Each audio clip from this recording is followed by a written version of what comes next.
Here, in a greatly simplified form, we have the four elements needed in every timepiece. A source of energy or power, a means of transmitting power, a dial to record the flow of power, and a way to control the power.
In a greatly simplified form, we have the four elements needed in every timepiece.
Good evening, good evening, good evening, good evening, good evening, good evening, good evening, good evening, good evening. And welcome to Game Night on Saturday the 16th of November. How you all doing? Lovely to have you all here. Hope you're keeping well. Happy Saturday. Hope everyone's having a lovely weekend. Yeah, Cryptex at the top of the night, starting at something resembling being on time. Before we get into that, though, here's a message from our sponsor, JR Plays Games. Did you miss me this past week? Because I missed you all less than 3. You missed us less than 3, did you really, JR? We missed you so much. We were inconsolable. But it's good to have you back, and thank you very much for the 4-month subscription there. Hope you keep it well, my dude. So, things that are annoying me today. On my vape pen, the little slidey thing, which the battery compartment goes in, that's come loose, which basically means it won't stand up straight anymore. It keeps falling over, which is a source of unassailable irritation for me. But there we go. Can't have everything now, can you? Where would you put it? Other things that are annoying me, I'm about 80% sure that in about 3 days' time I'm going to be really ill. I've just got this feeling. It's just like, I thought it was just a running chest from this morning. I think it's like, oh, I think I'm going to get poorly. I have a feeling there's a cold on the way. I haven't had one for ages, so it feels like I'm probably due one. But hey-ho. On the plus side, guess who ran the park run in under 24 minutes for the first time ever today? This guy. Yeah. Oh, sorry, if you're going to guess. Sorry, I've ruined it for you now. Yeah, it was me. 23:30 for a 5K. It's the fastest I've ever done it. Thank you, Stilgar. Yeah, I was well chuffed. Fastest. All my segments were gold medals as well. Here's a message from our sponsor, G. Eisens. Ben's got a feeling. Woohoo. But tonight's going to be a good night. Thank you for the 100 bits, J. Eisens. Lovely to have you with us. Thank you for the support. Yeah, it's just... because I've got like 45 seconds to a minute faster every week for the last 5 weeks. So we're like 28 and then 27 and then it was 26. Then like 25:11. Then I got a PB last week, 24:30, and then I beat my PB by a full minute and 1 second this week. So yeah, I was quite happy. But yeah, running is good. It's good for it. And I'm down to 79.3 kilos. So, happy days. And as has been pointed out, I've still got both my thumbs, so that's good as well. Anyway, hope y'all are keeping well. You're expecting hours or 24 hours to do what? To do a 5K at Sotley? Maybe if I was pin knobbing it, even then, 5K's 5,000 meters, 24 hours, you'd have to be doing, I don't know, you'd have to have, I don't know, no legs or something. Possibly. Roll around, weeble your way around the park course. Possibly.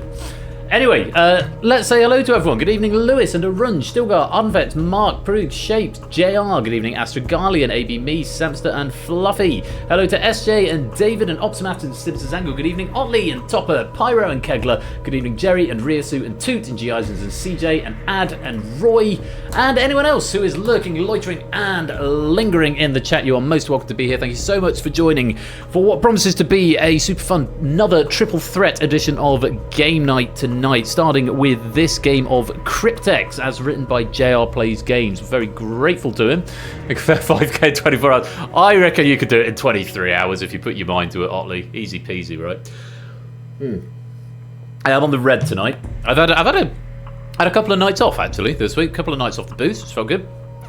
Sort of detox. Went out with a mate last night and had a couple of pints. And yeah, I've got my carafe, which I'm pronouncing correctly now. Despite it having an E on the end, I'm assured it's not pronounced carafe.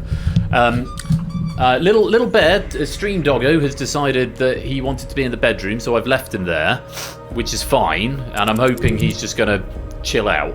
He might come in and say hi in a bit, but I think he's happier in there where he can just chill on the bed. No problem.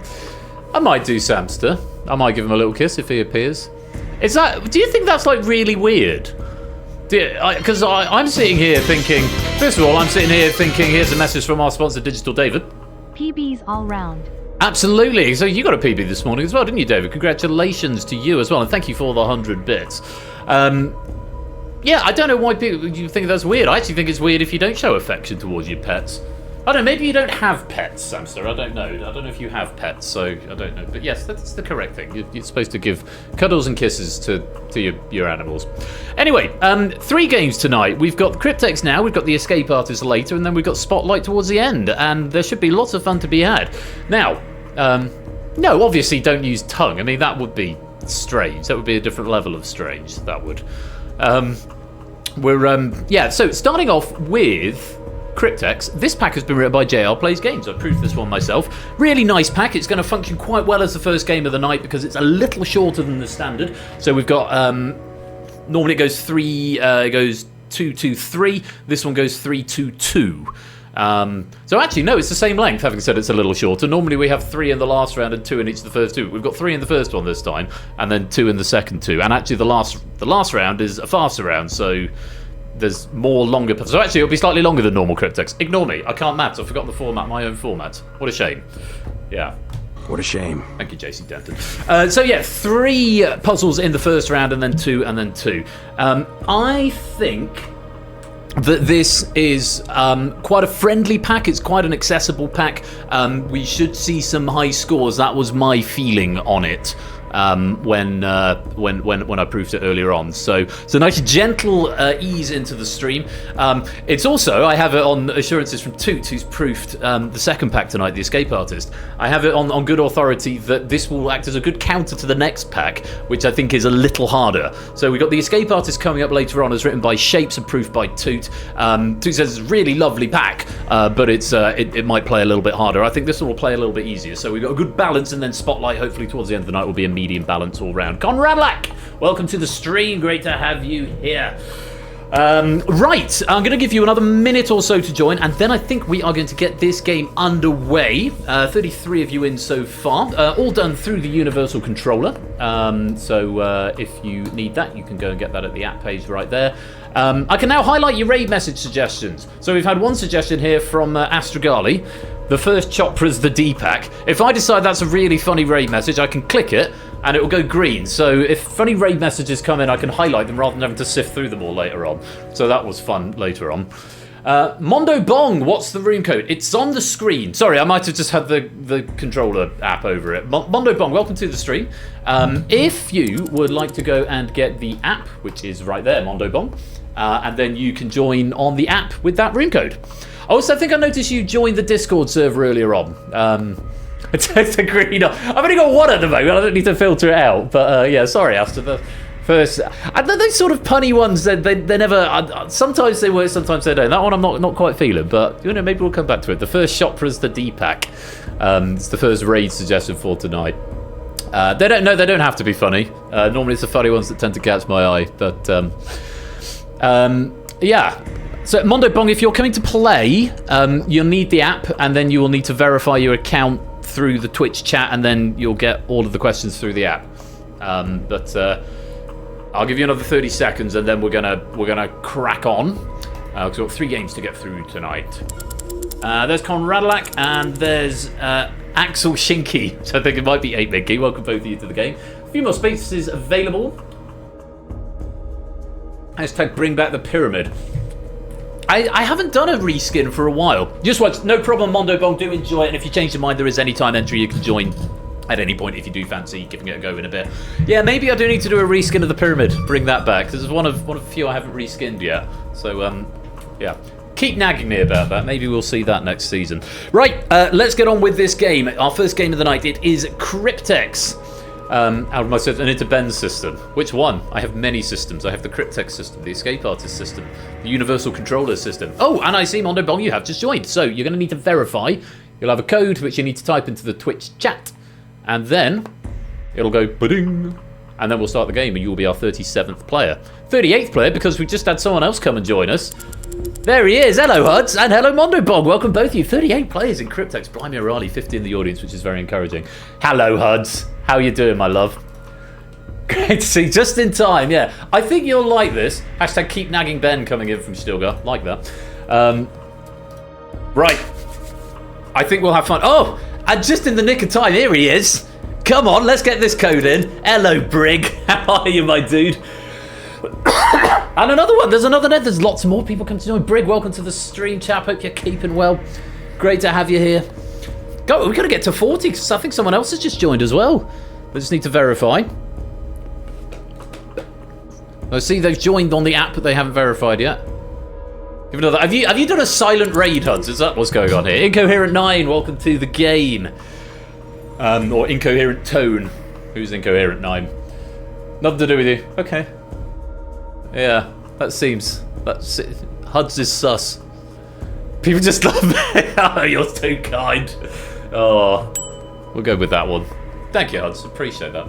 Welcome to the stream, Incoherent 9. Lovely to have you. I am going to start the game because I've said about 4 minutes ago I was going to give it 1 more minute. It's already 20 past 8 and we haven't had a warm-up, so we need to get on with some quiz. This is Cryptex. 40 players in the game. It's been written by JR Plays Games. Lots to like about this pack.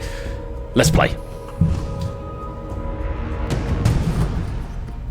Okay, the rules of the game are relatively simple. There's a bit of an overview for you right there. In each puzzle, the objective is to crack the Cryptex as quickly as you can. No, it's not. The objective is to crack the Cryptex, but in the last round, it's crack the Cryptex as quickly as you can.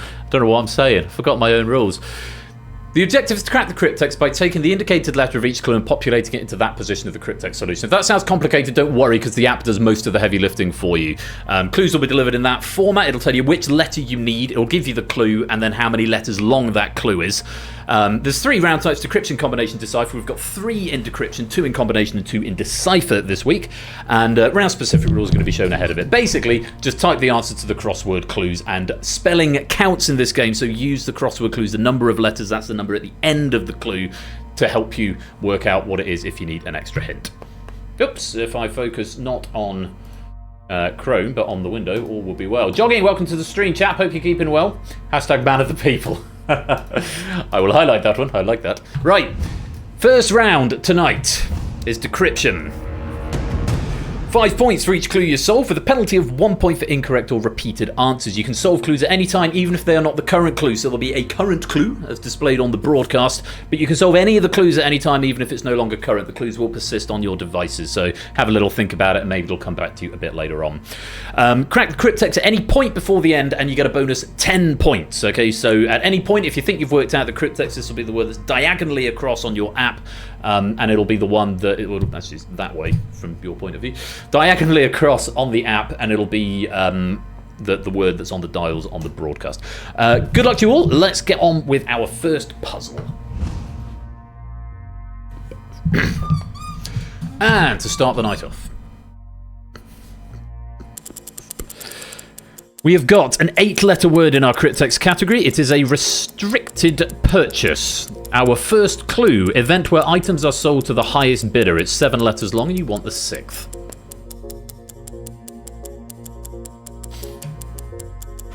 Solve that one. Have a think about what this restricted purchase might be, because that is the Cryptex. As soon as you think you've got it, give it a go. It might be right. There'll be a boing every time someone cracks the Cryptex. You'll hear in the game. So keep an ear out for that, because it means someone has solved.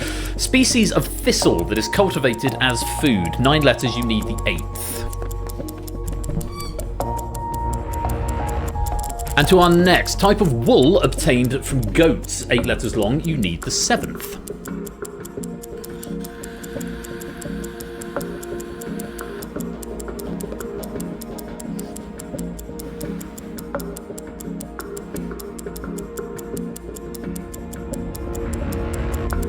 And the 4th clue: perimeter of a circle. 13 letters, you want the 2nd.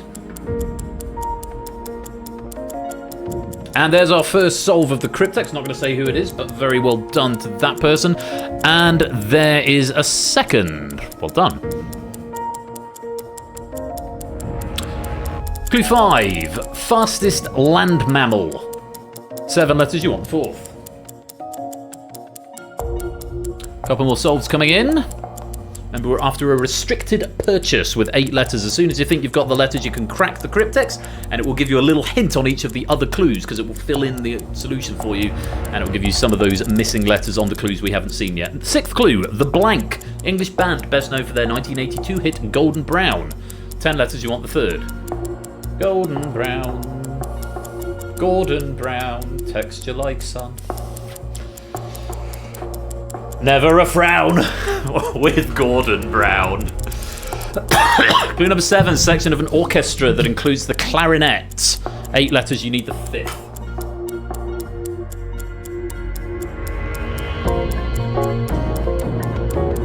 So it's gone back to uni.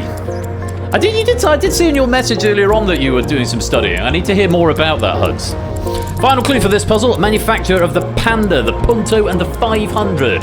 4 letters, you want the 1st. This is the final clue, so hopefully you've got something of an idea what this restricted purchase might be.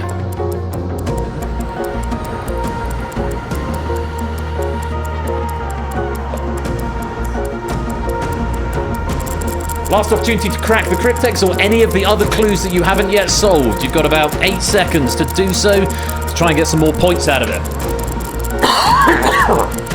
There it is. I can feel my chest. It's on the way out. I'm going to be ill. The solution to the Cryptex, suitable for this time of the year, it was a firework, because baby, you're a firework. As made famous by Katy Perry. Event where items are sold to the highest bidder. That's an auction, from where we got the O. Species of thistle that is cultivated as food is an artichoke, from where we got the K. The type of wool obtained from goats is cashmere, from where we got the R. The perimeter of a circle is better known as a circumference, from where we got the I. The fastest land mammal is, of course, the cheetah, from where we got to the E, which, of course, is something no one here is doing. The Stranglers are the English band best known for their 1982 hit Golden Brown, from where we got the R. The section of an orchestra that includes the clarinet is the woodwind, from where we got the W. And the manufacturer of the Panda, the Punto, and the 500 is the Fiat, from where we got the F. And that is the end of puzzle number 1. Mr. Vertigo, welcome to the stream. We're going to set you as yellow if you did manage to crack that Cryptex. A good number of us managing to solve that Cryptex. And your score will go green if you got the perfect score of 50. That is 8 clues, 5 points each, plus 10 for cracking the Cryptex. And we can see Toot, Zeus, and Cola all with a perfect start, getting themselves 50 points. Very well played. Shout out to Mrs. Huds for solving that one. Well done, Mrs. Huds. You two come as a pair when it comes to game night, I guess. Yeah, well spotted, Mrs. Huds. Jogging and Missouri Fridge almost getting a perfect game. They're 49 points, just 1 wrong answer amongst the clues. Sam, presumably 2 wrong answers, getting 49 and 48 respectively. Ralph, Mark, Brigg all on 45. Raymond Means and Otley and Kegler and Opsy all on 44. Shapes with 43. Roy Johnson's got 42. Fluffy, Astrogali, Riff, Stimpson's Angle, Jerry, David, Vertigo all with 40. Clive and AB, Me and Topper and Ape with 39. Pyro, BC, Incoherent with 38. Flyboy's got 37. Prugs and Cryptex and CJ and Shiru and Silver Electron have got 35. Rias and Huds on 30. Stilgar on 19. Giles is on 18 and Mondobong on 16. Good start. Good strong start there. And I think we're going to move right on to the next one. Remember, there are 3 puzzles in this round. A slightly shorter Cryptex here. Let's see what we make of this as we move on to puzzle number 2. Yeah, you've got to watch your spelling. It's a tricky one, Circumference, Conradlac, but glad you got it eventually. Here we go, puzzle 2. Smaller Cryptex, a little diddy one there. And we are after an acronym. An acronym with 5 letters is the solution to the Cryptex. So you're going to get slightly longer on each clue here. And a person has solved it. A second person has solved it. I've got to not accidentally give anything away here because I'm not allowed to do that until the end. But yes, an acronym is what we're after. And this first clue, venomous serpent of the genus Naja that rears up and produces a hood when threatened. 5 letters, you want the 5th. And we have got a few people solving this acronym Cryptex already. Very fast work. On to the next one. The Blank, 1958 science fiction film remade in 1988 with 4 letters.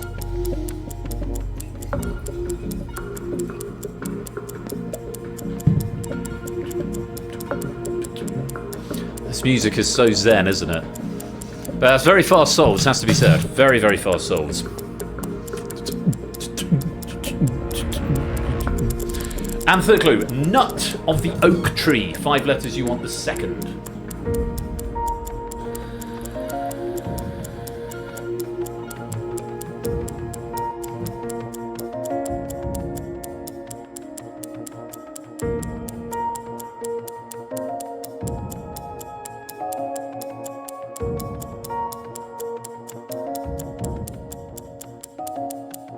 We're after an acronym with 5 letters.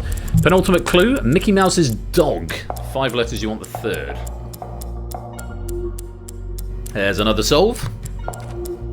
And another. 1 letter out, Roy Johnson. 2 letters out, Kegler. 2 letters out, Otley.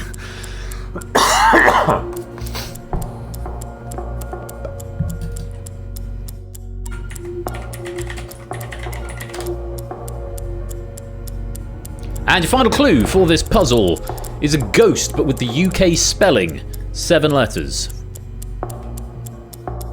UK spelling, that is part of the clue itself. The fact that there is a US spelling should clue you towards what we're after here.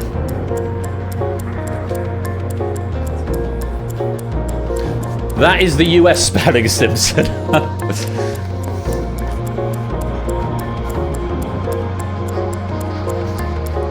There you go. You got there now. Right, any more attempts to solve the Cryptex? To crack the Cryptex, now is the opportunity. There's 5 letters in it. We're after an acronym.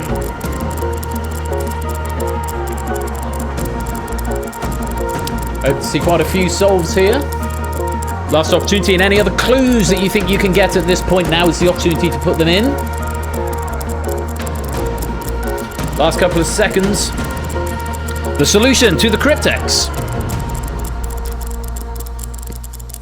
is, anytime you like, it's SCUBA, which stands for Self-Contained Underwater Breathing Apparatus.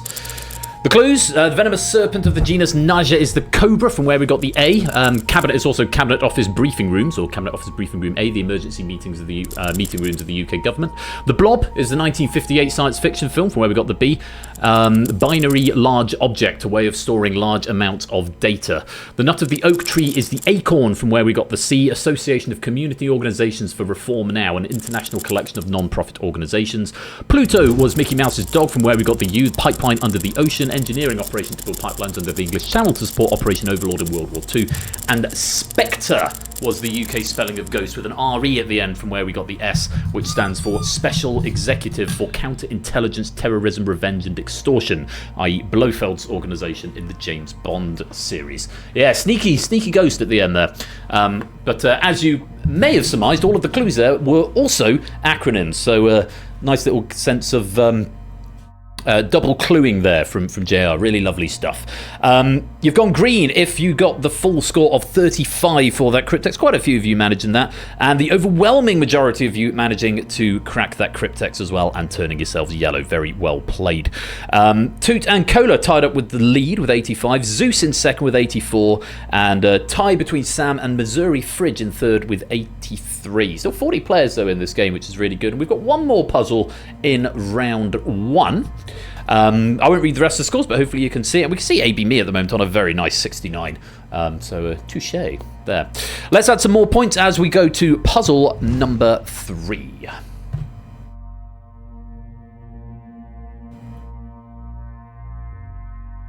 Starting with this. Cryptex category is television, and it's 9 letters long. Television and 9 letters long. Solve that as soon as you think you've got the letters for it. We'll start with this clue. An uncivilized person, Arnold Schwarzenegger, played Conan, who was one of these. It's 9 letters long. You want the 9th. And there is our first Cryptex solve already. Very well played, that player. On to the next clue. Surname of the real name of professional wrestler and actor The Rock. 7 letters. You want the 4th. There's another solve coming in, so 2 solves of the Cryptex already. Nicely done. Clue 3, and of course these clues are going to move a little bit quicker because we've got more of them, 9 in total. Academy Award winner for Best Picture in 2016 from the films that were released in 2015. The award ceremony was 2016. 9 letters, you want the 2nd.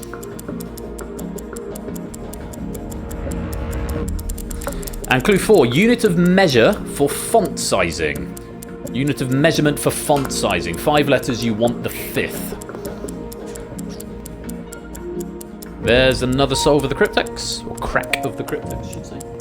End of the Cryptex is sort of there as a pseudo bonus. Yes, only will like that clue very much. Clue number 5, the Hubble Space Blank has been orbiting the Earth since 1990. 9 letters, you want the 7th.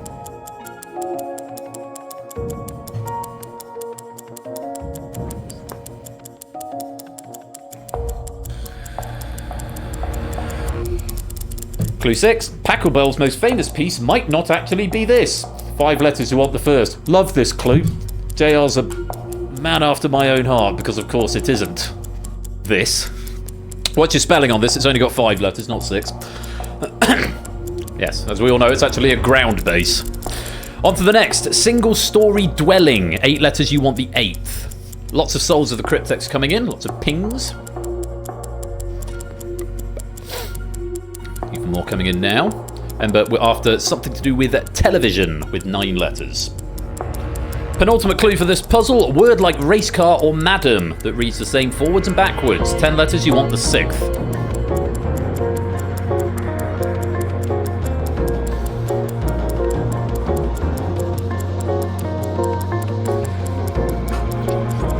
final clue for this puzzle. Host and winner of the first FIFA World Cup in 1930. 7 letters, you want the third.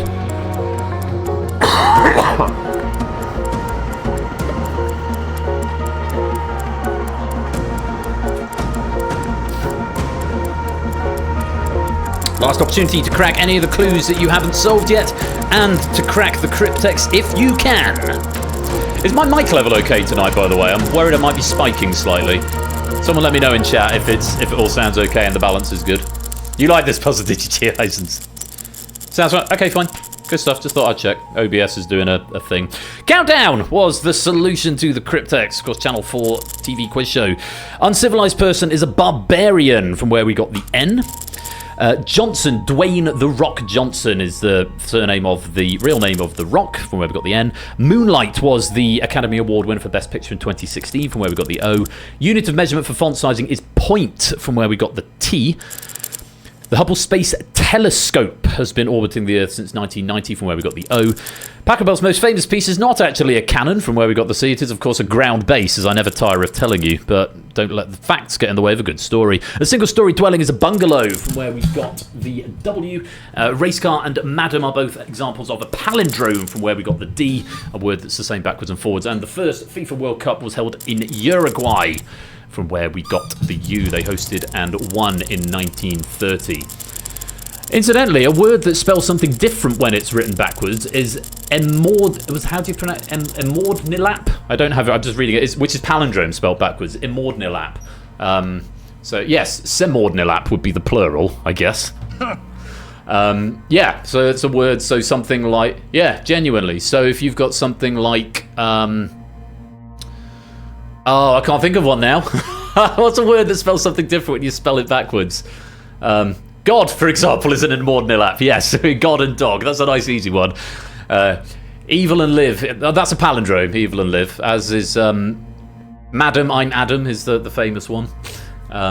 Reviled and delivered. Yeah, you've. Oh yes. Oh no, I say evil and live is the Emordnilap. I thought evil and live as a sentence is a palindrome, but it's not, because and spelled backwards is DNA. No, shut up, Ben. No, I get what you're saying. No, I misunderstood the chat. Chat moves by so quickly sometimes I don't follow it, but no, I'm with you there. A man, a plan, a canal, Panama. Indeed so. Here's a message from our sponsor, JR Plays Games. A man, a plan, a canal, Panama. Indeed so. Thank you for the 100 bits there, JR. Right, yellow if you crack the Cryptex there. A good, healthy number of you managing to do so. Toot now has a clear lead. He's the only player with a perfect game so far, 140 points, but did manage to get a perfect score on that one, as did Zeus and quite a few others if your score has gone green. Almost all of you cracking the Cryptex there and turning yourselves yellow. Toot's got the lead. Zeus is in second. Cola and Sam are tied up in third with 138, but not very many points between those top 3 players. Let's see if they can keep this stamina up as we go on. Can you smell what Ben is cooking? Unabashed pandering. I like that. Keep nagging, Ben. Man of the People is leading the charge at the moment on raid messages. Remember, if you want to get a suggested raid message in, type a hashtag and then like your raid message. Don't suggest that, because I'm not going to pick it and it'd be a waste. But yeah, hashtag followed by something in chat. The first 3 of kiss the dog. Says Sam. The first 3 that you suggest will be picked up by the control center, and then later on I will pick my favourite. So those are the scores, such as they are at the moment. Still plenty of puzzles to go. We've got 2 each in each of the next 2 rounds. Let's move on to round number 2 and have a look at the rules.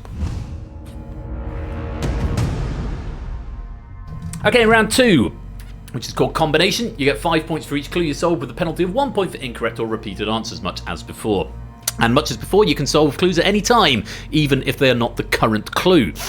In this round, though, each clue will be formed by blending 2 words with at least 2 letters overlapping. I'm going to type a little example into the chat. So you could have flush plus sheep, which would give you flusheep. Okay, where you've got the S and the H overlapping. At least 2 of the letters will overlap. Okay, that's very important. Might be more, but it won't just be 1. Legally distinct answer smash, indeed so. Legally distinct answer smash is indeed the name of the game. And so why we sometimes call this the Pokemon round. Hashtag Flush Sheep. The Flush Sheep returns. The Flu Sheep. Our Flushing Sheep. No, they're not. No, they're not, Topper. As to the actual logistics of solving it on the Universal Controller, you can solve half a clue, which will put the letters onto your device, but you won't get points for it until you've solved both halves of the clue. Okay, so that's something to bear in mind. Both clues have to work together, but you can solve just one of them and then solve the second half, because it might give you some letters for the Cryptex solution without actually solving the clue. Hopefully that makes sense. Just a reminder that the Cryptex word will be a real word. It will not be a blended word. It will be a single real word. So that's just something to bear in mind. And yes, don't submit partial answers, as David is saying. So if, for example, you got flush, you then still need to type sheep to get the points. If you type eep, it will be treated as a wrong answer. Okay, so no partial answers. You can either type flush eep all in one go, or you can type flush and then sheep, but don't type flush and then eep, if that makes sense. Right, combination. As ever, crack the Cryptex, which will be a real word at any point for a bonus 10 points. Good luck to you all. Let's play on with puzzle number 4. Starting with this. Our Cryptex Cryptex category is a Ghibli character with 6 letters. Starting with this clue: Panda's staple diet, an aboriginal weapon with 12 letters. You want the 4th.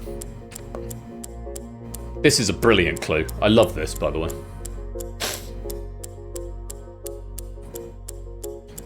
We've only got 6 clues in this.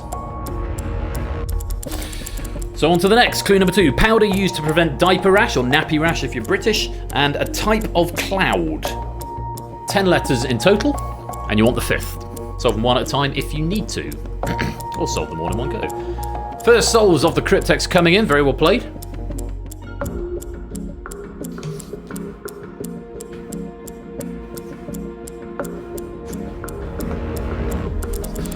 And your third clue: most spoken language in the world and the Hindu god of destruction. 10 letters, you want the 6th. Pay attention to the number of letters in total, because there are potentially different spellings for the second one, but you need a specific one based on the number of letters there are. It's a bit of a clue for you.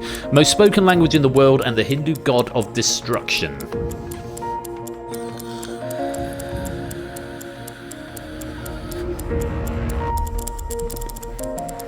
And the next, card game created by Richard Garfield and Greek who flew too close to the sun. Card game created by Richard Garfield and Greek who flew too close to the sun. 9 letters, you want the 2nd.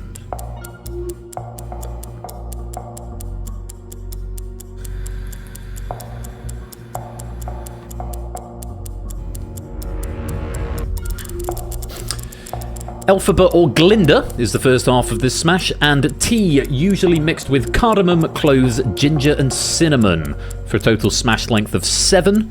You want the 3rd letter. This is clue number 5 of 6. Remember, we're looking for a Ghibli character. Lots of people managing to solve with the clues they've got. Hubris lost me a point on the Cryptex. Bad luck, Astragali. Final clue for you: 3 of Henry VIII's wives and unreactive. 11 letters in total. You want the 1st to give you the 1st letter of our Ghibli character. 3 of Henry VIII's wives and unreactive.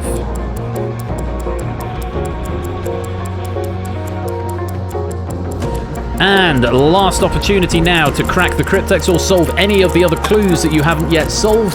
Still points available until the puzzle locks. You've got about 10 seconds.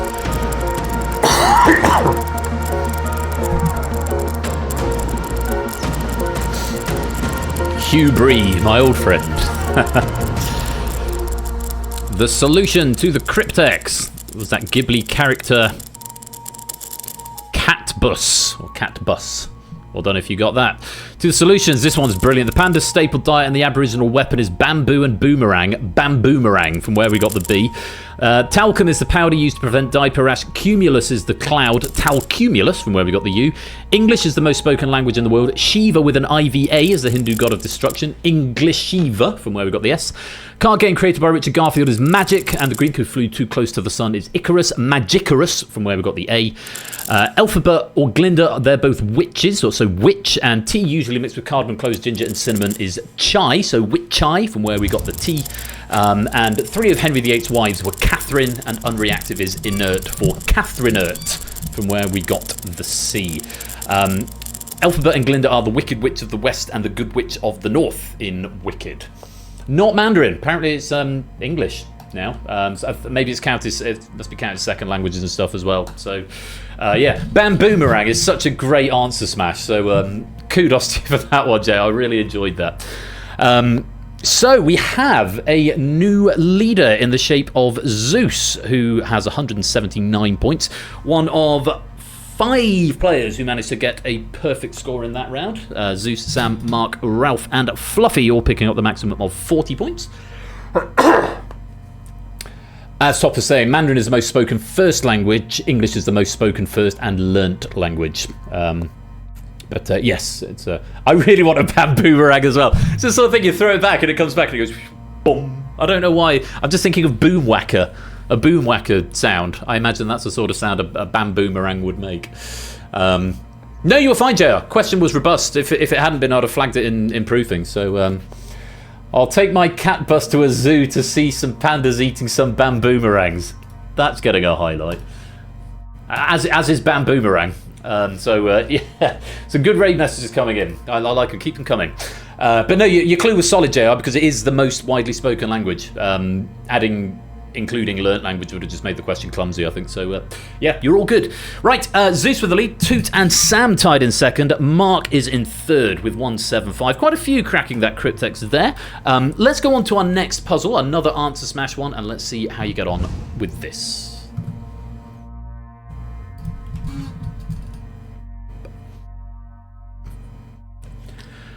Slightly longer Cryptex here, 8 letters in the Cryptex clue. It is a noun and adjective, so nice and broad for us here. We probably won't have too many early solves, but let's see how you get on. First clue, removal of a sample of body tissue for testing in a lab, and Uri Geller claimed to be one. 10 letters, you want the 5th. Clue number 2, Homeric epic, and the first name of the principal in The Simpsons. 11 letters, you want the 2nd. Remember, you can solve any of the clues that are no longer available on the broadcast. They will be available on your apps. And you can attempt to crack the Cryptex at any time you like. Welcome to the game, Natter. You might get a crash, but you will be able to join at the start of the next puzzle. Welcome on in. Clue number 3, African bird with a large colourful beak and a medium for painting onto. 9 letters, you want the 7th. There's our first and second solves, and third solves as well. Well done if you got those. Yeah, welcome, Natter. Good to have you with us. Yeah, this is a weird one because the payload comes down at the start of the puzzle.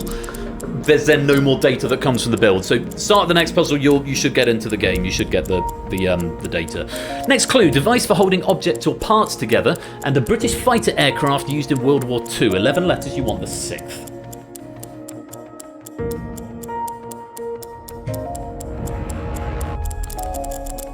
And your next clue, collective noun for a group of fish, and a troublemaker, sometimes associated with football or soccer if you're American. A few more solves coming in now.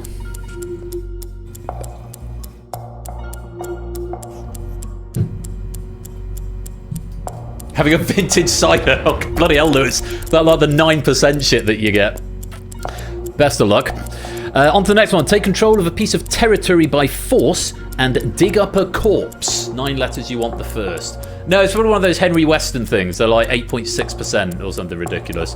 You have 2 of them, you stand up and you immediately fall over. They're crazy strong.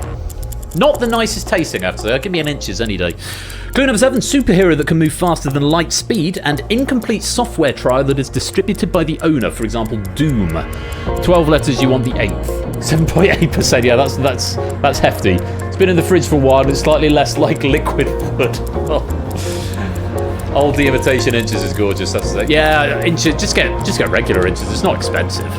Radiohead song is final clue. Radiohead song where Tom York sings "I wish I was special" and someone who enjoys fine dining. 10 letters. You want the 4th. Yeah, as ciders go, inches is probably one of the cheap ones. Certainly isn't Tesco at the moment. Yeah, so I'm on the red wine tonight, which is about 14%, but I'm not drinking it in pints. Last opportunity to crack the Cryptex. It's a noun and adjective with 8 letters. or indeed any other clues that have previously gone by. You can solve them at this point if you can. And your solution to the Cryptex. Last minute solve there, very well done that player. Adhesive, which is a noun and adjective. Removal of sample of body tissue for testing is the biopsy. Uri Geller claimed to be a psychic. Biopsychic, which I like, from where we got the S. Homeric epic is the Odyssey. First name of the principal in The Simpsons is Seymour. Odyssey-more, from where we got the D. African bird with a large colourful beak is a toucan, and a medium for painting onto his canvas. To canvas, from where we got the V. Device for holding objects or parts together is the clasp, and the British fighter aircraft is a Spitfire. Class Spitfire, from where we got the I. Collective noun for a group of fish is a school, and a troublemaker is a hooligan. Schooligan, from where we got the H. To take control of a piece of territory by force is to annex, and to dig up a corpse is to exhume. Annexium, from where we got the A.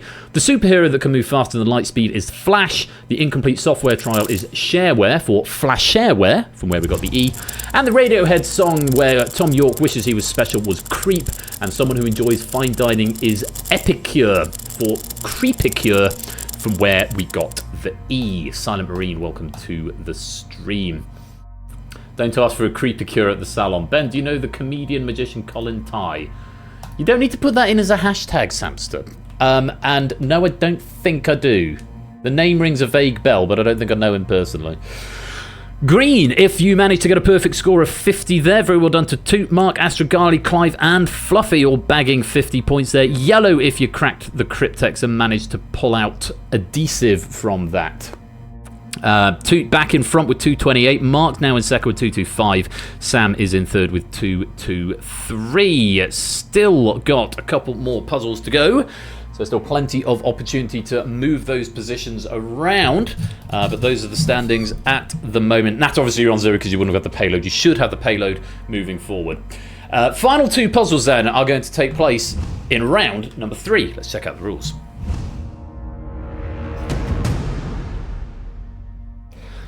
Round 3 is Decipher, and in this round the objective is to crack the Cryptex as fast as possible. You can solve the clues to help gain letters in the Cryptex, but if you fail to crack the Cryptex, you'll get 1 consolation point for each correct answer. But the objective, of course, is to get it as fast as possible, because the faster you solve it, the more points you get.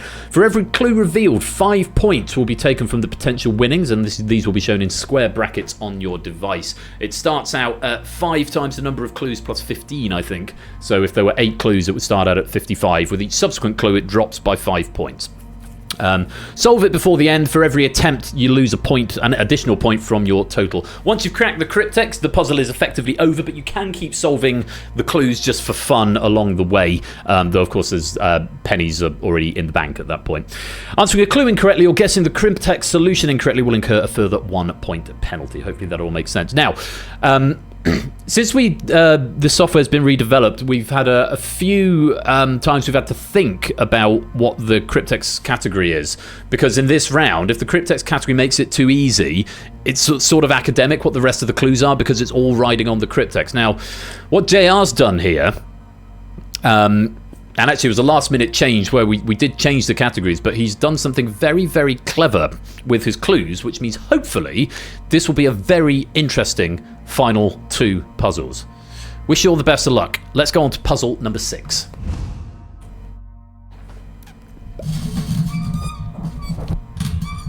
Good stuff, JR. I'm glad. For the Cryptex category, your clue is in the answers. So you're going to have to solve some of them to try and figure it out. 9 letters. Your clue is in the answers. And your first clue, deliverance from sin in Christian theology. 10 letters. You wanted... oh, it's gone now. The 4th. On to the next. Complex society characterized by cities, social classes, and culture. US spelling. 12 letters. You want the 9th.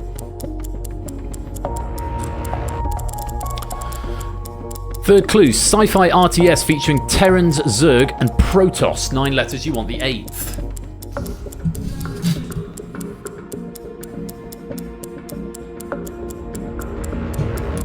Fourth clue, last game or match of a tournament. 5 letters, you want the 2nd. There's our first solve, very well done. And our 2nd.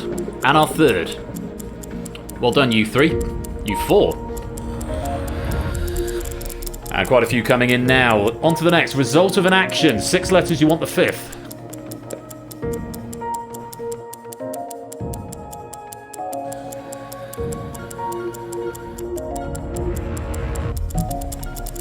Next clue. Colloquial name in the UK for the seed of the horse chestnut tree. 6 letters, you want the 6th.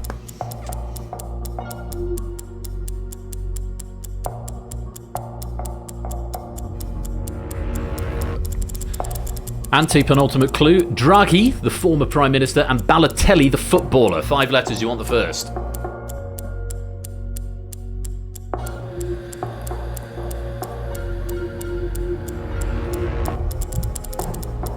Clue 8. Identity that one portrays in public.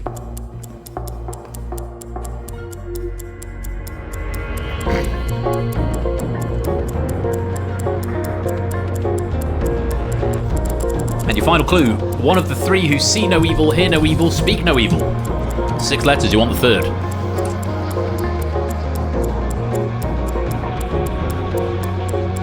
Can you work it out from the answers you've got? What connects them? And then find another one. What connects them? And then find another one.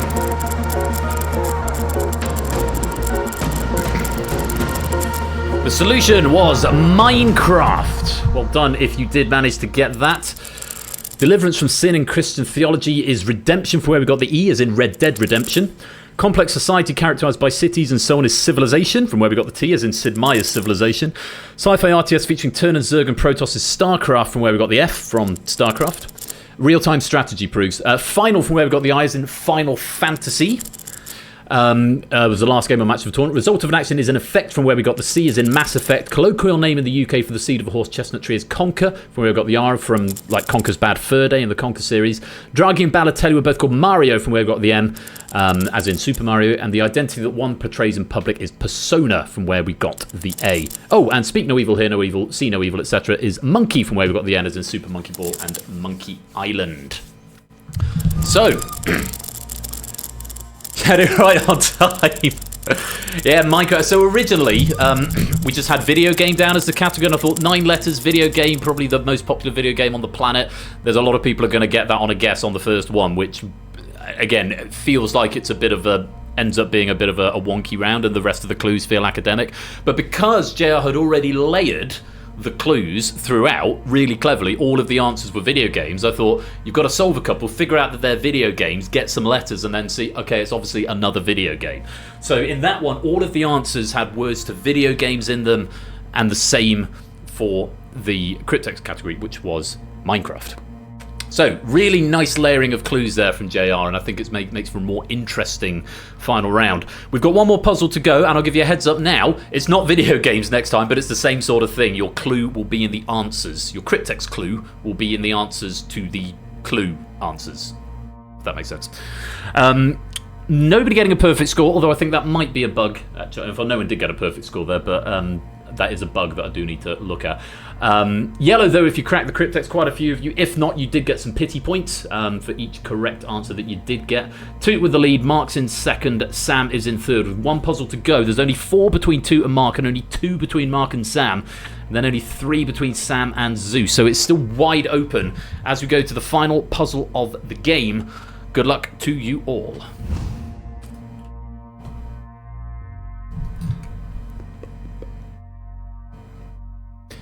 And as I explained, your clue is in the answers. Just 7 letters long, your clue is in the answers. And your clue might even be in the clues themselves. Starting with this one, Dutch, powerful whirlpool. 9 letters, you want the second.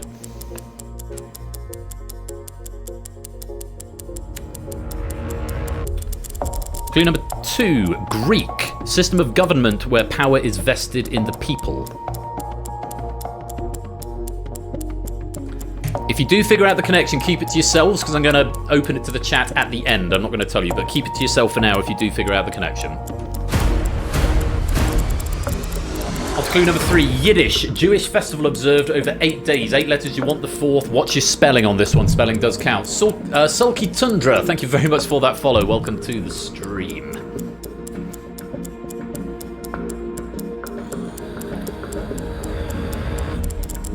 Clue number 4, Italian.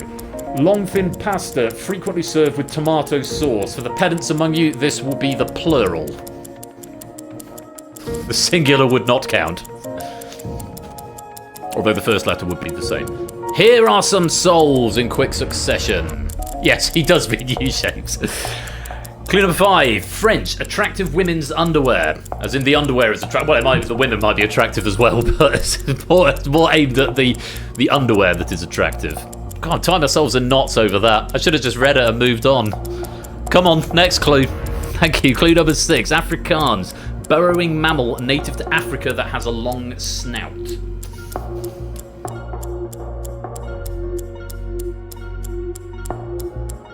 Lots of souls coming in now.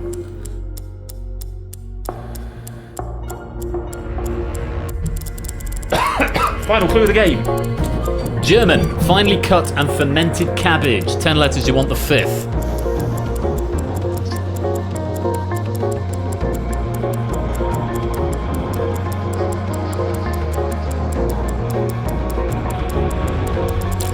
Last opportunity to crack the Cryptex here. Oh my God in heaven.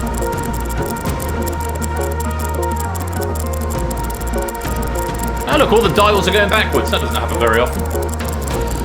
What are the odds of that? Half times a half times a half. Well, 2 to the power 7, I guess. Samurai was the solution to the Cryptex. Just to go through them. Dutch powerful whirlpool is Maelstrom, from where we got the A. Greek system of government with the power vested in the people is democracy, from where we got the M. Yiddish, the Jewish festival observed over 8 days, is Hanukkah, 2 Ks and spelt with an H because you were restricted by the spelling. Spaghetti is the Italian long thin pasta, not spaghetto, which would have been the singular. French attractive women's underwear is lingerie, from where we got the I. Afrikaans, burrowing mammal native to Africa that has a long snout is aardvark, from where we got the A. And German, finely cut and fermented cabbage is sauerkraut, from where we got the R. What was the connection between all of those words and samurai at the end? A few people failing to spell sauerkraut. There aren't a few ways to spell it. There's Hanukkah or Chanukah, both of which have got 2 Ks in. One of them's 8 letters, one of them's 9.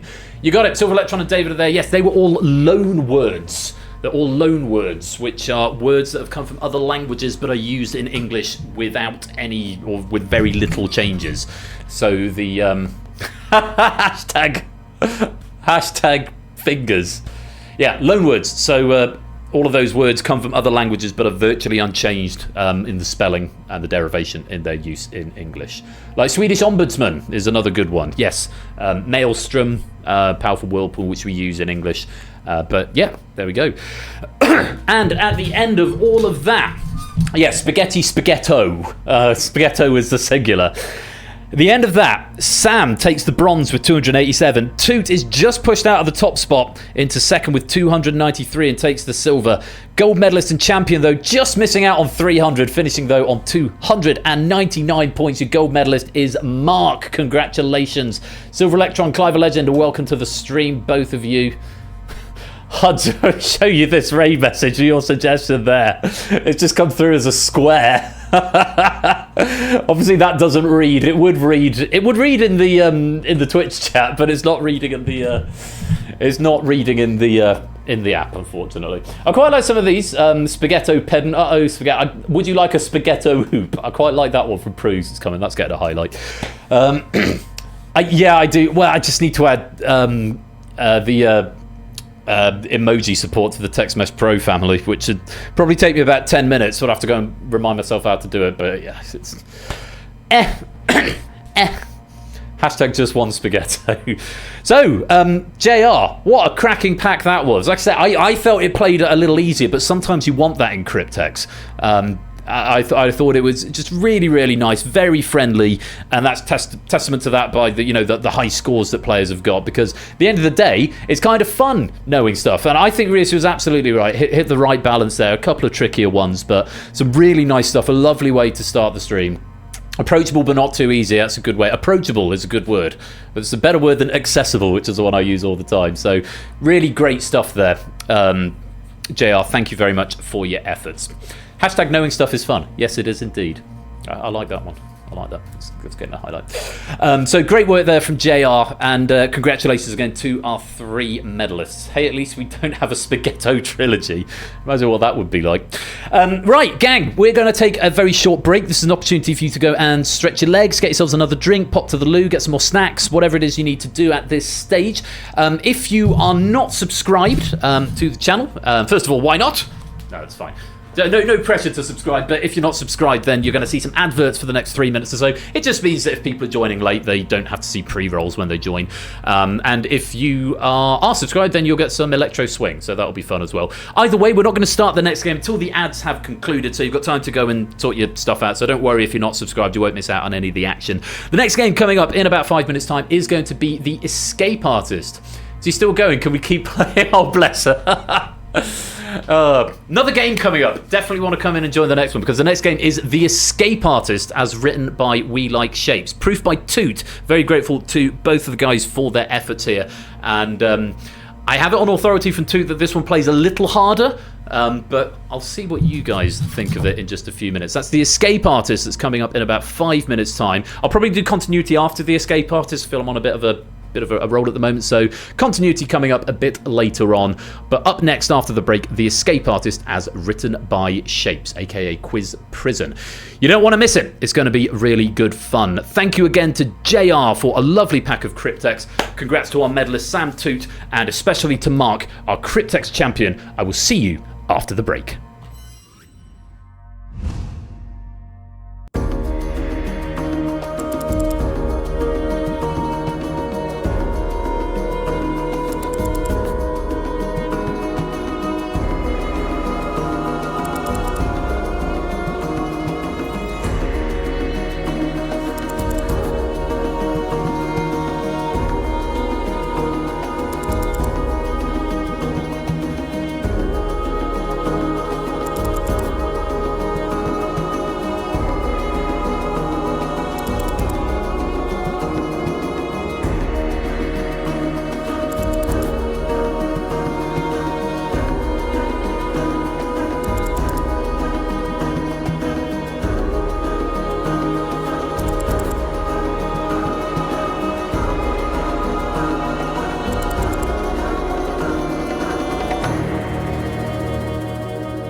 As the beautifully sorrowful strains of Cryptex fade away, we are going to an ad break. I'll put some bonus pennies into the chat for you if you want to claim them, and I'm going to play about 3 minutes or so of adverts. When we return, The Escape Artist, as written by Shapes, will be here at game night this Saturday evening. You don't want to miss it. Don't touch that dial. We'll be right back.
Welcome back to the second part of this evening's game night, where it's time for Quiz Prison. PRCS is the code. If you want to come and play the Escape Artist, I will give you fair warning. There are 39 cells in this game. There are 55 of you watching, and I think we had 41 players in Cryptex. Once we get 39 players, we won't be able to get any more in. Fair warning. Come and join quick. It's going to fill up. It really is. And it might be a sign to me that I need to extend this lobby. But we'll see who we get. As soon as I've got 39, I'm going to start the game. Which means I've got room for 9 more. Because 30 of you have joined. Yeah. Can't help it, Huds, you know. Price of popularity, I know, right? Was there a bug? Remind me what the bug with the full lobby was, G-Isons. Yeah, true to life with prisons being overcrowded. Nice. What was the bug? There was a bug on the app side, which is now fixed, I think. It didn't crash. I don't think it crashed the game. If we hit 39. We're at 35 so far, so we're alright so far.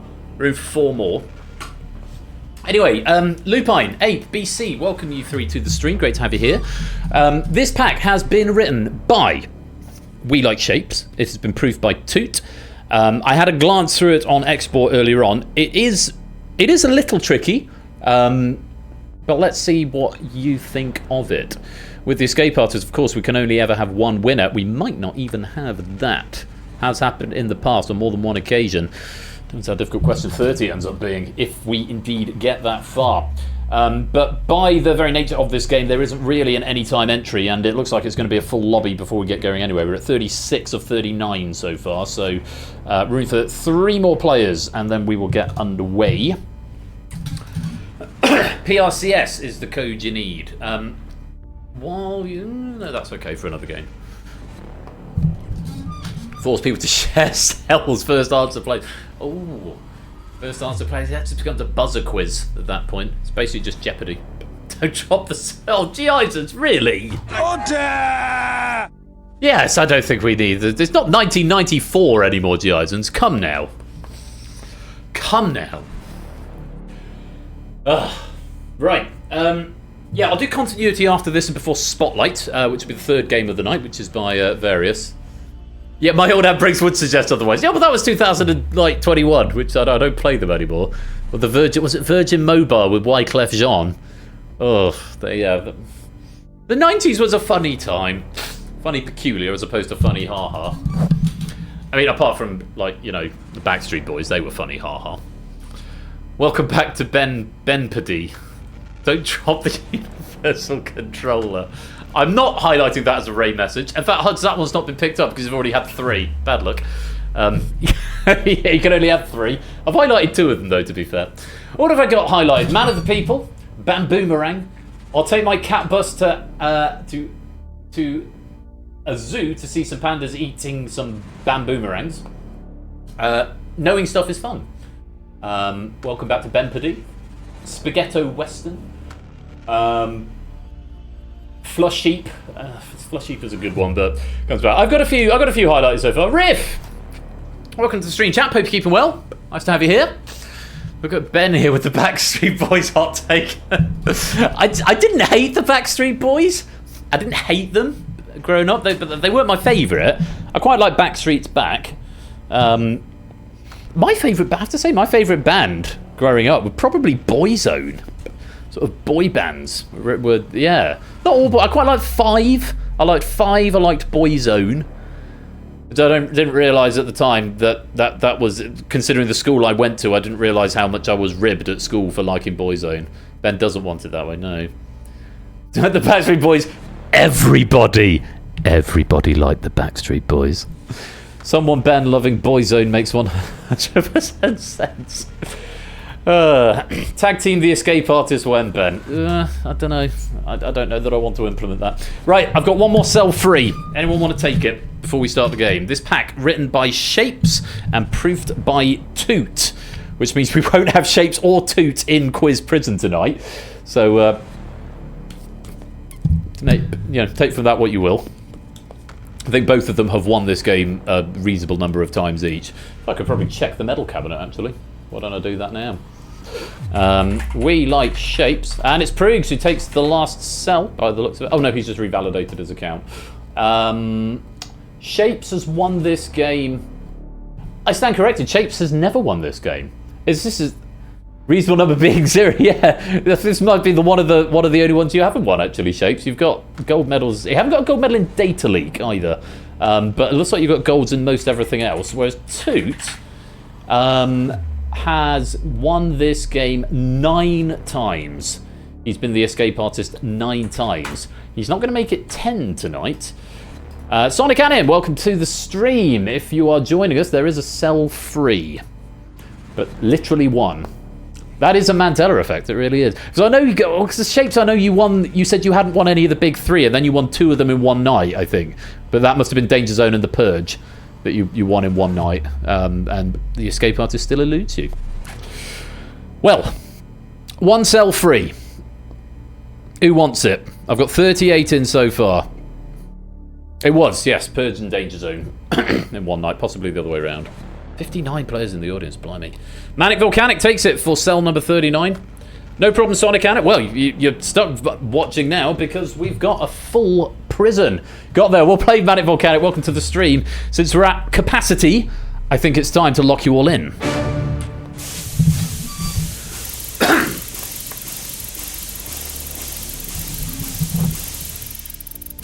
$13 hisses and 39 players. Is this the first time it's been full, or has it been full once before? I can't remember. I think it's been full once before, but it might have been one short, or it might have been a late entry. That room code, by the way, is going to be redundant now. You shouldn't be able to join mid-game because it is full. We have a full prison, reflecting the state of the prisons, certainly at least here in the UK. Okay. Oh, I see a suggestion coming. Is it expand the escape artist lobby? Calls remain encounter on lobby screen. Cells remain encounter. No, I get it in the console. I sort of feel, David, that would make it a little untidy because that lobby entry screen is quite clean. As long as I have it in the console, it doesn't really matter that no one else can see it because I'll report back how many there are anyway. So, I mean, I could put it somewhere, but it's not. I don't think it's essential information. As a new player joins, I get the number debugged to me anyway. So, inmates, welcome to Quiz Prison.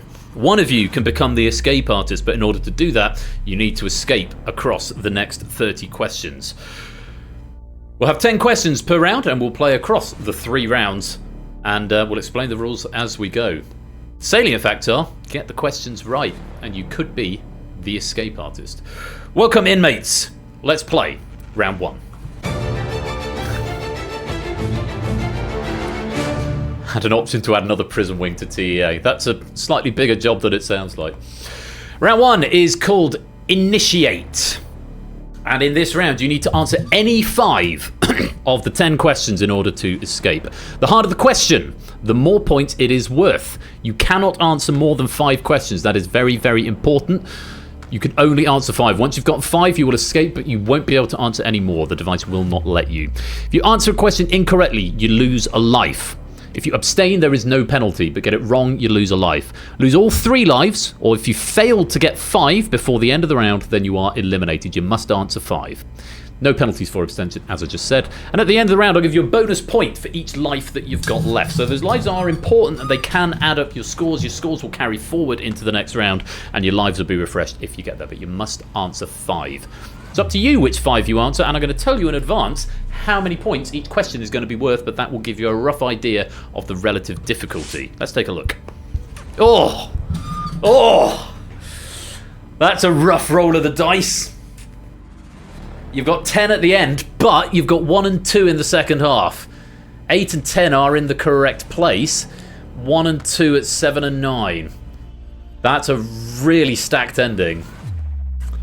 1, 8, 2, 10. So we're going to have a few, I imagine, last minute escapes. I doubt we'll have many people wait until question number 10, but you never know. So the last time we played, we had like 5, 4, 3, 2, 1 in the last 5, which was sort of as friendly as we've ever seen it. But yeah, 10 at the end means if you want to maximise your points, if you want that 10-pointer, you need to take a big risk and put all your eggs into that basket at the end. But of course, you've got the get out of jail card if you can get there and only need one. You've got that 2-pointer on question 9. Bit of a steady start, 3, 7, 6, 4, 9 at the front, then 5, 1, 8, 2, 10. Let's see how you get on. I wish you all the very best of luck. We're starting with question number 1. This is worth 3 points if you want to play it. Remember, you don't have to play, but you've got to give me 5. You must answer 5 questions correctly. It doesn't have to be this one, but have a look at it, see if you want to play. Good luck. Here's question number 1 for 3 points. Which word is used to describe a group of 5 musicians?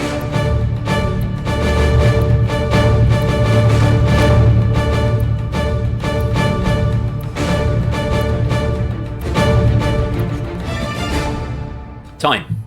36 players attempting that. Just 3 players sitting that one out.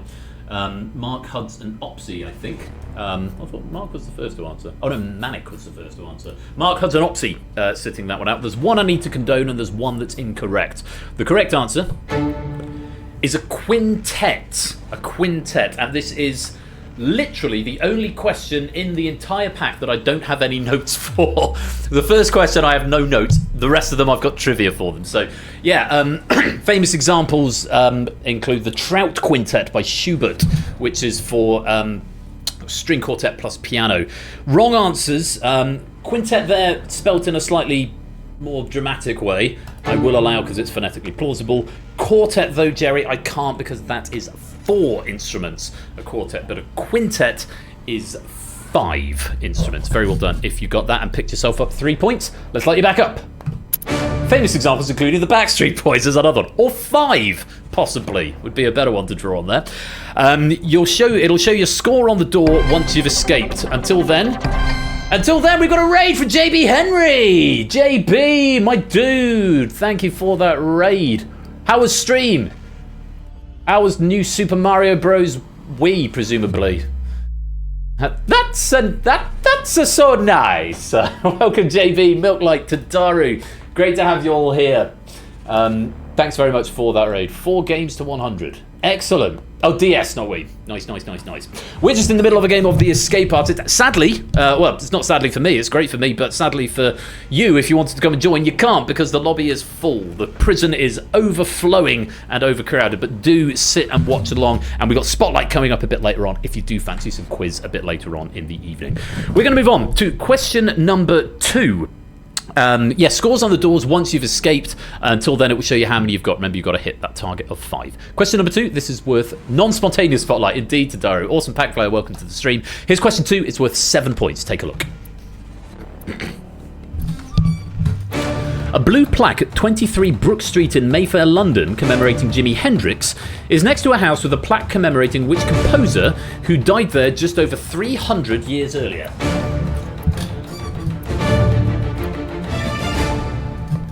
Just 3 attempting this question for the 7 points. London might have been your clue there. 300 years if you know your classical music history. Two music questions in the first 2 as well. Interesting. Blue plaque at 23 Brook Street in Mayfair, London, commemorating Jimi Hendrix, is next to a house with a plaque commemorating which composer who died there just over 300 years earlier. You're correct. It's not Tchaikovsky. The correct answer is Georg Friedrich Handel. George Frederick Handel. Not J.S. Bach, I'm afraid, Kegler Coach, or any of the other Bachs. Well done to O'Run and Pruse who managed to get that. To one interviewer who asked him about it, Hendrix said, "I didn't even know this was Handel's pad. And to tell you the God's honest truth, I haven't heard much of the fella's stuff." Nobody thought to ask Handel at the time.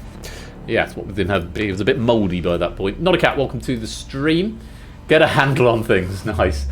A musician without notes, a quiet performance. I like get a handle on things. That could win. Well done to Proogs and Josie Lawrence, getting yourselves another light on your door. Kegley, you're going to lose a life. Let's light you back up. Moving on to question number 3. This one's worth 6 points if you know have a passing understanding of board games or TV shows. Then this might be somewhat multiple choice, but let's see what you think of it. Question number 3 is worth 6 points.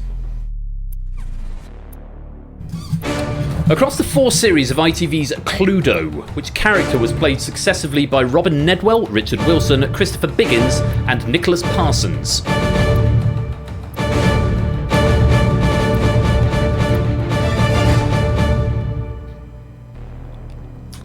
Time.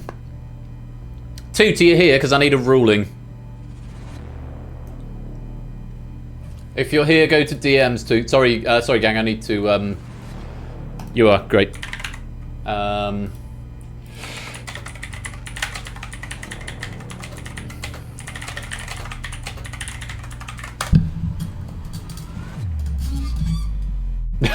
not accept. Probably. Yeah, I haven't even finished writing it. Yeah. Handle the decomposing composer. I would probably agree with you there. We are going to accept that. Okay. Across the 4 series of ITV's Cluedo, which character was played successively by Robin Nedwell, Richard Wilson, Christopher Biggins, and Nicholas Parsons?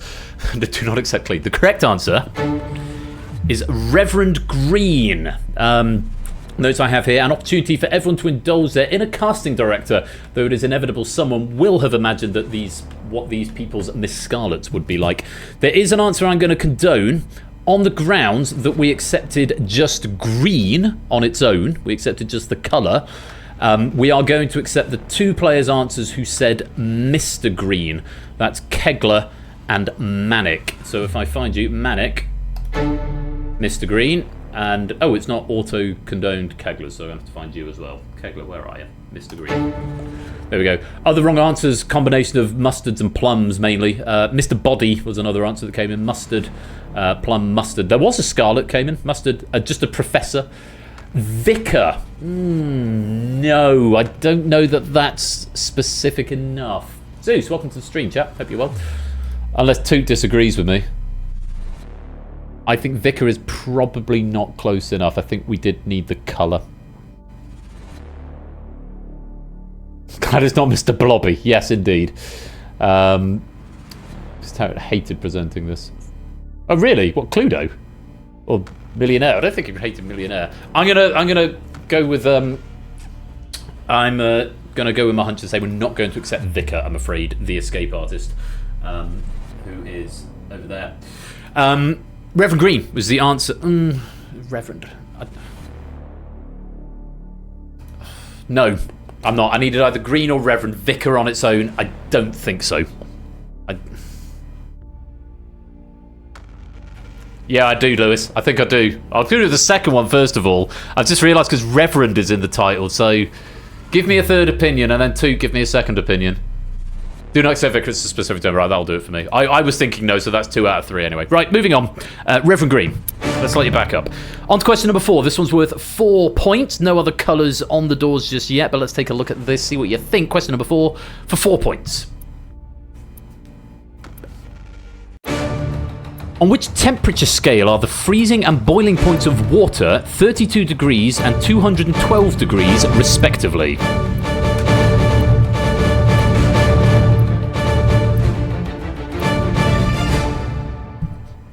And time. 36 players attempting this one.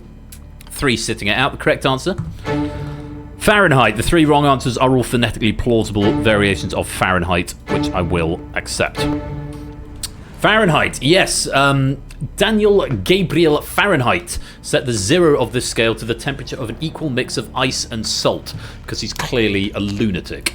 Fahrenheit. But yeah, and yet it's something the Americans still use. I don't know why. Yeah, do you ever notice that phenomenon where people, when it's really, really hot, people say like, oh, it's like 95 out. But when it's really cold, they use Celsius and say, oh, it's -6. So we get the extremes of the temperature, and then no one knows actually what the temperature is. But yeah, everyone who attempted getting it right, Fahrenheit was the correct answer. Well played. Let's let you back up. First lights. 1 away, Josie Lawrence. Any of the remaining 6 questions and you will have escaped to the next round. Take your pick of which one you'd like to go for. This next one, question number 5, is worth 9 points if you want to play. Take a look. Australian classical musicians Brett Yang and Eddie Chen make up which YouTube comedy duo who announced the end of their working partnership in 2024?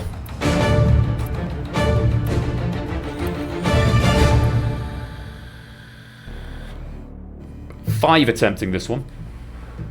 There is an answer which I would have ummed and ahed about, but unfortunately I don't think I can because there is one keyword missing from it, and Ape, it's you that is going to fall on, I'm afraid. The correct answer is two-set violin. Ape going for 2 violins, not quite specific enough, certainly not for a 9-pointer. 2 cellos, that is a different, there is a cello thing with a similar name to that, but unfortunately not the one. Very up to date on this question text, yes. And hello, Ash, by the way. Welcome. Yeah, Brett Yang and Eddie Chen. Much of their content's been removed from their channels, but the arrangement of Gymnopedies for Piano and Rubber Chicken Sati, is still up there for now. Didn't get that. Bad luck, Conrad. Yeah, 2-set violin is the answer. Well done to Shiro, Super Electron, and Arun becoming the first player to earn themselves escape from round 1. Well played. Let's light you back up. Put your points on the door. It's going to be 3 plus 7 plus 6 plus 4 plus 9 for 29 points, plus 1 point for each life you've got left. We'll add that on at the end of the round. Arun, we'll see you in round 2. For everyone else, we're going to go on to question number 6. This is worth 5 points. Otley and Ape, you're on your last life, so do tread carefully. It's why your door has gone red. Take a look at this. Beginning with F, which Mediterranean food item is made by blending chickpeas, onions, herbs and spices and frying balls of the mixture in hot oil?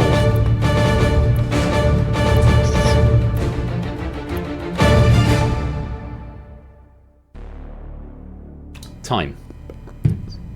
Good question. The correct answer is falafel. Falafel. Other items like spinach or sweet potato can also be included, but this is the basic recipe. Yeah, falafel. To have on good authority, if you go to New Zealand, apparently they can't do vowels there, and they call it fliffle. I don't know if that is quite true, but it sounds like something from a stand-up comedy. Wrong answers. Fajita for no, I can't allow fajiti for, and frittata, unfortunately not, Ape. Not going to fly, but falafel, everyone else getting that one right for 5 points. It does mean, Ape, that is 3 incorrect answers. I'm frightfully sorry, but you've run out of lives, and your game has to end here. Thank you very much for playing, but it's the end of the road, and it's lights out. I'll lock you in your cell. Do continue playing along in the background. Game pennies still available for you. Some more lights. Vertigo, Natter, Rift, Jogging, Cola, Shiru, BC, and Manic. You all require 1 of the next 4 questions. Any of the 1, 8, 2, or 10 pointers will get you through. Opsy, you've gone orange because you need all of the remaining questions. If you abstain at this point, you will be eliminated. And Otley, you're on your last life, so tread carefully. Only go in if you're sure, would be my advice. You've got a 1-pointer and a 2-pointer coming up. Still a chance to escape this round. For now, let's go on to question number 7. It's the 1-pointer. In theory, it's the easiest one of the lot. Let's see what you make of it. Question 7, take a look. Falafel from Grace, I like that. The Scottish Terrier and the Whippet are both breeds of which animal?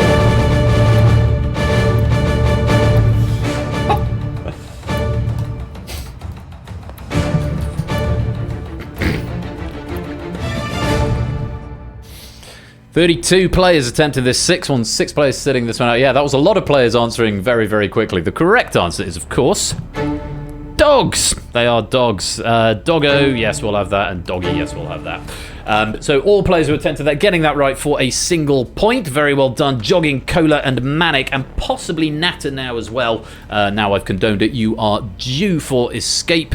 Very well done. We will see you in the next round. Dog is the correct answer. Let's light you back up.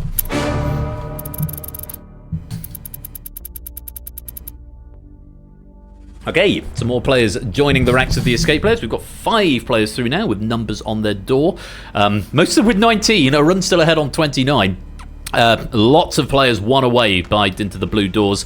Unsurprised, I have to say, at this point. Vertigo, Ralph, Fetz, Fluffy Bunny, David, Astrogardi, Pyro, Clive, Prugs, Otley, Briggs, Stilgar, Kegler, Silver Electron, TPR, Spaghetto Bandit, Zeus, Rift, Shiro, and BC. You're all one away from escaping, and Flyboy, welcome to the stream. Opsy and the escape artist, you need all 3 remaining questions to escape, and Otley, you are still on your last life, so tread carefully. Question number 8 is worth 8 points. Take a look at this. Sharing her name with the surname of a 21st century Best Supporting Actor Oscar winner, who was the mother of the twin deities Apollo and Artemis?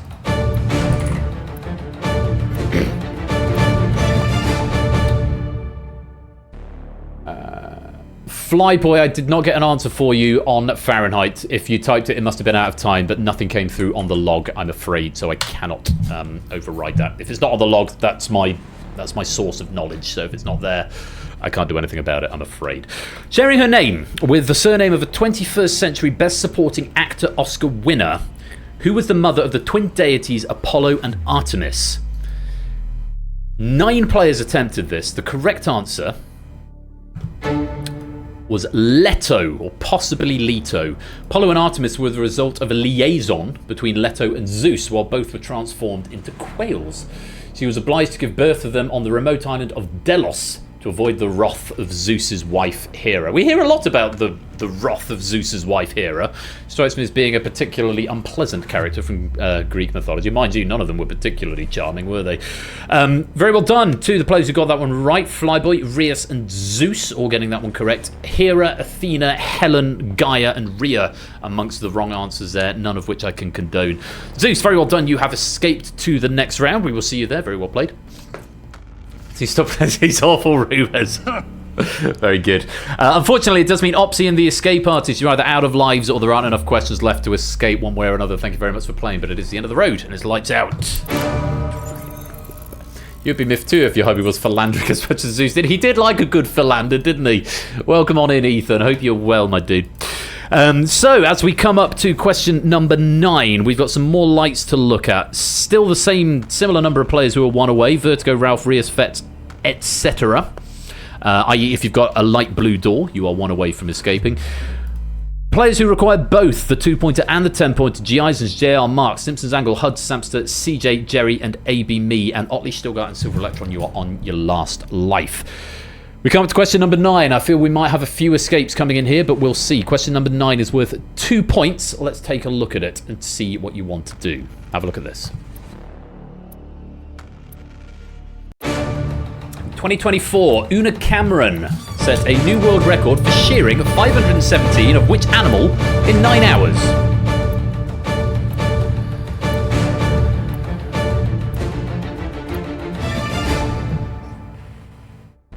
"30 players attempting this one, 6 sitting it out, who might be the 6 who are already through, actually. 2 points available for this question number 9. The correct answer was sheep, just a regular one, not a flush sheep. And every player who attempted it getting it right. Very well done. And I don't think anyone is due for elimination, because everyone who needed to answer it did answer it. So very well played if you've got yourself your 2 points, and if you've escaped. Quite a few of you escaping on that. Vertigo, Ralph, Rias, Fetz, Fluffy Bunny, David, Astrogardi, Pyro, Clive, Prugs, Otley, Brig, Stilgar, Kegler, Silver Electron, TPR, Spaghetto Bandit, Flyboy, Riff, Shearer, and BC. You've all escaped around 2. Very well done. We'll see you there. Let's light you back up. Oh, that's a lot. That's a lot. That needs to be on a play once. Ugh. I should probably fix that function. That needs to be on called. That's calling play one shot. That needs to call play unique, I think, because that was far too much. Shiny Zangsu, welcome to the stream. And we've hit the beautiful 6x6 grid of raid messages. 36 raid suggestions. Shearing flush heap. I'm going to highlight that one. So yeah, 36 raid suggestions, and I've got 1, 2, 3, 4, 5, 6, 7, 8 of them highlighted. So that's all good. Right. 1 away and requiring all is one and the same now. G. Eisens, JR, Mark, Simpsons Angle, Hud, Samster, CJ, Jerry, and AB Me. You must get this final question right if you want to escape into round 2. Wish you all the very best of luck. It is the hardest of the lot, but let's see if you can best it. Question number 10 for 10 points. Have a look at this. The term hackjacking, when control of a vehicle is taken over remotely by computer hacking, was coined in which 2024 BBC drama, in which this happens to an overnight train service between Glasgow and London?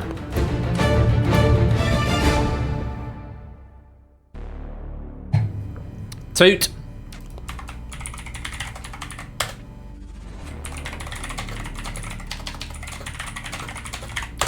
To DMs. Vixen, welcome to the stream. Lovely to have you here. Hope you're keeping well.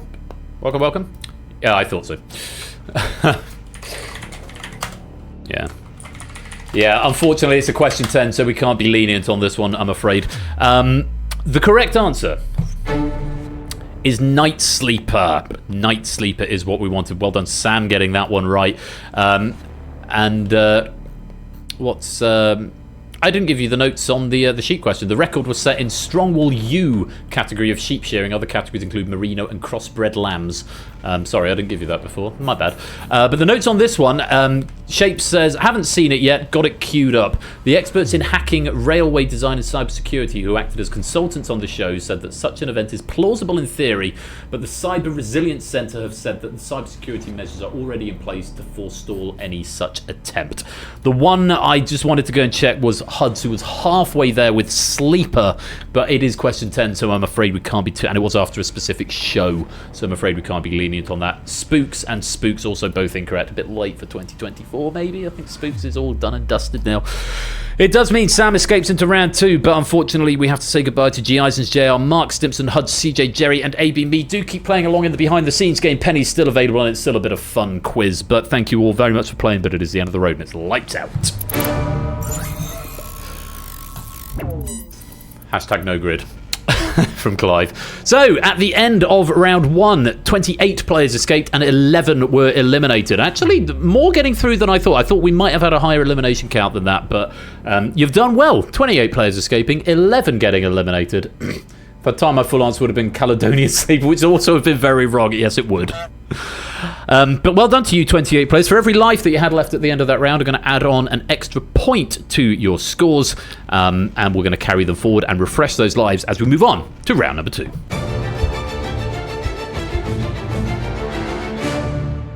Round 2 is Sustain. Similar to the previous round, except that instead of answering exactly 5, you've now got to hit a value in order to escape. The target has been set as the highest score plus 15. We'll find out who that high scorer is in just a moment. Each question is now worth a flat rate of 5 points. As before, answer incorrectly and you lose one of your 3 lives. Lose all 3 lives, or if you fail to hit that target before the end of the round, you're eliminated. There's no penalties for abstention as before. However, unlike round 1, you can continue answering after you've escaped. In round 1, once you hit 5, that was it. No more questions for you this round. But here, you can keep answering to maximise your score going into round 3. But bear in mind, if you run out of lives, you can still be eliminated, even if you've already hit that target. At the end of round 2, I will give you a bonus 2 points for every life that you've got remaining, so those lives becoming a bit more powerful. If you're thinking, do I want to take a guess at this question for 5 points, or just preserve the life in case I'm wrong, because that will be worth 2 points anyway? That's the question you've got to ask yourself once you've escaped. Is it worth the risk if you're not 100%? Bear in mind, though, you've got to hit the target before those bonuses are left. So if the target was 50 and you finish on 49 with 3 lives, sorry, you're going to be eliminated because you've got to be at 50 before the bonuses go on. Even though you'd have 55 afterwards, you must hit the target before those bonuses are applied. I hope that makes sense to you all. Let's take a look at what the target is for round 2. 47, which means the high score from the previous round is going to be 32. And that has been set by Josie Lawrence. He was the first to escape in the previous round. And he's set the target high. 47, that is what you're aiming for.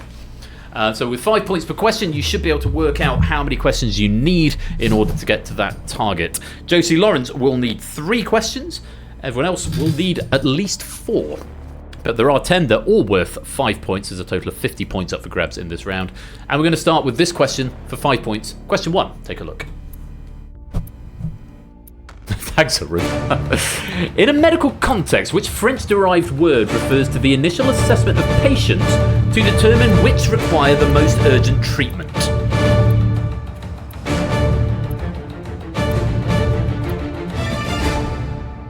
Time. 22 having a go at that, 6 abstaining. Quite a few answers coming in from the background game, which is encouraging to see.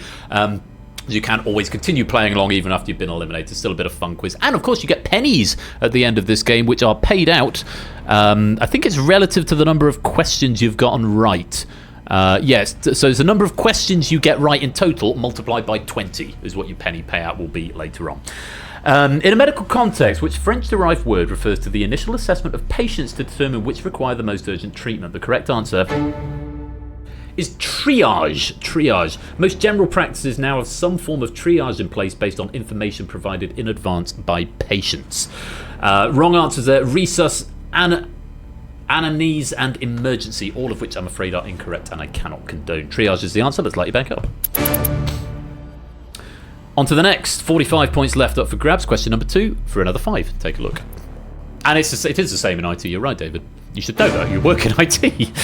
In a 2023 film, which character ponders in a song whether it is his destiny to live and die a life of blonde fragility?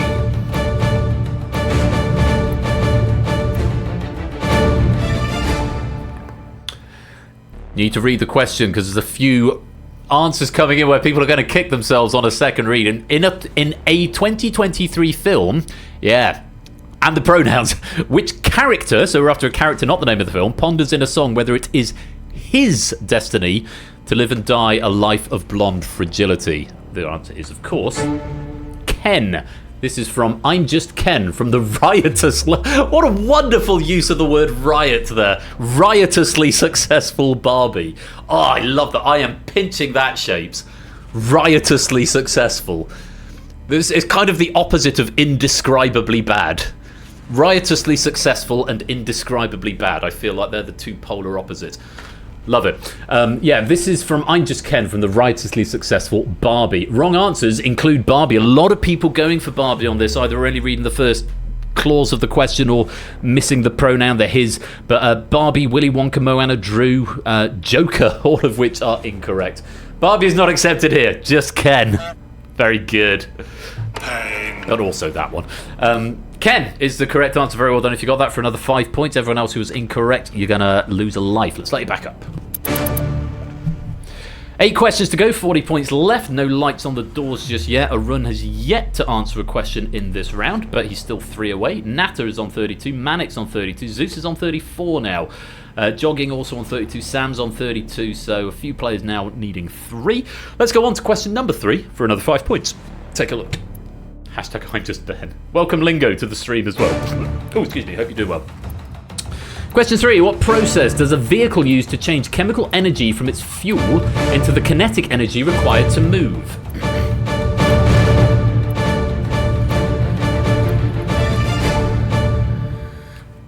(24) having a go at that one.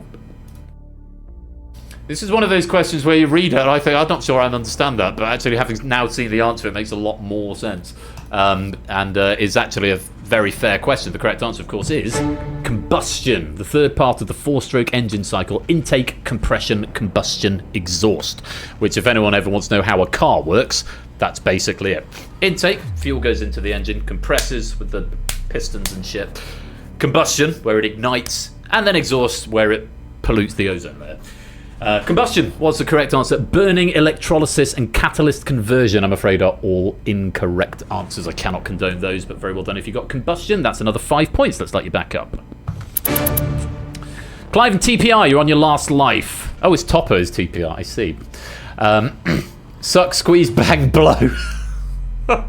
Order! No. Very rude. Clive and Topper, one more incorrect answer and you will be eliminated, so do tread carefully. We're going on to the next question. 7 questions left, 35 points still up for grabs. Take a look at this for 5 points. In Louisa May Alcott's novel Little Women, who is the 4th March sister alongside Beth, Jo and Meg? Yeah, I'm highlighting pistons and shit and suck, squeeze, bang, blow as potential rape messages. Like them. And that's time. 12 players attempting this one, 16 sitting it out. The correct answer is Amy, the youngest of the sisters, and is seen as the one whose maturity develops the most throughout the novel's events. That's generally how it works when the youngest has got the longest journey to go on. Laura, April, Emma, Peggy, May, Mary, February, Emma, April. We didn't start the fire. Are all incorrect answers.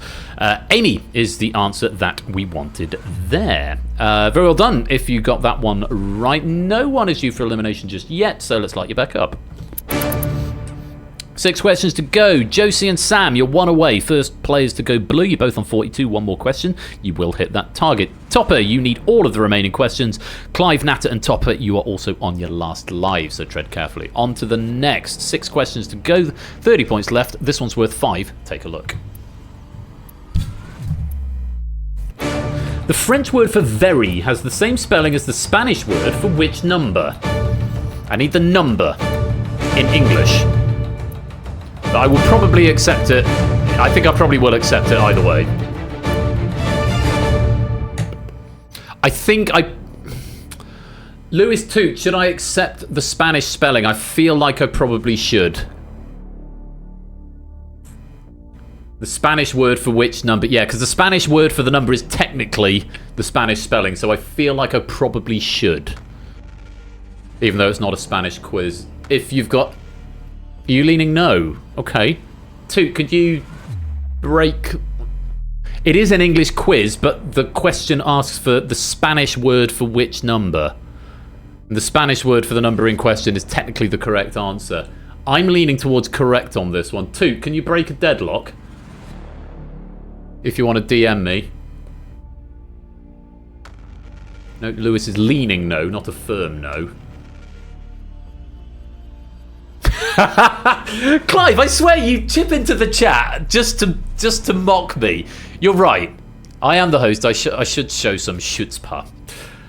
And Toot isn't responding, so I'm going to go with my instinct on this. The correct answer is 3, but I am going to accept tres just because of the nature of the question. Because, yeah, the French word for very has the same spelling as the Spanish word for which number. I think could be argued to be ambiguous, and it's asking for the Spanish spelling of it. Intention is clear as well, which I think is probably more important here. Notes here from Shapes. The French for very, which is tres, T-R-E-S, carries a grave accent over the E, making the pronunciation more like tray than tre. Spanish generally doesn't have as much time for accents, so tres for 3 is, or tres rather for 3 is exactly as written. And I am going to accept tres from David and Prugs. Let me find you. If I click Prugs, and where is David? David. I just want to see that you go green when I press this button. Where are you? Oh, you're right next to him. Yes, you've both gone green simultaneously, which is fine. I can't accept 4, 5, 6, 7, 8, or Mardi, unfortunately, because those are not right answers. But tres or 3, I will accept. Josie Lawrence and Sam, Arun and Sam, very well done. You're through to the next round. Remember, you can keep answering questions if you want to increase your scores, but you do run the risk of elimination. Tres grateful. Ha! Very good. Natta and Topper, I'm afraid it's too many wrong answers or not enough questions left, one or the other. Thank you very much for playing, but it is the end of the road, and it's lights out.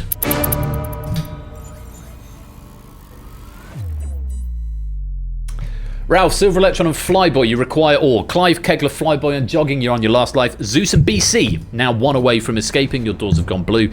Josie and Sam, your doors have gone green, which means you have escaped, but you are still in live play if you would like to continue. We're halfway through the round. 5 questions to go. This next one is worth 5 points. Take a look. The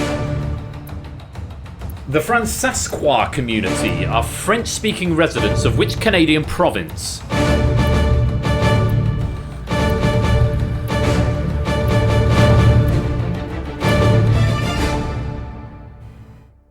I've got the pronunciation notes in the notes, but they don't populate in the console until the end of the question, but I'm really glad I got that pronunciation right. I think I'm on form tonight. I don't think I've missed one yet. I don't want to say the perfect game. I came so close on Thursday to not fluffing anything. Have I fluffed anything tonight? Have I fluffed anything? Behave. Duh. That's aimed at me. The Francescois community are French-speaking residents of which can... No, I did not... No, you behave, Opsy. Stop that. Which Canadian province? Correct answer. A lot of wrong answers here. It's Saskatchewan is what we wanted there. A lot of players going for Quebec. No, Francescois pronunciation is there. Around 16,000 Saskatchewans have French as their first language, and a total of around 50,000 residents of the province can speak French, including Pierre Poilievre, likely winner of the next Canadian general election. It's great fishing in Quebec. Boo. A lot of boos. So plus side, I get my answer in on time after all. A lot of players going for Quebec there, I have to say. Yeah. Do not speak his name. Sorry, I had the pronunciation. I felt obligated to do so. I'm just going to go through these wrong answers. There is a phonetically plausible one here from Otley, Saskatchewan, which I will allow. And also from Natus, yeah, that's phonetically plausible, Natter. I'll let you have that. Even though you're in the behind-the-scene games, you know, still pennies in it. A lot of Quebecs and a lot of Ontarios, a couple of Montreals, but yeah, unfortunately not the answer. It does mean, Zeus, you are due for escape. It's kept me a fucking puppet. Zeus, you are due for escape. Very well done. We'll see you in round 3 if you can keep hold of all of your lives. It does mean Kegler, Silver Electron, Flyboy, and Jogging. It's too many wrong answers or not enough questions left. Thank you very much for playing, but it's the end of the road and it's lights out. They're dropping like flies with 4 questions to go. Riff and BC are 1 away. Ralph, Fluffy, Pyro, Stilgar, and Spaghetto Bandit require all 4 remaining questions. Fluffy, David, Pyro, Clive, Stilgar, Shiru, and BC are on their last life. Combination of door colours because the requires all light for the door. The orange light takes priority over the last life red light. So if you are both on your last life and require all, the priority will be the orange light. Just FYI. Green if you're already through, but still in live play. Blue if you want away. Red if you're on your last life and don't require all. Orange if you do require all, whether or not you're on your last life. Anything else is somewhere in between one of those states. Good luck. Let's take a look at the next question for another 5 points. Take a look at this. Which American athlete won the gold medal in the 100-meter men's sprint final at the Paris 2024 Olympics? What a great question. It's one I didn't realise. I don't know. I just assumed Usain Bolt won everything. But of course he's retired now. Just 7 having a go at this, 15 abstaining. Correct answer is Noah Lyles. Won with a time of 9.784 seconds, which was, and I remember it being a photo finish, but I don't remember who the winner was, 0.005 seconds ahead of silver medalist Kashani Thompson, the closest ever finish in the Olympic final. Wrong answers, James, no idea, GG, Bolsmith, and yeah, Opsy, I'll allow that. I know you're in the background game, but you know, it's still pennies. Lyle. That's close enough for me. I would call that. Yeah, well, I'll let you have that, Opsy. Phonetically plausible. I think that's condonable, definitely. Intention is. It's like if someone said Rachel Reeves for the Chancellor of the Exchequer, I'd expect them to condone that. Rather than Rachel Reeve, which is her actual name. It does mean, regrettably, Ralph, Pyro, Stilgar, and Spaghetto Bandit, there's either not enough questions or too many wrong answers. I'm afraid it is the end of the road. And it's lights out!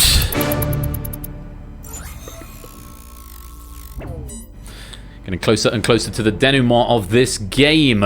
Otley, Riff, and BC are now 1 away, and your doors have gone blue. Fetz, Fluffy, David, Brig, Cola, and Shiru, you require all 3 remaining questions. Fluffy, David, Clive, Shiru, and BC, you're also on your last lives. So tread carefully. Another question for 5 points. Take a look. Other way round? What? What's the other way round, Otley? What's the other way round? Sorry, that's one line I've picked up on in chat and I don't know the context. Oh, it is Reeves plural. Ah, I see. My bad. Is it? It does have an S. Well, my point is proven. I'm hoping that if I'd said Rachel Reeve, it would have been accepted as correct. What's that? Hex go brr. Yes. Next question for 5 points. Take a look. The European Broadcasting Union, the European Organisation for Nuclear Research, and Médecins Sans Frontières all have their headquarters in which Swiss city?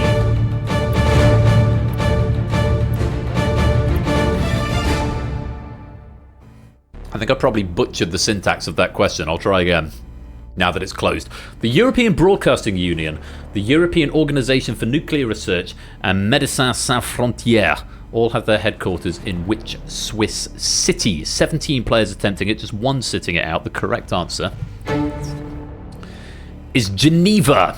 Although CERN is located in Switzerland, the Large Hadron Collider has a circumference of 27 kilometres, and much of it is actually underground on the French side of the border. Wrong answers coming in there: Bern, Lucerne, Stockholm, Basel, Zurich, and a high one. All of those incorrect, I'm afraid. Very well played to Otley, Riff, and BC. You have earned escape into the next round. If you're on your last life, I would suggest maybe just sitting out the next couple of questions and getting a guaranteed spot into the final round. Sadly, we have to say goodbye to Brig. I don't think there are enough questions left for you to hit that target of 47. Max you can get now is 44. Thank you very much for playing, but it is the end of the road. And it's lights out!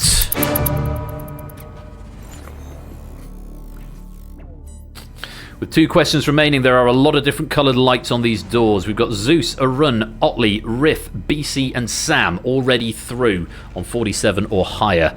We've got Manic, Proogs, Clive and Vertigo, who are blue because they are 1 away. They can have either of the next 2 questions.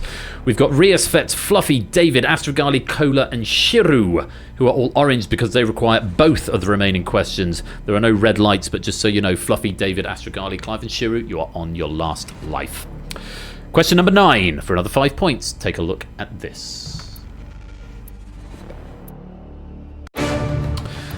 Transparent film that reflects UV light is a solution recommended by the RSPB to prevent bird deaths from collisions with what items?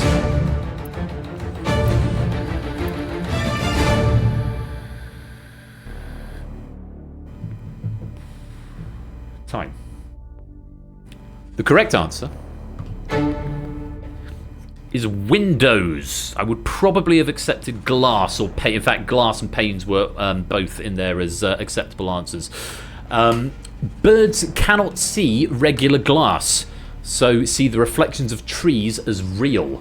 From the same list of recommendations, fake plastic owls do not work. Birds figure out very quickly that these statues are not real. I mean, what are birds? We just don't know. Why is that not on my soundboard? That's a real missed opportunity. Okay, Sam, as funny as it is, I quite like the chat in between each question, so if we could not meme every time I pause for breath for 10 seconds in between the question, you know, it is more than just quiz, okay? Just be cool, Sam, damn. Okay? Just lower the memeage. It's just, you know, doesn't have to be every question. All right. If I go off on a big tangent, like you're now making me do, because I've had to address it, fair cop. But not every time. Just, you know, let me do my thing. Right. Zeebs, Master of Puns, welcome to the stream. Birds are fluffy dinosaurs. Yes, they basically are. And a message from our sponsor, JR. I like the chat between questions, personally. Thank you for the 100 bits, JR, and thank you for the vote of confidence. I like the chat between questions as well. It makes it, you know, just breaks things up a bit, because it's quite an intense game. And a message from our sponsor, G. Eisens. I almost forgot to reactive this from mobile. Streak Preserve. Streak Preserve! We're up to 47 months. Well, it says resubscribe for 1 month, but subscribe for 47 months, so may or may not have been. I don't know, but thank you for the subscription anyway, G. Eisens. I'm most grateful to you. I like the bit where I didn't yell. I had a polite and calm and, you know, measured conversation. Can I be in the middle and say I sometimes start the chat, sometimes I have to play thrash metal over it? Yeah, that's fine. But at the same time, if you want to play thrash metal over it, that's your business. It doesn't need to be in the public discourse necessarily. Where were we? Unity error for you, Ollie. Refresh the controller. You might need to rejoin. You should be fine. If it hasn't crashed, if it's still active, then you should be fine. But bring it to your house. That's Steve. That's fine. Windows. Yeah, Windows was the answer. If you get a bird to do this to one of your windows, the Natural History Museum accepts. Really? Brilliant. Their display inspired the questions. I love it. Clive, Proogs and Manic, you are through to round number 3 if you choose not to eliminate yourselves on question number 10. Sadly, Rias, Fetz and Fluffy, good hustle up to question number 19, but I'm afraid it is the end of the road and it's lights out. All 3 on the front row. Yeah, so Otley, if you hit OK... Oh, I'll message you.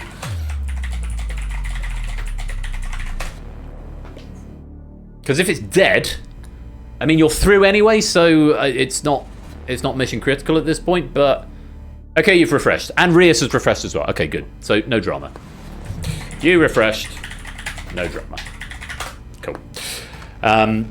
Yeah, this is the other thing. Sometimes there's chat because obviously, yeah, that's fine. So, sometimes it just WebGL it just shits itself and dies just occasionally, and you just got to deal with it. This is the thing where we're doing everything when I'm being the host and the pointless friend and the tech support and worrying the software isn't going to break at any point. Sometimes I have to go off and do a thing. It's not like actual live TV where there's each of those is one job.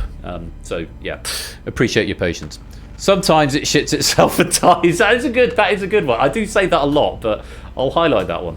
Right, we come to the final question of round number 2. Vertigo, David, Astrogali, Kola, Shiru. You need to get this one right if you want to get into the next round. Live, somewhat academic at this point. Let's see what you make of it. Good luck to you all. Question number 10. Take a look at this. The entrance to Super Nintendo World at Universal Studios in Osaka and Los Angeles takes the form of which item from the Mario franchise? Hudge, you can pick the times. Thank you very much for that gifted sub to praise to our holy Lord Bingus, Hudge. But bloody Nora, you can pick the time on a critical question at the end of the round. Having the risky business theme go off is certainly a moment. But thank you for your generosity there, mate. Much appreciated. The entrance to Super Nintendo World at Universal Studios in Osaka and Los Angeles takes the form of which item from the Mario franchise? The correct answer, and I am going to condone a couple here. I'm going to feel generous. The correct answer is the warp pipe. I will accept pipe or other variations thereupon. Pipe is fine. Mushroom, though, no. Door, no. Tunnel. Oh, let me think about that one for a minute. I'm just going to go through the other answers. Mushroom, mushroom, mushroom, banana, mushroom, mushroom. Question box, door, Goomba, tunnel, tube, banana. Mushroom, just BC going for pipe. Pipe should have been condoned. It wasn't condoned because you put a space at the beginning, BC. That's the reason it wasn't condoned. But yes, warp pipe, pipe, or green pipe were accepted. Lewis, you got a strong feeling on tunnel. I don't know what it looks like. Oh, space was so yeah, because spell checker does 80% tolerance, and because pipe is a 4-letter word, one character out will mark it as wrong. No strong feeling, but if you're feeling generous, take it. Clive, are you still in the game? Or are you out? You're still in the game. DM me, don't put it into public. If it's possible to DM me, you're in. Okay, if it's possible to DM me in Discord, just to tell me your thoughts, I'd just be purely because I don't know what it looks like, and if it is a tunnel, it's an item from the Mario franchise. Let me know your thoughts, Clive, because you are the resident expert on this subject matter. So just ping me a quick DM.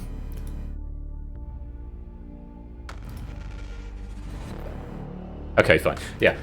All three of the second opinions. I was probably leaning more towards no, but maybe if I was feeling charitable. But I've got Toot and Lewis saying don't accept, and I've got Clive as well, who's the expert on this matter, saying the same. So unfortunately, Mr. Vertigo, I cannot accept tunnel. It's very much a warp pipe. It does mean, Mr. Vertigo, you are going to be eliminated. David, Astrogali, Kola, and Shiru, congratulations, you are into the final. But Mr. Vertigo, great hustle. 20 questions, but unfortunately, it's the end of the road, and it's lights out.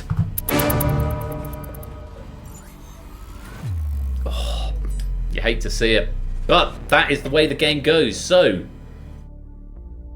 11 left us in round 1, 15 have been eliminated in round 2, which leaves us with 13 players for the Escape Artist final. Minimum required as ever. So all it takes, David, chip and a chair, as they say. Zeus, Manic, David, Kola, Proogs, Shiru, BC, Samster, Riff, Arun, Otley, Clive, and Astrogali. Bloody hell, that is a stacked final. It is time for round 3 of the Escape Artists. I'll give you 2 points for every life that you've got left as we go to round 3. Wrong game. What's the wrong game, Riosu? What did I say? Did I use a quote from a different game? Might have gone through it if I read the questions. That does help. It does help. Round 3 is Survive. Different format here. You must outlast all other players, and I need to re-gas my vape pen. First player to answer correctly restarts the clock and sets a drain running on all remaining players. Stop the drain by answering the question correctly. If nobody answers the question correctly in 15 seconds... Oh, chip in a chair. No, chip in a chair is not the game. Yes, you're right, Rissy. And thank you for the clarification, not a cat. If nobody answers the question in 15 seconds, all players lose the maximum for the question. So someone must answer in 15 seconds or you're all going to be penalised. Lives have been replaced with refires. What this means is that you can will allow you to attempt the question more than once. Some of these questions have been designed that they might be one of 2 or 3 options, and you might want to have another go at them. Once those refires are exhausted and they're global for the round, only a first answer will be accepted on subsequent questions. Worth bearing in mind, you can attempt every question once for free. And before we go to this round, we're going to have a break. For Stream Doggo! Hello! Stream Doggo! How are you? Have you been having a nice sleep on the bed? Oh, yes! Hello, Stream Pupper. Hello, pup. Oh, big yawn. Oh, you're so gorgeous. Look, Sam, I'm going to kiss my dog like a weird person who shows affection to their pets. Yeah. Say hello. Say hello, Dexter. How are you? Are you okay? No tongues. No tongues. No tongues. Scheduled dog break, yeah. We'll have a little bit of dopamine hit the system before we do the Escape Artist final. Oh, I love you too. I love you too. Do you want to stay and watch the Escape Artist final? Oh, you've got gunk in your eye. You've got gunk. There you go. Right. Do you want to stay up here and watch it? Okay, you stay up here. So yeah, main takeaway there is you can attempt every question once. So do attempt every question once. Thereafter, it's up to you if you want to refire or not. But Dogavine, yes. And a message from our sponsor, BC. You don't get this on Pointless. Escape Artist Superior Quiz. I couldn't possibly comment given I work for the company that makes the software for Pointless, but thank you for the 100 bits, PC. I'm most grateful to you. So yeah, attempt every question once if you like. You don't have to refire. Once those 3 refires are gone, only a first answer will be accepted. If your points reach 0, you are eliminated from the game. When only one player remains, that player is declared the escape artist. The drain starts quite minimal and will increase as the round goes on. Good luck to you all. We're starting with 1 point every 3 seconds up to a maximum of 5. Remember, the first player to answer will maintain their score. High score at the moment belongs to Zeus on a whopping 75. We've got a run, I believe, in second with 64, and then Sam in third with 61. I think that's correct. Subsequent questions will debug the order for me. Let's see how we get on with this first question. Good luck to you all. Here's question number 1. You're gonna get down. Good boy. In October 2024, the World Championship of what form of entertainment was won by Poland's Nakaja Art, with what they described as pyro-musical, using their national colours. Proogs was the first to get the correct answer. Clock is on for everyone. Rick, Clive and Zeus are there. A couple of wrong answers coming in. We'll see a flash on the doorboard, a flash of red. And that is time. Only 4 players getting there. 8 players attempting it, 5 abstaining altogether. In October 2024, the World Championship of what form of entertainment was won by Poland's Nakaja Art, with what they described as pyro-musical, using their national colours. The correct answer was fireworks display. Clive getting there on a second attempt using a refire. Prue's getting it first time. Josie Lawrence going circus and not refiring. Zeus and Riff both getting fireworks. Cola getting air guitar. BC going for fire breathing. Manic going for opera. All of those incorrect, unfortunately, and a few players abstaining, losing 5 points there. Nakaya, I'm assured, is the pronunciation, which again, getting it after the question is a little late, but I think I said it broadly correct. The World Fireworks Championship was held on 3 weekends in September and October on Blackpool Beach, with Poland winning ahead of displays for Finland and the USA. Hashtag Stream Doggo and Doggo Break Time. I like both of those. So yeah, fireworks is what we wanted there. A reminder, because we did have 5 abstentions there, players not attempting it at all. Just say something, it might be right. But if you say nothing, you're definitely going to get no points. A few players in the background game getting it, as you can see by the green circles. Very well done there. Let's light you back up. Zeus has the lead, 75. Josie Lawrence is second with 59. Sam's in third with 56. Riff 55. Clive 54. Otley 52. BC 50. Prugs 49. Shiru 47. Cola 46. David and Astrogali 45. Manic 44. Not a huge amount in it. A bit of a gap with Zeus at the top, but all it takes is one question, particularly later on in this round, and that can all change very, very quickly. For now, let's go on. Question number 2.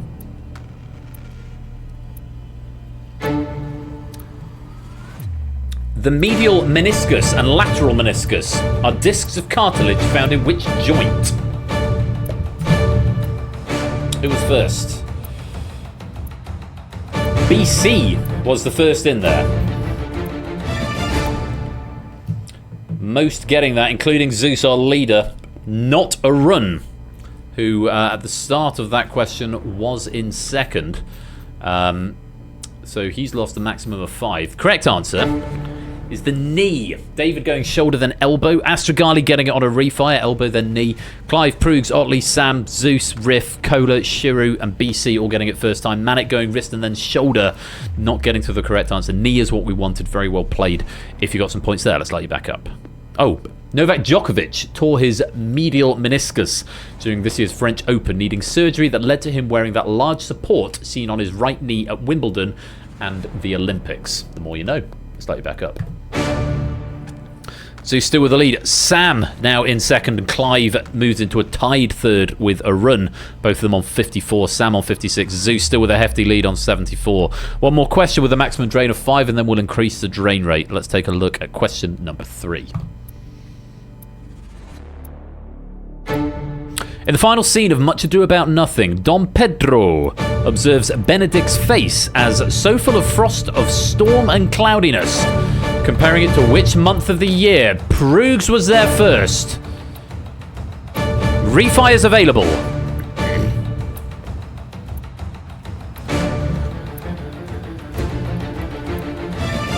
That's what I mean about a question being pseudo multiple choice. There are only so many months that could be described as so full of frost, of storm and cloudiness, and in this case we were looking for February. February was the answer. Good morrow, Benedict. Why? What's the matter that you have such a February face so full of frost, of storm and cloudiness? Love a bit of Shakespeare. Prugs was the first to get there, getting it without the need for a refire. February was the correct answer to go through. David going December, then January, then calling it quits.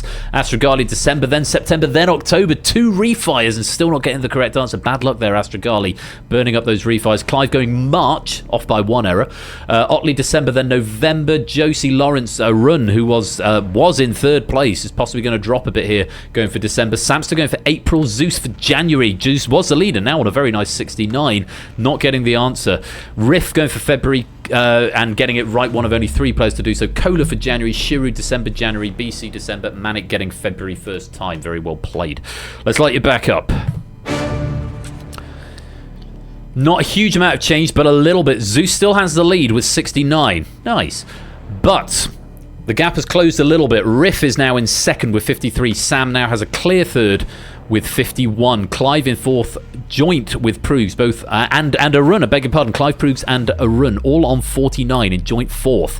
Still much to go. There's still a gap between second place and Zeus, who has a clear lead of 16 points ahead of second place, but it's very close between the rest of the pack then.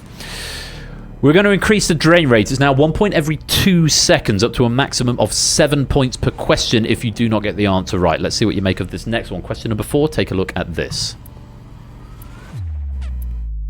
The RTE drama series Hidden Assets contains police investigations into criminal diamond trading between Limerick and which mainland European city? Otley was the first to get there. And as of right now, the only one to get there. We're after a city, not a country.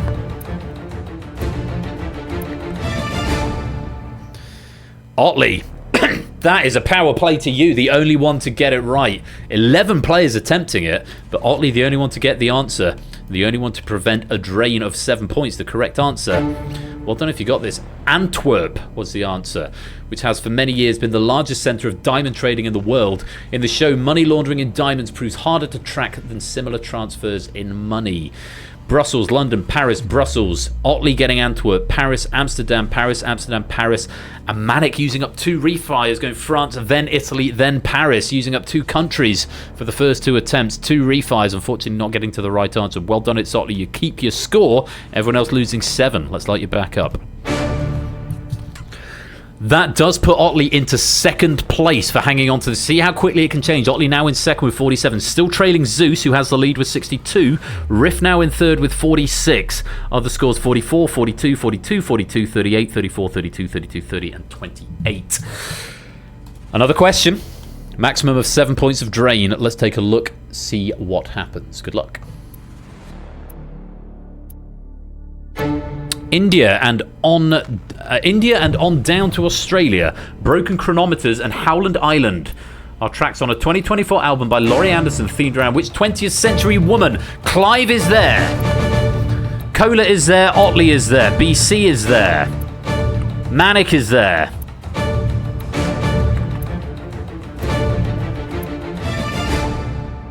And that is time.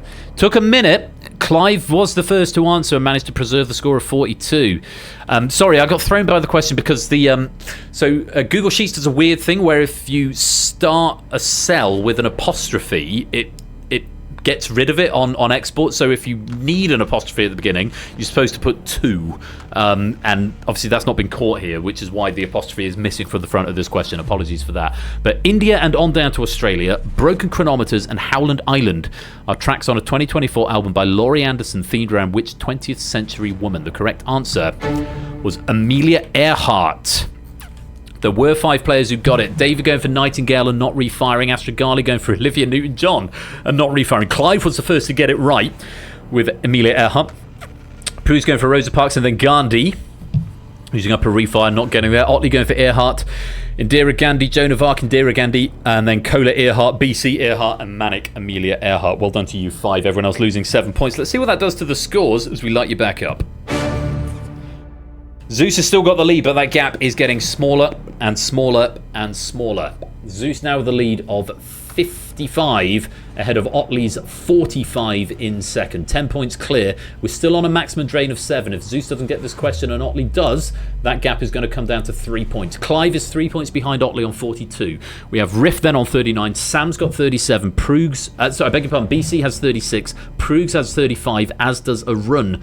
Cola on 31. Manic on 28. Shiru 27. Astragali 23. David 21. Everyone is still going to survive this question. We're not getting up to serious drain, but after this we're going to increase the drain rate to 15 points per question, which could spell danger for some players. Let's see what this question brings. Good luck to you all. Yes, it's something like that, Fluffy. Something like that. Question 6. Who is the subject of the oldest existing photograph of a US president taken in 1843, 14 years after he left office? Zeus has got there first.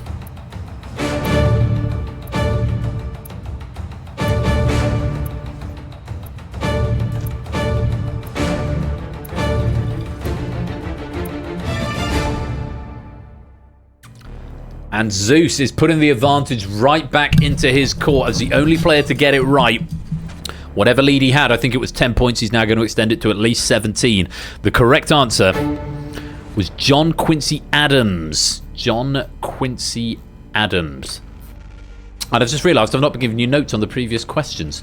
Just the previous one. So on the Amelia Earhart question, the album called Amelia traces Earhart's attempted circumnavigation of the world by plane, which ended with her disappearance over the Pacific Ocean heading towards Howland Island, halfway between Australia and Hawaii. Unrelatedly, Public Service Broadcasting have also recently released an album based on Earhart's career called The Last Flight.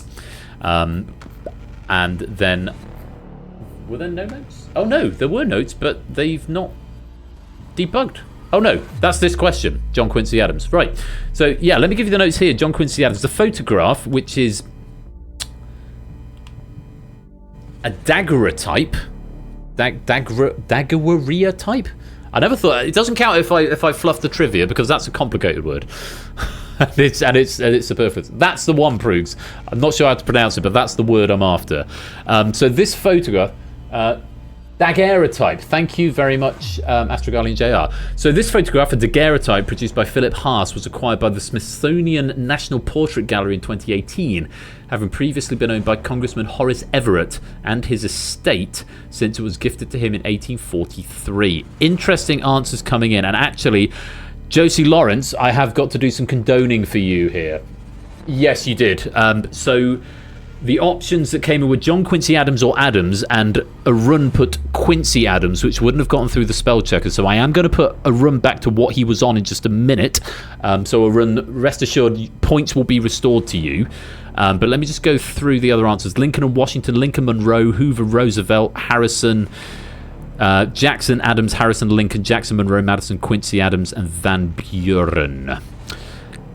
It would have been Arun who would have started the clock, so Zeus would technically have lost some points here. But I can't tell by how much because I don't debug the timestamps. But Arun, I'm just going to press you a couple of times. Jefferson with 32 points and 2 refires. Quincy Adams with 35 points and 3 refires. This was recorded as incorrect to invert and apply the state. I love it when I debug idiot-proof notes to myself in the console. To invert and apply the state, shift-click the player cell. There you go. State applied. So you're back up to 35 points, Arun, which is what you would have had at the time you answered, and your 3 refires have come back. Zeus would have lost some points because your answer of Quincy Adams came in before his answer of Adams. But like I said, don't look at the timestamps. You can take 7 points off me if you also take 29 points off Samster. Well, wouldn't that be? What a shame. But I'm not going to do that. It wouldn't have been 7 points, Zeus, and it's very difficult to work that out in the moment. So you get the benefit of the doubt. But unless it comes down to you and Arun in the final, and Arun wins by 1 point, then at which point you can submit a formal complaint. But until then, I feel like justice has been served. Very well done. Just 2 players getting that one right. Let's light you back up. Yeah, bank error in your favour. Think of it as that. Right. We're into the serious part of the game. Zeus has the lead with 55. Otley's in second with 38. Clive and Arun are now tied in third with 35. Thanks to that coming again of Arun's score. Riff has 32. Samster 30. BC 29. Proogs 28. Cola 24. Manic 21. Shiru 20. Astrogali 16. And David on 14. The first player to be in peril because we have increased the drain rate up to 1 point per second, which means there is a maximum of 15 points to be lost if you do not give me a correct answer to this question. 1 point per second. David, you are in peril. Good luck. Here is question number 7.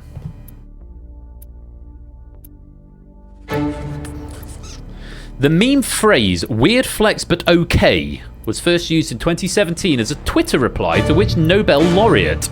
After a tweet describing her year, which had included a mission to Oxford University and addressing the UN General Assembly. BC was the first to get here. David has found the correct answer, which means he is going to survive this question. He's down to 9 points, but he is still alive with the correct answer. 11 players attempting. The correct answer was Malala Yousafzai. Finn Fiari still has this as his pinned tweet, apparently. So we did accept Malala or Yousafzai. Clive, did you need 2 attempts for that? Yousafzai was... Okay, 35 points and 2. I'm going to give you 4 points and a refire back, Clive, because that is phonetically plausible. Yeah, you goofed the spelling, but it's phonetically plausible, so I'll give that back to you. Well, it's the rules of the game. It's only fair. Otley going Malala Thunberg. We're going Greta Thunberg first, and then getting Malala on the refire. Malala, Thunberg with no refire from Shiru. Manic going for Joyce Carol Oates, all incorrect, unfortunately. Clive, you've recovered back to the state you were in when your incorrect spelling didn't get counted, but probably should have done. Very well done if you got that. Malala Yousafzai was the correct answer. Have I got notes on this? Yes, I've already read them. Let's light you back up. Question number 8. 1 point every second up to a maximum of 15. David, Astrogali, Pruz, Kola, Shiru, and Manic, you're all in peril. Wrong answer or failed to answer at all. Well, wrong answer if you've got no refires, but don't get this right and you're eliminated from the game. Good luck. Question 8, take a look. The start of the millennium on the 1st of January 2000, the European Union comprised how many member states? 5 seconds. No one's there yet.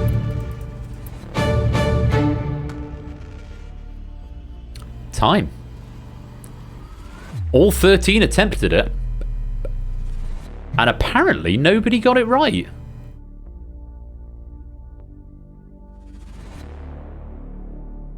That is the case. Nobody got it. That's the first one we've had. Wow. First sausage question of the night. The correct answer is 15.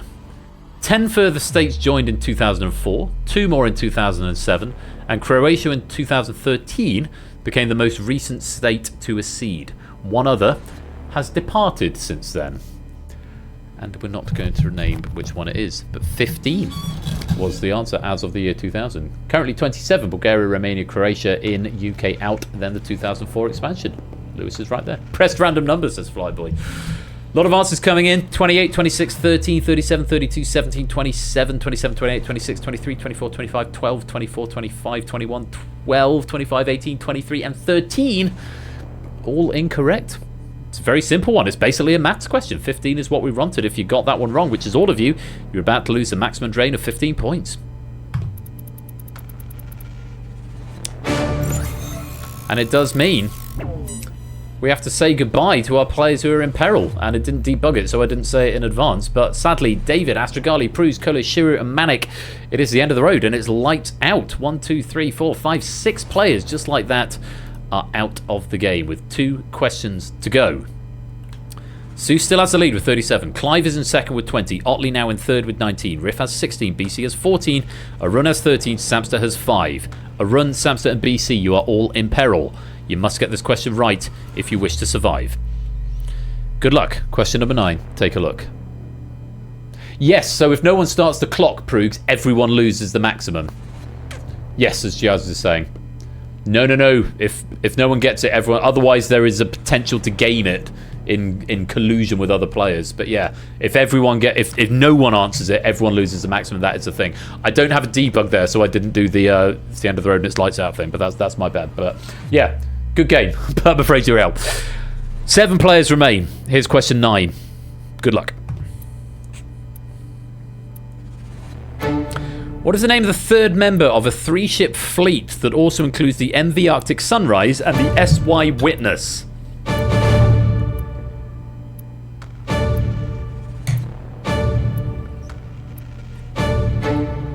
And we're out of time again. 2 sausages in a row. All 7 attempting it, all 7 incorrect. The correct answer was the Rainbow Warrior. Get harder they, indeed they do. Yeah, the current Rainbow Warrior has been operational since 2011 and is the third to bear the name. The first was sunk by 2 mines placed by French security agents in 1985. What a shame. Before it could lead a protest against France's nuclear tests in the southern Pacific Ocean. Second was retired in 2011 and sold for scrap in 2018. David Attenborough, Ever Given Discovery, Ever Given Boating with Boatface, and USS Texas, all incorrect. It does mean Arun, BC, and Sam. It's a maximum drain. Well, it's a maximum drain from everybody. Another 15 points from all of you. But Arun, BC, and Sam, I'm afraid it's the end of the road. And it's lights out.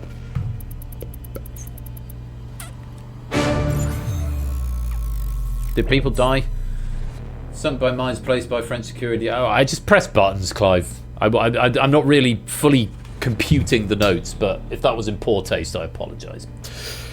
We're down to the final 4, and my God, Zeus has 22, Clive has 5, Otley has 4, Riff has 1, as in 1-O-N-E. Yeah, very much so. But here's the thing, you're all in danger because it's question 10, so the drain rate is infinite. And rather than just docking 15 points and giving Zeus the win by proxy, if no one gets it, if no one gets this one, after 15 seconds, we're just going to start all of your clocks.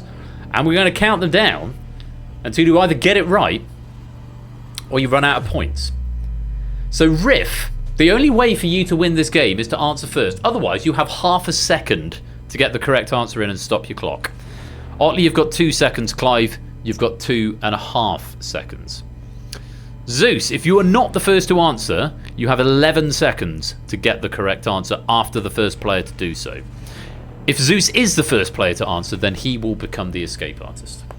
If no one gets it, then you all leave with nothing and you're all locked in, which has happened before. We don't always get to question 30, but we have tonight. Zeus, Clive, Otley, Riff. Good luck to you all. Here's question 10.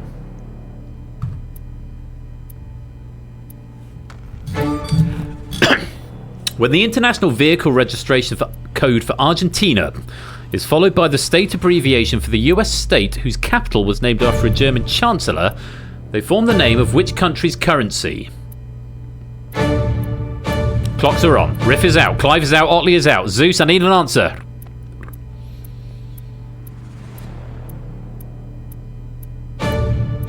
Not that one! Oh!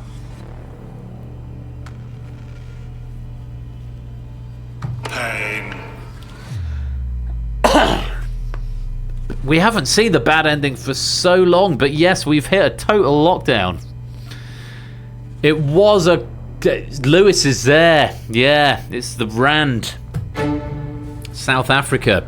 Argentina is RA, Republica Argentina, and Bismarck, the capital of North Dakota, ND, was named after Otto von Bismarck in 1873 to encourage German investment in the state's railroad construction. Where's my notes got to? State's railroad, because then it runs out on the main console and I've got to look at the small one. If I have to click it, that would help, wouldn't it? These form Rand, R-A-N-D, which is the currency of South Africa. Ralph did get it. He was the only player in the background game to get it, but unfortunately Zeus went for Real. R-A-E-L. You were halfway there, Zeus. I would so love to give that to you. You got it half right, but unfortunately not the full answer. Riff, Clive and Otley ran out of time before. I mean, Clive did go for India, and then Japan, and then ran out of time. But no one else able to get an answer in. And Zeus, you were 2 letters off, but unfortunately for you and for Otley and for Clive and for Riff, great hustle, but it is the end of the road and it's lights out. Well, here's a sight for sore eyes. A full lobby. And I'm afraid no one escapes.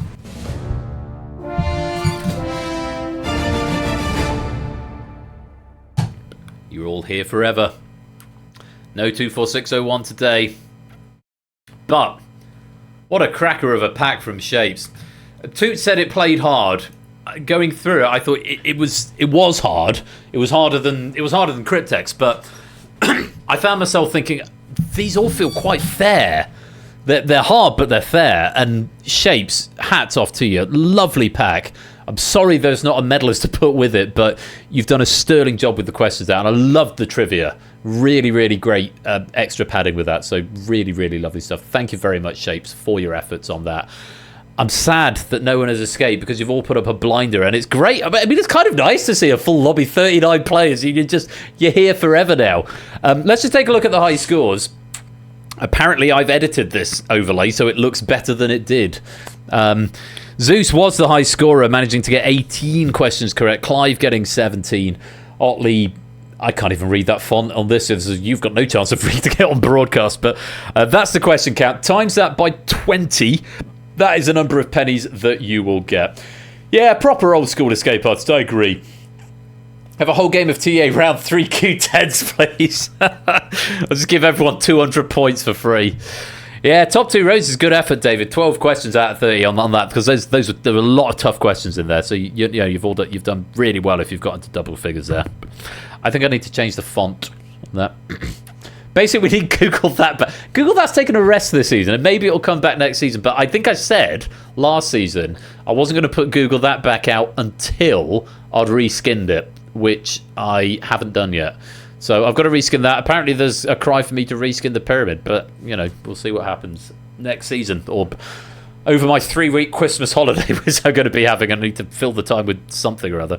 I'm afraid no one escaped, but thank you very much to Shapes for the pack and to Toot for proofing it. When we come back, we are going to be playing Spotlight, final game of the night, which is going to be by a combination of all. I do hope you'll stick around for it. There's more than 39 slots available in this game, so please stick around for Spotlight. Again, if you're not subscribed, I'm going to play some adverts for you. I'm going to go find another bottle of wine or something because I've exhausted this one, which is a tremendous shame.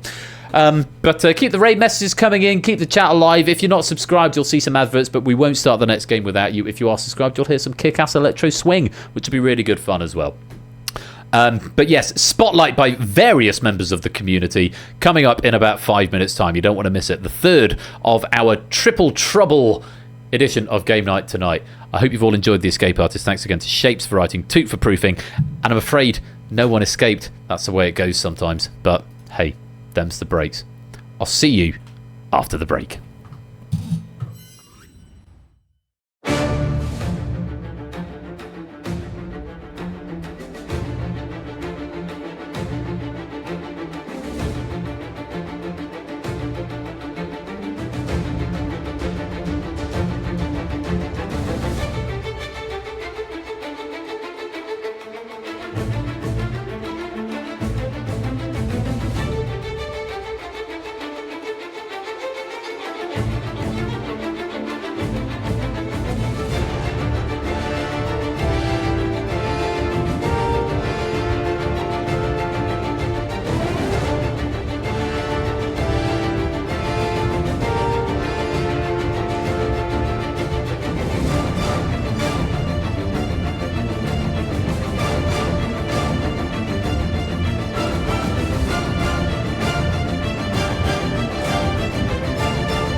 Before I go to an ad break, I've just made a calamitous error, which is the problem when you add new features without integrating your psyche into what's going on with them. So I shift-clicked Reskin Ven, and I meant to just normal click it. What that has done is it means it's selected that as a raid message, but it's also cleared all of the other raid messages. So all of the raid messages where I've been highlighting over the course of the night, and I've just gone on autopilot, I've just pinky shift-clicked, and it's gone. So any raid messages you've got in, they would have been reset. So you can now resubmit raid messages, but anything that went in previously has now been gone. So I'm going to have to disregard it, and we start again from here. So if you're still here, you've got 3 other opportunities. If you can remember them from before, get your raid messages back in. You can have new ones, you can have the same ones, and I'll try not to make the same mistake again. And I'm going to have to highlight them as they come in.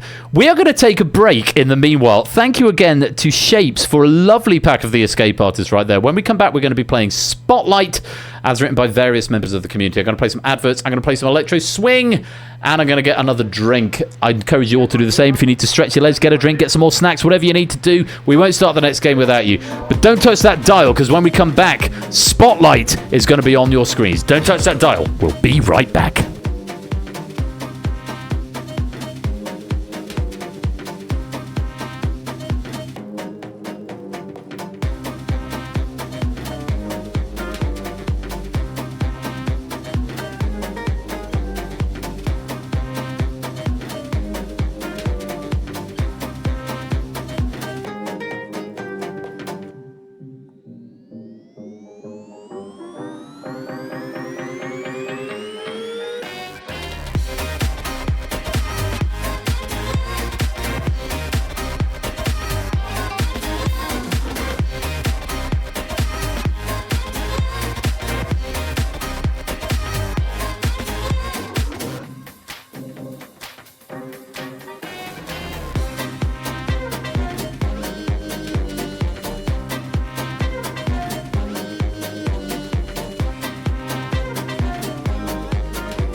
seatbelt. I got it. Stay easy, guys. See you back there.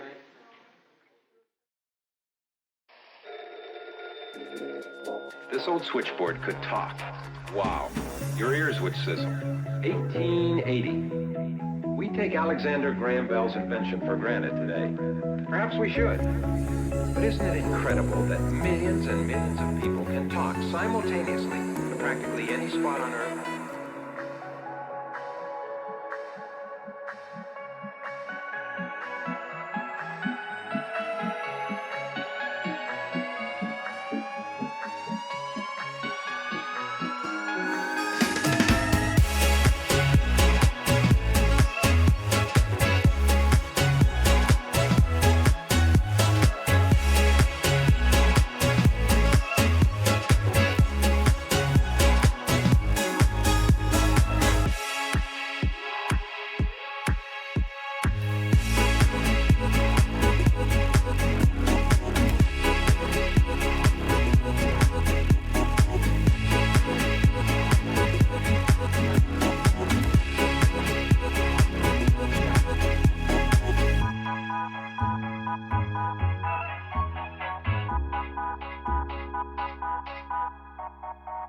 In the beginning, back in the old days, the telephone was something of an oddity, to say the least.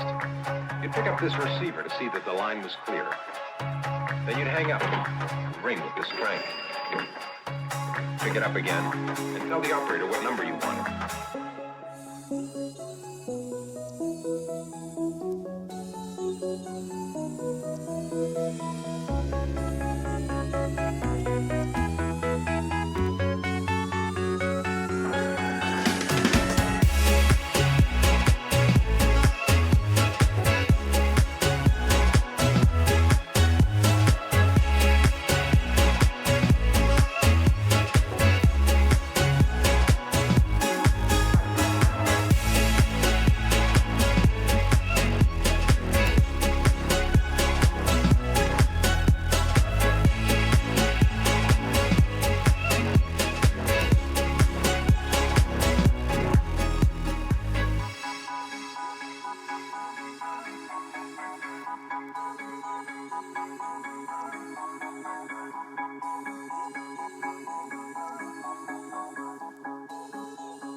Oh god, I went and fucked that one up, didn't I? Shit! So, shall I tell you what it is? Right, I'll tell you what it is. I put in a shift, left shift and click to trigger that thing where the bot will spam the chat with what the raid message is. And because that's been my MO to set a raid message, that's been what I've done, and otherwise I don't click them. But also, there's a thing at work where there's a difference when we click a button and shift click a button that is a regular feature in the devs department, where that happens a lot, and my default is to shift click because that's what I do. So that's what's happened there. It's been a bit of autopilot. So thank you very much, everybody, for the replacement raid messages that have since come in. Most grateful to them. I've highlighted a few others. Some of them are new, some of them are the ones that came in before. I really wanted to highlight Bamboomerang, and I feel like if that ends up being the message, I will have to give 100 pennies to Huds. I might give 100 pennies to Itzotli because he gave me the courtesy of retyping it, but I've re-highlighted a few. We're at 5 by 5 all but one, so I've got 24 suggestions. There's enough to go with, but yeah, apologies for that. It hasn't reset anything else other than everyone is being chatting for the first time. So hello Natter and G Isons and JR and Sonic and Arden Fetch, etc, etc. I've said hello to all of you already, so yeah, if you'd previously said hello, say hello again so I can clear the chatters, so if there's a genuine new chatter I can say hello and not miss them. Hello David, nice to see you. Right, continuity. Let me do some continuity real quick. Now, I gave Ash a real shout out, so let's give Topper a real shout out for tonight, because he's going to be on tomorrow, because our friend Topper One Gaming tomorrow at 8 p.m. GMT is going to be playing, I think it was Checkfist and 21st Question. It is Checkfist and the 21st Question, 8 p.m. GMT over on twitch.tv/Topper One Gaming. Really good stuff. Great guy, Topper. Met him a few times. Lovely chap. And creates really good content. Some original formats, some reskinned from classic formats. He's also going to be part of the trio that's going to be delivering Quizmas this year, which is starting very, very soon. So go and give him a follow. He's going to be streaming tomorrow night at 8 p.m. GMT if you want even more quiz content in your life. Ash the Bash as well is going to be here next week, Wednesday and Friday, and probably panicking because QNL 2 is 2 weeks away. In fact, 2 weeks today, QNL 2 will be halfway done. 2 weeks right now, which is quite scary. And I'm sure Ash is completely cool about it because he's very cool. He's very cool and chilled. He's so laid back, he's lying down. It's brilliant. But he is going to be streaming next week. On Wednesday, November the 20th, he's got Equation Grid and 1,000 Heartbeats. And on Friday, he's got Brain Teaser 100% and all clued up. So make sure you go and give... Those are characters. That is a string, and these are characters in it, Ash. Yes, they are. You're fine. You'll be fine. But he's going to be here next Wednesday and Friday. So go give him a follow. Again, 8 p.m. GMT, twitch.tv/80_bash. Now, game night schedule is going on a little bit of a weird thing. I'm sort of getting to the mid-season hiatus, I suppose you'd call it. Principally because I am away with work, and I've got to go to Media City in Salford next Saturday, and I'll be driving up in the morning at some point, so obviously I'm not here for the evening. I don't think I'm doing anything that evening other than checking into a hotel, but obviously I've not got equipment to do stuff. There might be a tech rehearsal. It's Saturday, so I haven't looked at the work calendar, but there might be something happening on the Saturday. Either way, I'm driving up on the Saturday, so there's no stream next Saturday. Obviously, I'm still there on the Thursday, and then we've got 3 recordings on the following Saturday. I'm driving back down. Plus, there's Q&L, so everyone's going to be over there anyway and quizzed out for the day at that point. So even were I not in Media City, then I'll be there. But curiously, Media City is not a million miles away from where QNL is, so I was trying to figure out a way where it might be possible for me to come over and say hi to everyone, but I just don't think it's going to be possible because I've also got to get back down to conduct Messiah on Sunday the 1st of December, so there's just too much going on. It's going to be a very, very, very stressful week. What that means in practical terms, in terms of scheduling, is that this is the last Saturday for 3 weeks. I'm here on Thursday the 21st of November with a throwback stream. We've got Plinko and Data Leak, which will be really nice, fun stream, nice chilled one before I go on hiatus for 3 streams. And it needs to be chilled because I'm going to Wales on Tuesday for a night. 2 nights? One of them. I think it's a night. Tuesday, Wednesday. So I'm away Tuesday, Wednesday. Obviously I've got work Monday, choir Monday night. Off to Wales Tuesday, back from Wales Wednesday, and then stream Thursday night, work Thursday, work Friday, and then I'm off to Salford on Saturday. So this is a lot of driving is happening, a lot of back and forth is going on at the moment. So yeah, Thursday stream is basically all prepped and ready to go. That's this Thursday, the 21st of November. I'm then off next Saturday. I'm off Thursday, the 28th, and I'm off Saturday, 30th of November. Q&L is happening then anyway, so you'll have more than enough to keep you occupied.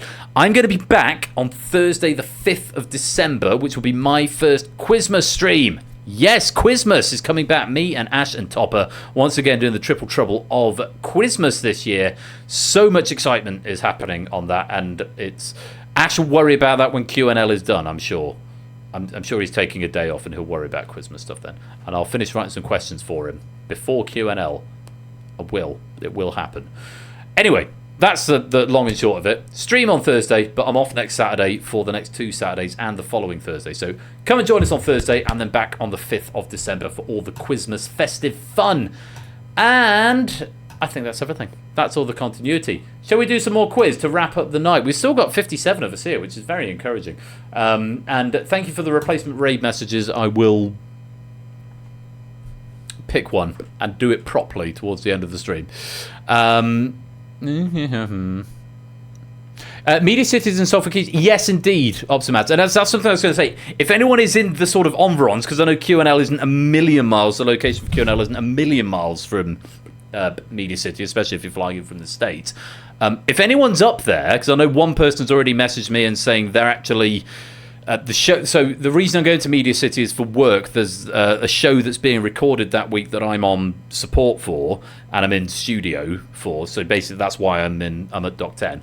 If anyone happens to be in the area and wants to grab a beer or some food of an evening that week, but I mean, I'll be in studio from like 8 till 7 from Saturday to or Sunday to Saturday. But if in the evening you want to go grab some food and grab a beer, if you happen to be in that area, either because you're coming over for Q&L or because you live in that environment, send me a DM, because it'd be good to meet up. I know one person is already. There's another person that I will probably DM at some point and say, hey, I'm over there, let's grab some food. So because broadly there's only 2 of us sort of there. There's the 3 of us at the start, and then one of the directors is coming. He will probably go after a couple of days, so it's just a couple of us. So if you happen to be in that area and at a loose end, not this week but the following week beginning the 24th or 5th of November, give us a shout. Yes, you are the Proogs. You're the one I'm going to DM. We'll go get another Pizza Express or something. It'd be great to see you in person. So genuinely, seriously, if you're in that area or you fancy just coming and hanging out in Salford, give us a shout. It'd be great to hear from you. Right. It's 11 o'clock, all but 2 minutes, and we've got one more game that we need to get through. It is time for Spotlight. There's some new trivia has come into this. I know some of it from jogging. We've got 30 packs left in the game, so we've got enough for this game and the game that's coming later on in the season. That's all the continuity done, and I hope you're all ready to play. Devices at the ready. I'm going to press the button once more, just in case you need to get the app up. It is time for non-spontaneous, i.e. scheduled, Spotlight. Let's play.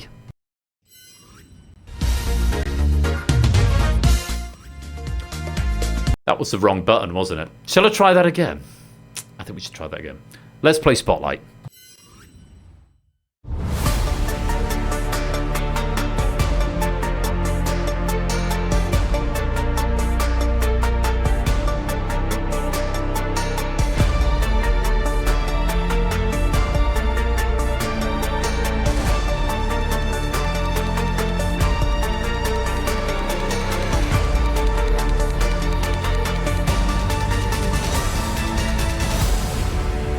Welcome to the third and final part of this evening's game night, where it's time for scheduled Spotlight. BBRZ, the code you need if you want to come and play on the Universal Controller. Lupine, I know you've been here, but I don't know where I am with the chat tracker because I had to reset it. Don't shift click. Flush his fat fingers. Name a Welsh city. Lots of raid messages coming in. Do come and join the game if you want to play Spotlight tonight. I'm just going to check in with the Discord.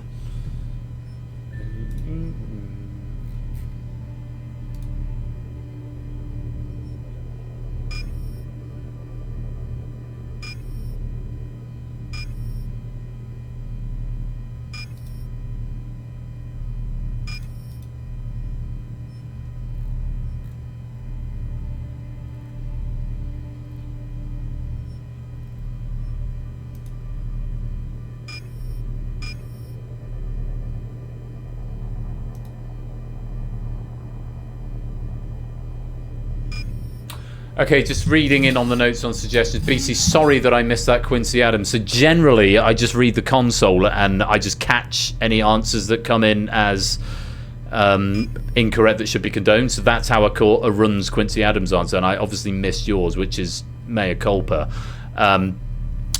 There is a power user alert thing that certain users that I can define from the app can precede a message with an asterisk, and it plays a pop, but it's not very loud, and I don't always catch it. So I think I probably need to look at the sound effect that's on there, and let the power users know that if you use this character, it's going to make a really big noise to the stream. Obviously, I can't give that to everybody, but I kind of like the idea of incorporating something into the app to say something's up here, or having a defined string parameter that alerts the game that plays a noise, and then obviously being able to blacklist people if they're complaining about stuff. Generally, I do catch most things if it's a console game where the answers are being debugged into my console. But that one, BC, I think I've just lost. If you're still here, BC, hope you're still here. I appreciate you wrote that at least 10 minutes ago. But yeah, just if you're not in the Discord and no idea what I'm talking about, you can join it there. Right, it's Spotlight time.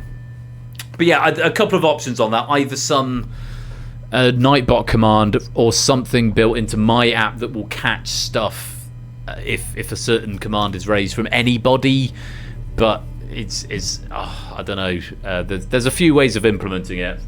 It's possibly even something on the universal controller itself, where you can press a button to contest an answer. But the press a button on the universal controller is a lot of work, because that would have to be retrofitted into every game, which is not an insignificant amount of work. Even if I only have to do a challenge flag. Yeah, something like that. Don't shift click. Thank you, SJ, for suggesting that as a raid message. Because I very nearly did. Right. 1, 2, 3, 4, 5, 6, 7. 1, 2, 3, 4, 5, 6, 7, 8, 9, 10, 11, 12, 13, 14, 15, 16, 17. Blimey, so I've got 35 players in at 11 o'clock and 55 in the audience. You know what? That's really encouraging. Thank you all, genuinely, thank you all very much for sticking around. I hope you've been enjoying quiz tonight, and let's have some niche trivia in the way of Spotlight. I don't know who's written these packs, but according to my log, there are 30 unused packs with 14 distinct authors. You change the mirror or have come up 2 minutes later. Yeah, I mean, it's just one of those things. I mean, in a very ideal world, the data is robust enough to catch everything, but of course that's not always possible. Quincy Adams being a classic one, because Adams was there, and John Quincy Adams, but including the middle name, it's just one of those ones that slipped through, and I should have caught it. And that's just on me, at the host, and occasionally things slip through. But yeah, it would be good to have some sort of emergency button. In case of emergency, press button. Ben hearing voices from a log. Indeed we do. I dare you to shift click this. I won't, AB me. We're playing the game thing to your backstage system on the screen to save, counting every time. Yeah, you have suggested before, Prigs. Again, it's something that I need to put into the debug. It's not something that everyone needs to know. You don't need to know that there's 35 players, and you can count them if you want to, but it's mainly for my benefit. I don't even need to know there's 35. It's just if I get to a point where if there's 22, and I think, oh, there's probably a few more, and there's 58 in the audience, I think there might be a few more not joined yet. It's mainly for my benefit, Prigs, rather than because it's a piece of information that everyone needs to know. But yes, I should probably debug it. Right, we're going to play Spotlight. 35 of you in, and we start the game by putting one of you into the Spotlight. Ha ha! Prigs, it's you! Press the button to confirm you're still here. A quick overview of the rules for those of you who haven't played before. Spotlight is a niche trivia game. Proogs is in the Spotlight. If he gets 2 out of any 3 incorrect, he will be ejected from the Spotlight, and somebody from the audience game will come and replace him. Everyone in the audience game, please answer every and all question that you can. It's all multiple choice on this game. If Proogs gets 2 out of 3 incorrect, he'll be ejected from the Spotlight. Or if he gets, 12, I think, right in a row, then he will be ejected from the Spotlight. By default, he will get a choice of 4 categories, and there'll be 3 questions on each category, and then 1 question from this category will appear in the final after we've seen 10 categories. If you've not played it before, you'll get the hang of it. It's dead simple. Just a word of warning for the player who is in the Spotlight: you get 1 opportunity to swap one of the categories if you don't like anything that's there. Proogs, welcome to the Spotlight, and let's take a look at the category board. Your options are the Cthulhu Mythos by Ardenfetz, Super Mario by Zeusless, Underwater Video Games by PL Jogging, or 2024 Olympics by BC 2014. You may swap if you like, or select one of the categories.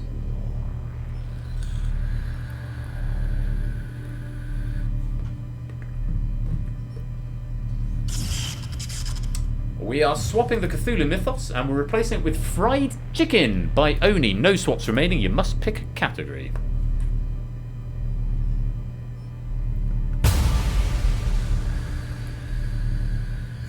We are going for Fried Chicken by Oni. I don't see Oni in the game tonight, but Oni will get 100 pennies, and were he in the audience game tonight, he would get 3 points on his score. Gold, silver and bronze available here, and a leaderboard. Whichever player lasts longest in the Spotlight over the course of 10 packs will get to play the Spotlight final. That is how this works. Proogs is the first to have a go at this, and he selected the category of Fried Chicken by Oni. So let's have our first question. There's 1 easy, 1 medium, 1 hard, and then 1 for the final as well. Your first question, take a look. What is the common name for a speciality of fried chicken where the meat is covered in a dusting of cayenne pepper? Is it New Orleans hot chicken, Memphis hot chicken, or Nashville hot chicken? 10 seconds.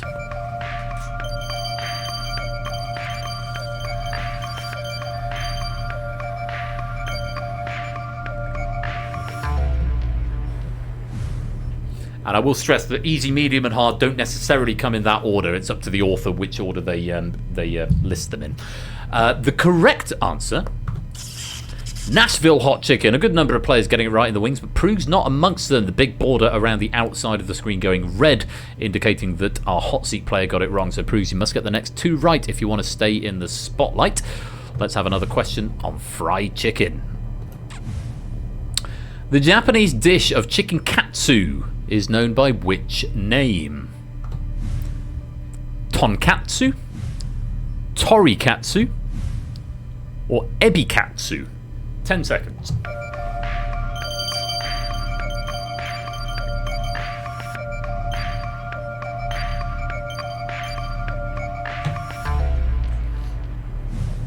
And that's time. Correct answer.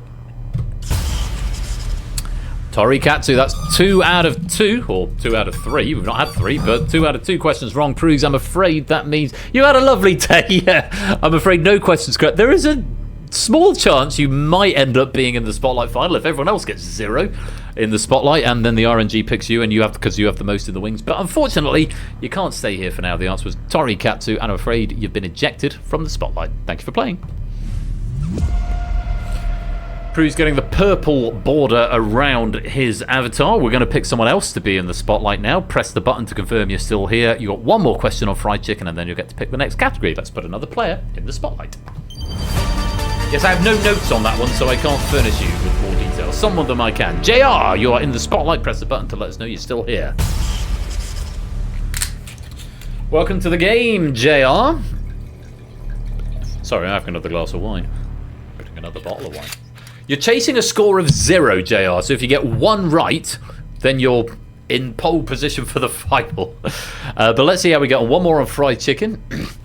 And it's something to for tonkatsu, which you might have heard of. I don't know what the filtered language text says, Ash. Could you fill in the missing letters? Because I am not as up on Japanese cuisine as you are. Kotsu. Not cat. Oh, is it? The asterisks are their emphasis. I thought you were doing expletive. Right. Kotsu. Did I say katsu? My bad. Anyway, on with fried chicken. I'm moving past a katsu kotsu moment. Here's another question on fried chicken, just for you, JR. And I don't even know what's happening anymore. Pain. This is how I'm feeling right now on this. Duh. Right, here's a question. Take a look. What is the current world record for the most chicken wings consumed in 30 minutes? 701, 901, 501. 10 seconds. Any of them is too many.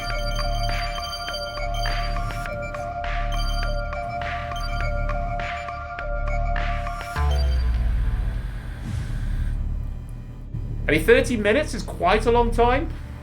I think in my head I read that as 30 seconds. I can imagine having like 1,000 chicken wings in 30 seconds. The correct answer, 501, apparently. I have no notes to furnish you with on that one. But JR was wrong. But it doesn't really matter because you get the next choice anyway. We've got a couple of players getting 3. Very well done to you. Just the 2 of you over on the right-hand side. JR, you must get the next 2 questions correct. 900 is 1 every 2 seconds for half an hour. That would be mad. That would be mad. But I mean, 501 is still quite mad. But yeah, JR, time to pick the next category. The 3 that we didn't have before: Super Mario, underwater video games, and 2024 Olympics, and 1 new one. You have got to swap if you don't like any of them. You can use the swap once; it won't come back. The 4th category: Let's Eat Out Canadian Style by the Lupine One. Please pick a category. Underwater Video Games by Jogging, who has got a blue border now over there in the top right-hand corner. As the question writer, Jogging, you'll get 100 pennies by default, and you'll also get 3 free points in this game for because you won't be able to answer your own questions, but you get 3 free points. The final question is fair game, as and when that comes around, just so you know, Jogging. This is one of the latest packs. This got ingested into the game this afternoon, and I'm really, really glad, JR, that you've picked this category because this is so in my wheelhouse, and I was very much a fan of Jogging for providing this pack. Let's take a look at the first question on underwater video games. What is the name of the underwater city that is the setting for BioShock and BioShock 2? Is it Nirvana, Valhalla, or Rapture? 10 seconds.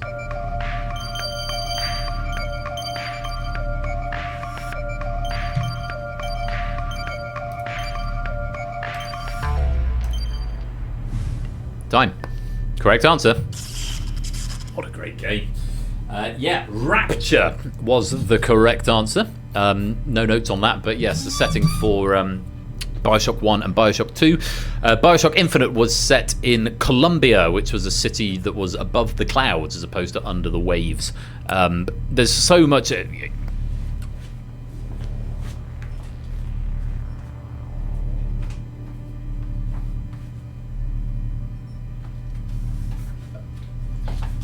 just to show you how much I stand BioShock, we have got Rapture, the novel, great book.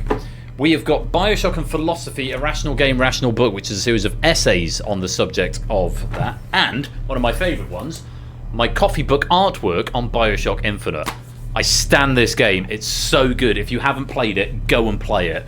And get that book. I've read that book 4 or 5 times. It's a really good holiday fodder, really easy to read. And if you've played the game, it's brilliant. Yeah, sorry. I make no apology for banging its drum. It's brilliant, so good. Yeah, I'm going to calm down. You got that one right, JR, as did most of the players in the wings. Let's go on to another question. You must get this one right on underwater video games if you want to stay in the spotlight. Let's take a look. The full-body diving apparatus available in Subnautica, which allows for speedy and lengthy exploration underwater, is conveniently known by what acronym? Is it Prawn Suit, Shrimp Shell, or Crevet Armor? 10 seconds.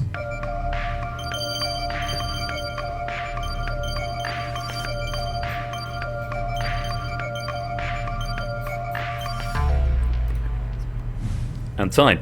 A game I wish I'd played, but I still haven't gotten around to yet, but I hear immensely good things about it. Subnautica. The correct answer is Prawn Suit. JR getting that one right, which means the next question is going to be free, even if you get it right or wrong.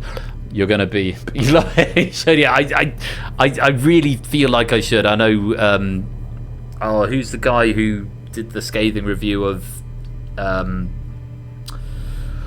what's the one in space with all of the planets, the procedurally generated one?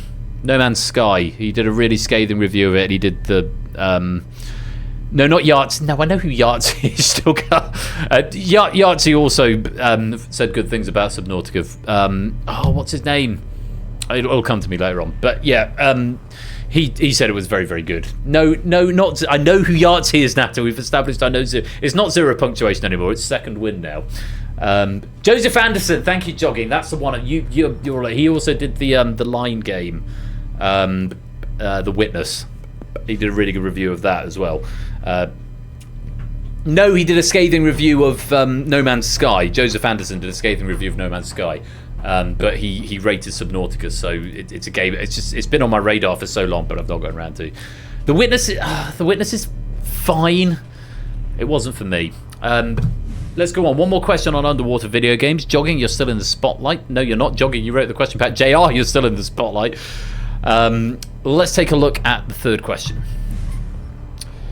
Terry Akers and Jin Yoshida are the unassuming names of extremely dangerous mutations created by the Warden Unit, aka the WoW, in which 2015 horror game? Is it Barotrauma, Deep Fear, or Soma? 10 seconds.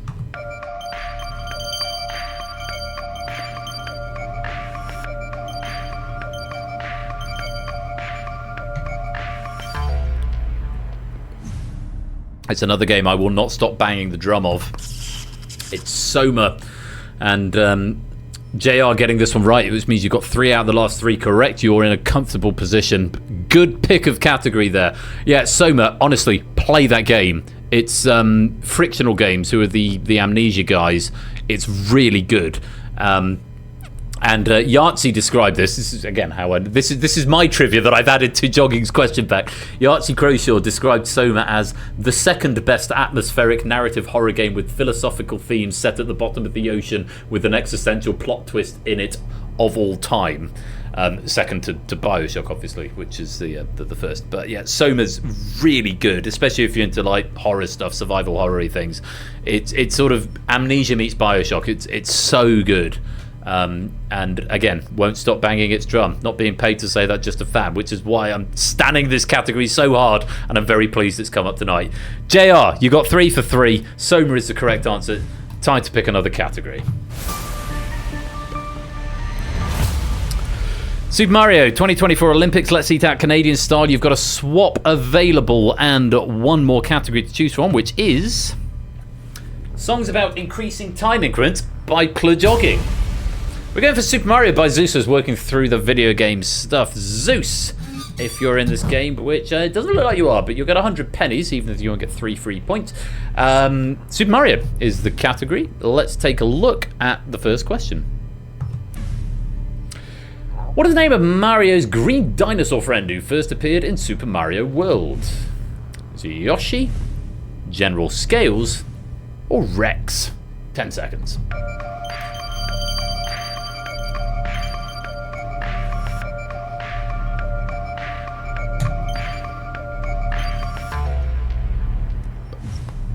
Sorry, I realise how fanboy-y and unprofessional I just became in that last category. I was just really excited because there's like two questions on games that I'm intimately familiar with, and a third question on a game I really want to play.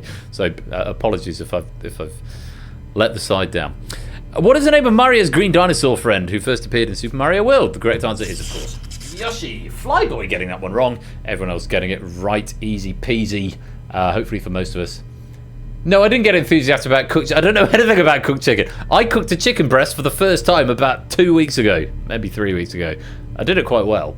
But yes, our tax evading dinosaur Yoshi is the correct answer. JR, you're solid so far. You got 4 questions right in the spotlight. Let's have another Super Mario one. According to Super Mario Bros. 3 player guide, which of the Koopalings is the youngest? Is it Ludwig, Iggy, or Larry? 10 seconds.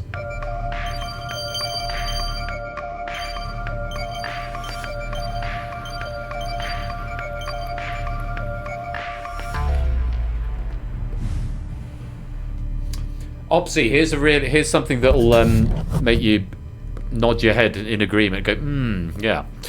The jump scare is to horror what the fart joke is to comedy. Fart jokes are tedious and boring and, you know, played for cheap laughs. Much like the jump scare. True horror is the creeping sense of unease and existential dread that you feel, which you don't get in many modern horrors like Blair Witch and games I'm talking about here. Blair Witch and what's the Outlast? It's all quiet, quiet, quiet, bang, quiet. As Mark Commode would say, quiet, quiet, quiet, bang. You know, the a lot of modern horror cinema is the same. Anyway. No, I love a horror film done well is really, really good. You think you goof. What do you think the answer is, JR? Because I can see what you've played. Do you not? Jump scares off fart jokes. You think it's Ludwig. And you goofed.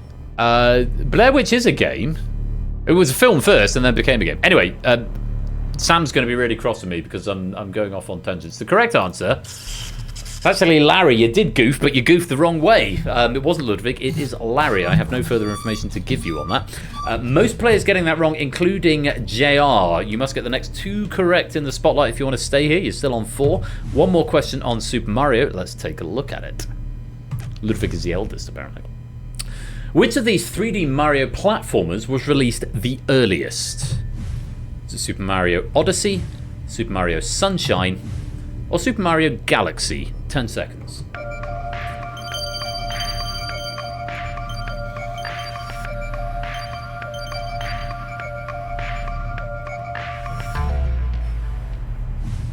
Time. Correct answer? Super Mario Sunshine. I think there was a gag about how it got gradually bigger and that eventually we have Sunshine, which is the solar system, and then Galaxy, which is wider, would end up with Super Mario Multiverse at some point. But Super Mario Sunshine was the correct answer. JR, you're getting that. You save elimination. You're up to 5 in the spotlight.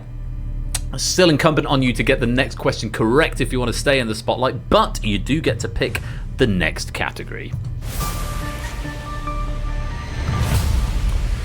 2024 Olympics, let's eat out Canadian style. Songs about increasing time increments already there. You have got a swap available if you don't like any of them. And the fourth category available for you, JR, is Ice Ice Baby by Cola Cola. We are swapping out 2024 Olympics, and it's to be replaced with cast members from Channel 4's Cheap Cheap Cheap by Run Aromatics. We're going for songs about increasing time increments. Another new pack from Jogging that just got ingested today. Ice Ice Baby feels familiar, but it obviously has been seen before but not played formally because it's not been marked as used. I'm just going to check the database actually, because that feels like, I feel like we must have seen that. I've seen it so many times. I'm just going to check it because, where is it? I've just got a feeling on it that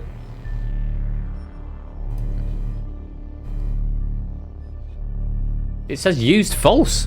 So I don't know. I just feel like I've seen it so many times. I feel like I must have seen the questions, but again, I've got bias because I proved them all. So this is the creeping dread that I was talking about. Pain. We're going for songs about increasing time increments. The second Jogging pack tonight. Jogging again, 3 free points to you and 100 pennies going into your penny bank. You must get this question right, JR, if you want to stay in the spotlight. Here's your first question. Which Canadian rock band released the 1998 song 1 Week? Was it Simple Plan, Nickelback, or Bare Naked Ladies? 10 seconds. Maybe it came up in a playtest. I trust. Thing is, since I've reskinned this game, the persistence is much more robust. All of the question packs are stored in separate JSON files, and they've got their own internal boolean, which gets flagged and written every time it comes up. So until it gets selected as the pack, it will not get flagged as used. So maybe it was seen in previous iterations of Spotlight, but I don't know. It just feels like it's come up and no one's played it. But either way, this is excellent content. I appreciate that, Otley. Thank Jogging for the excellent content. Okay, it was played years back, but last game it was not picked. Thank you for the qualification on that, Colo. As the writer, you would be the one to know. Yeah, I feel like I've seen the questions, but again, if it's been re-ingested during the reskin or played in a trial game or something, yeah. Anyway, correct answer. Bare Naked Ladies. No drama there from JR, and you get to stay in the spotlight for at least one more question. According to my notes here, you have 6 spotlight points, and the next question is free. Whether you get it right or wrong, you're going to stay in the spotlight. You're up to 6. 73% of you getting that one right, incidentally. Bare Naked Ladies. Let's move on. Another question on songs about increasing time increments. Here's the next one. What's happening in the chat? Oh, it's not directed at me. That's fine. Next question. Singer and performance artist Talia Barnett's first major single was 2 Weeks, taken from her debut album LP1. She is better known by what stage name? Is it FKA Twigs, Wise Blood, or Arca? 10 seconds.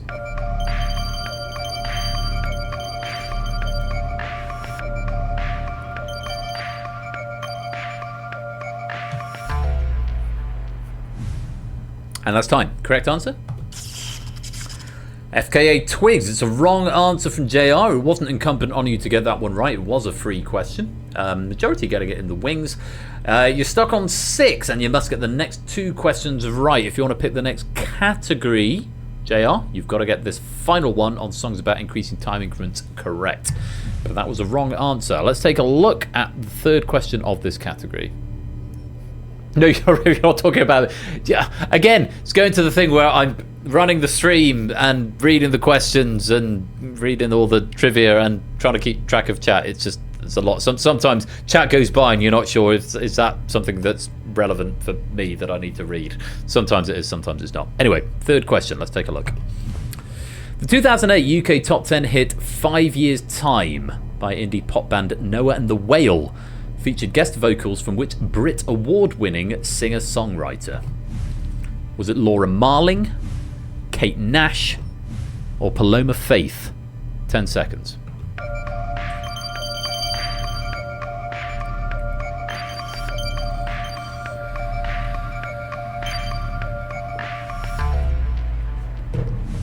Fine. The correct answer was Laura Marling. And JR, your time in the spotlight has come to an end. You went for Kate Nash, not the one, unfortunately. Only 11 players getting that, 32% of the total game. Good run, JR, good run. Not bad at all. Thanks for having me. It's been great to be here. It's been lovely to have you, JR. 6 right, and hey, that could be enough to get you into the Spotlight final if you are the highest scoring Spotlight player, which at the moment you are. Prue's getting 0, you getting 6. If that is enough to get you into the final, we will see you in the final, but we've got another 6 categories that we need to get through. For now, we have to say goodbye. So the pips going yellow to indicate that is the score any subsequent Spotlight hot seaters are chasing. 6 has been set by JR. If it is not beaten, then it will go to JR. If it is tied, it will go on whoever has the most questions right in total. It's time to put another player in the Spotlight. Flyboy, press the button to confirm you are still here, and we will put you into the Spotlight.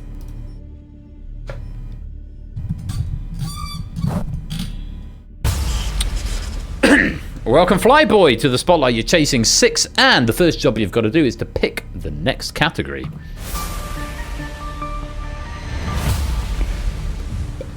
Three options that were already there. Cast members from Channel 4's Cheap Cheap Cheap, Let's Eat Out Canadian Style, and Ice Ice Baby. There will be one new category. You have a swap available if you don't like any of them. The fourth category is New York City by Tabstop V. What are you going for? Or are you going to swap?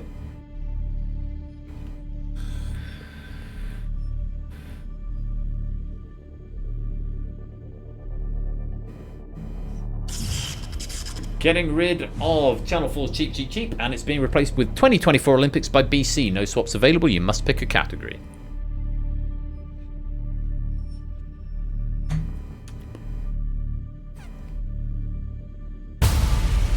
We're going for New York City by Tabstop V. Let's take a look at this. Run indignant in the chat that Cheap Cheap Cheap is being swapped out. It might come back later on. For now, 3 questions on New York City by Tabstop V, starting with this, Flyboy. Which avenue forms the east side of Central Park? Madison Avenue, 5th Avenue, or Park Avenue? 10 seconds.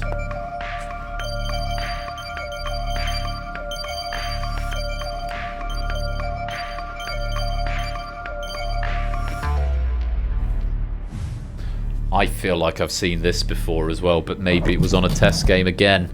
Correct answer. It's 5th Avenue. Academic if I've seen it before or not, because about half the players getting it wrong. 52.94% were right, and Flyboy not amongst them. Unfortunately, the answer we wanted was 5th Avenue. 5th Avenue forming the east side of Central Park. You must get the next 2 right. Flyboy, if you want to stay in the spotlight. Let's go to another question on New York City. What was the original name of the settlement that became New York City? Was it New London, New Amsterdam, or New Rotterdam? 10 seconds.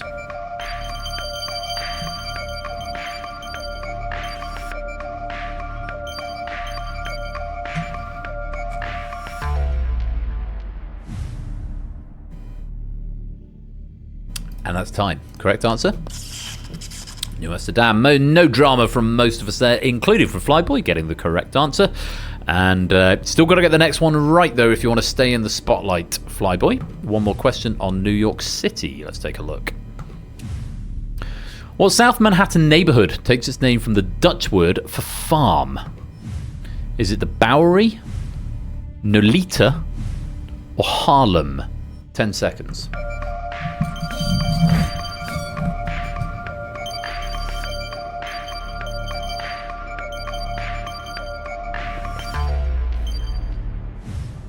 And that's time. The correct answer. It's the Bowery. Most players getting that one wrong, including Flyboy, which means that's 2 out of 3 incorrect. It's a short visit to the spotlight. One question is not going to be enough to get into the final. Thank you very much for taking part, but I'm afraid the game is over. 6 still the score. The lead score in the spotlight. We've had Proogs, JR, and Flyboy. And it's time for another category, but before that, we need to put another player into the spotlight. CJ, press the button to confirm you are still here.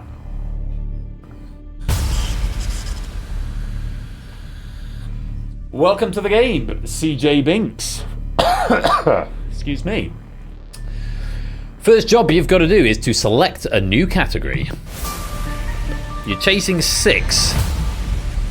2024 Olympics, Let's Eat Out, Canadian Style, and Ice Ice Baby already up there. Swap available if you don't like any of them. New category. Crap pop bands of the 1980s by Oni. If you like any of them, pick it now. If not, swap one of them away. We're going for Let's Eat Out Canadian Style. Lupine, 100 pennies to you and 3 free points for this round. You will not be able to answer the questions because they're your questions. Let's Eat Out Canadian Style. CJ Binks, you're in the spotlight. Here's your first question. The Canadian coffee and donuts chain Tim Hortons was founded by a Hall of Fame athlete of which sport? Is it baseball, ice hockey, or curling? 10 seconds.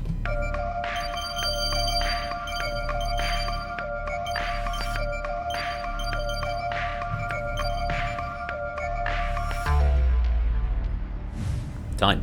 Correct answer was ice hockey. Tim Hortons. Tim Horton? He was an ice hockey player, wasn't he? Or Tim Tams? I don't know. I have no notes on this one. This is why I prefer trivia on the new question structure database spreadsheet. It allows people to add trivia so that I don't have to Google things on the fly. It's the right answer from you, CJ. Good start. Here's another question on Let's Eat Out Canadian Style. Mary Brown's Chicken recently opened restaurants in Lisburn and Belfast. In which nation of the UK? Was it Scotland, Wales, or Northern Ireland? 10 seconds. Timbits. Thank you, Lupin.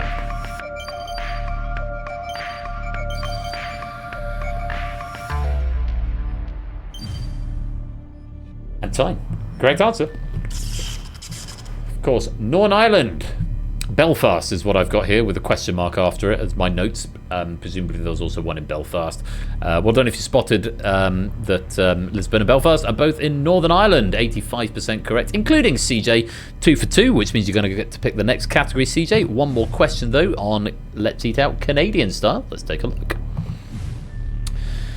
If you were in Francophone Canada and enjoying a delicious pastry at Quec de Castor, what would that place be known as in English?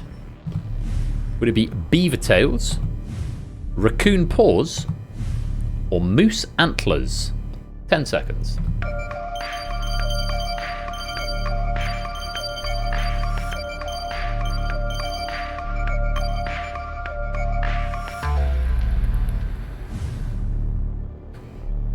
The correct answer. Beaver tails. Is Riff still here? I'd be sad if Riff is not here and he's missed a raccoon reference, but that's the way it goes. I'm just going to move the camera over slightly because it seems to be out of focus. Beaver tails was the right answer. No drama there for CJ. 3 for 3 on that category. And you're up to 3 in the spotlight. You're chasing 6. Time to pick another category. Olympics, Ice Ice Baby, crap pop bands of the 1980s. Swap is available, and the next question is free. And the fourth category is Russian Mountains by Clive. What are we going for, or are we swapping? We're swapping Russian Mountains straight out and replacing with Where's That Stadium in the United States, again by the Lupine 1. And that's what we're going for. 2 Lupine packs in a row. Again, Lupine, sorry, you're not going to be able to answer the next 3 questions either, but another 3 free points and 100 pennies going into your penny bank. Where's That Stadium in the United States by the Lupine is the category. Here's your first question.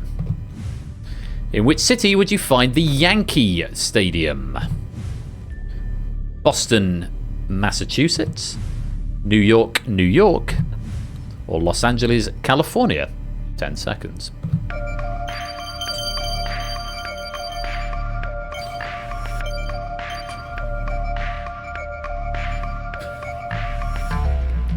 Me spending all my time trying to work out what MA is. Is it Massachusetts? I think it's Massachusetts. I should say Massachusetts. So I don't have that in my notes. And ignoring the fact that it's actually a very easy question, the correct answer is, of course, New York. New York. New Yankee Stadium opened in 2009. I've got notes. I love it. Just debug for me. 1 block north of the original Yankee Stadium, which operated between 1923 and 2008. Solid for you there, CJ. You're 4 for 4 so far. Another question on Where's That Stadium in the United States? Celebrating its 100th anniversary in 2024, Soldier Field is an NFL stadium in which city? Is it Chicago, Illinois, Jacksonville, Florida, or Green Bay, Wisconsin? 10 seconds.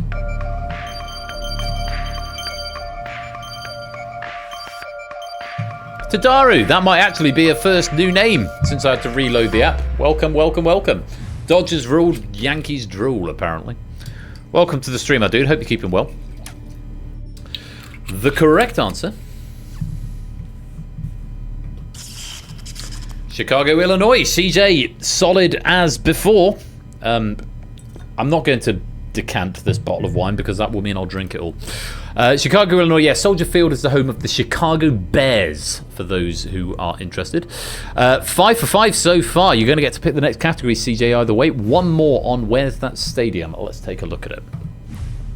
In which city would you find Williams-Brice Stadium? Columbus, Ohio, Columbia, South Carolina, or Colorado Springs? That one. 10 seconds. Shit. Oh. Colorado Springs. I'm not looking at chat because someone's going to have told me. CO. Is it just Colorado? Is it just Colorado? No, that's not a fluff because I don't have all the information. That's a fluff is when I stumble over pronunciation, when I've got to work out what the states are. I'm not American. Is it Colorado? It is Colorado. I said it. I went to my hands and I came up with Colorado. Corkins. Oh. Duh. Obviously, that's a prime opportunity to use that one. Colorado Springs, Colorado. I forgot Colorado was a state, I guess. Yeah. No, that doesn't count as a fluff. It's a fluff if I trip over a pronunciation. State periodic elements, which is effectively what they are, do not count because I'm not American and I don't know what they all are. CJ, welcome to the stream. I know you're here, but you've just typed in chat. North Dakota. You're all horrible. Correct answer is Columbia, South Carolina. I got that one. Unfortunately, CJ did not, along with a good chunk of the audience, only 32% getting that one right. You got 5 spotlight points. You must get the next 2 questions correct, CJ, to stay in the spotlight, but you do get to pick the next category. Columbia was the correct answer. I shudder to think what the raid messages suggestions are. Is Colorado a state? I almost pressed shift again. I'm going to sit on that hand. State periodic elements, I quite like that. North Dakota is just Colorado. All of those, they're all in contention. There's a lot of suggestions. Anyway, CJ, you're still in the spotlight. One more will tie you with JR. and potentially get you into the Spotlight final. But for now, we need to pick another category.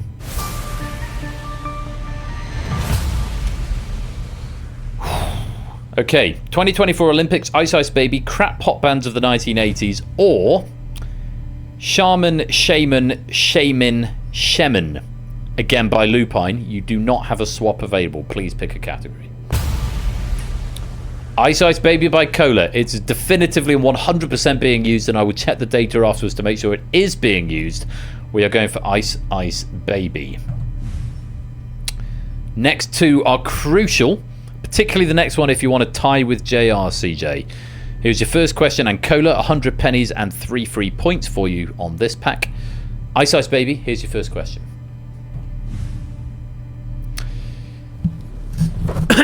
Jacob Chavan Isbray is generally considered to be the fastest glacier in the world, with speeds of up to 40 meters per day. Where is it found? Is it New Zealand, Chile, or Greenland? 10 seconds.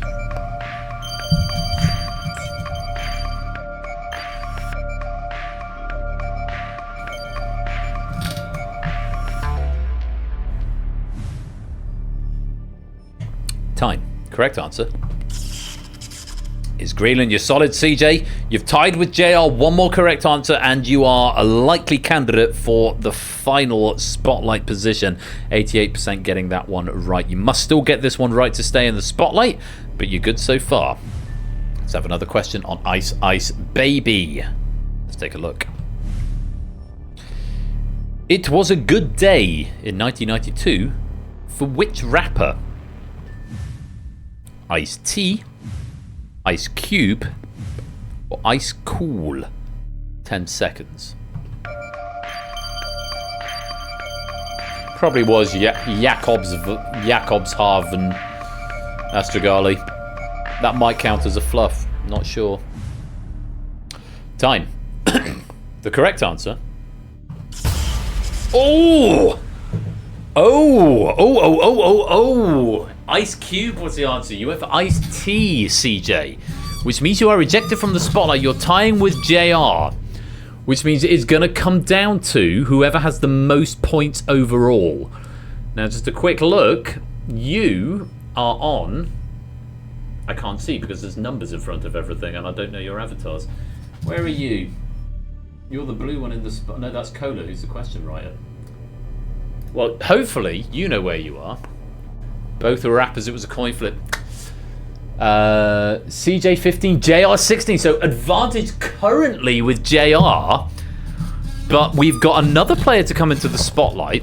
And we've got another 2 or 3 packs to get through before we have some decisions. So a lot is in flux. But at the moment, it is a tie of 6 between CJ and JR. For now, CJ, that's a good run. You've got 6 questions right in the Spotlight. But for now, it is goodbye. So, Ice Ice Baby sees off CJ. Let's put another player in the Spotlight. There's a bug. Shapes, you're here. Not that Shapes has been selected. That's a separate thing. Shapes, press the button to let us know you're still here. Found the bug. I'd mentioned it before. Someone noted it in suggestions because I haven't fixed it. Shapes, press the button to let us know you're still here. No, you're not a bug. You're fine, mate. Cola should have gone blue border on graphics. Because it does the mad flicker at the end, it resets everyone who has been in the Spotlight to purple, but it doesn't reset the current author. Though I did a few graphical bug fixes to this, that's one I missed, and I need to fix it. Cola, you still shouldn't be able to answer this next question. I think it's just a graphical bug rather than a logic bug. You are still assigned as the author. Although, do let me know if you can answer this one, Cola, because that's a bigger bug if so. But graphically, you should have gone blue border. Shapes is here, and you've got one more question on Ice Ice Baby. You're chasing 6, Shapes. Here's your first. Who played Baby in the 2017 film Baby Driver? Love that film. Was it L.R. Coltrane, Ansel Elgort, or Nicholas Hoult? 10 seconds.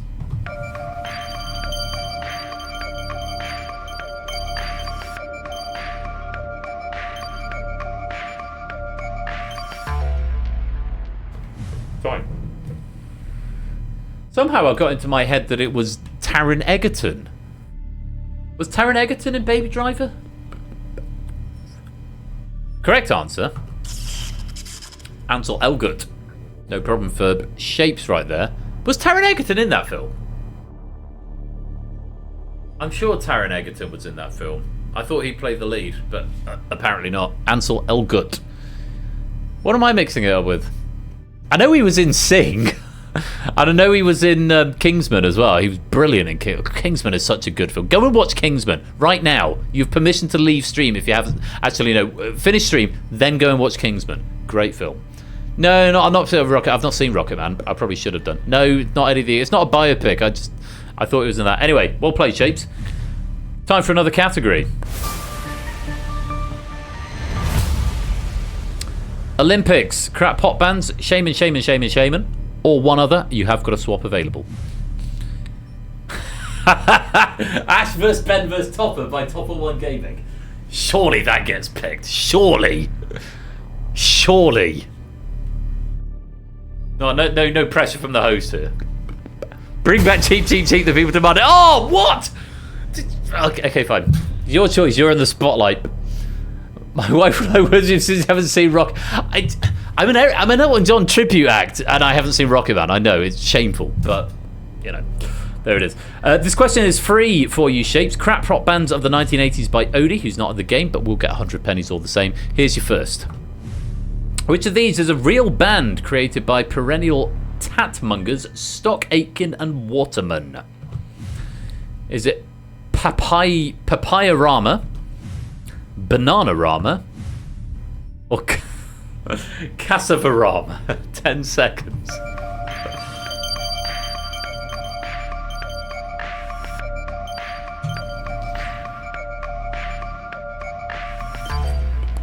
What a great question. Bananarama is, of course, the answer. No drama there for most players. Shapes you 2 for 2. Another question on crap pop bands of the 1980s by Oni. You got it, baby, she's got it. I felt to part run this morning. I had my new Bluetooth headphones in for the first time. I think it helped. Question number 2. Which of these were the first hit of the 80s Latin jazz-inspired band Matt Bianco? Was it Get Out of Your Lazy Bed, Stay in Your Lazy Bed, or Get in Your Lazy Bed? 10 seconds.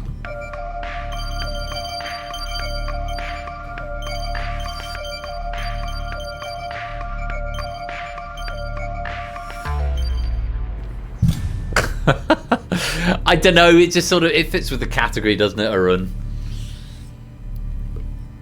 Oh, bad. Sorry, I misread the question. I was dealing with hiccups. Thank you, Proogs, for picking up on my reading. That counts as a fluff. That's a shit fluff, but it's a fluff all the same. Yeah. Get out of your lazy bed, stay in your lazy bed, or get in your lazy bad. I probably read it as bed because it doesn't make sense unless it's the other spelling of your. Get in, comma, your lazy, comma, bad. Get in your lazy bad. I genuinely don't know if that's a typo or not. The correct answer, either way, is get out of your lazy bed. And Shapes is there. He's 3 for 3 with one more question on crap pop bands of the 1980s. I haven't looked at the wing scores much this game. 22, I think, is the high score over on the right-hand side. We've got a 21. I think that's AB me, and another 21 in the bottom left. Is that Ryasu on 22 on the right-hand side? Not quite sure. One more question on crap pop bands of the 1980s. It's a free one for you, Shapes. Take a look at this. At Live Aid in 1985, which Beatles song did the Thompson Twins cover and release as a single that failed to hit the top 40?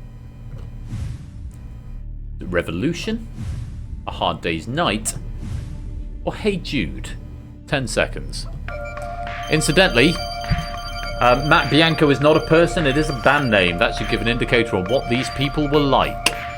Note from Oni, which I should have read on the last question. Time. Correct answer. Revolution. Why were there 3 people in the Thompson Twins? And why did only one of them do any bloody work?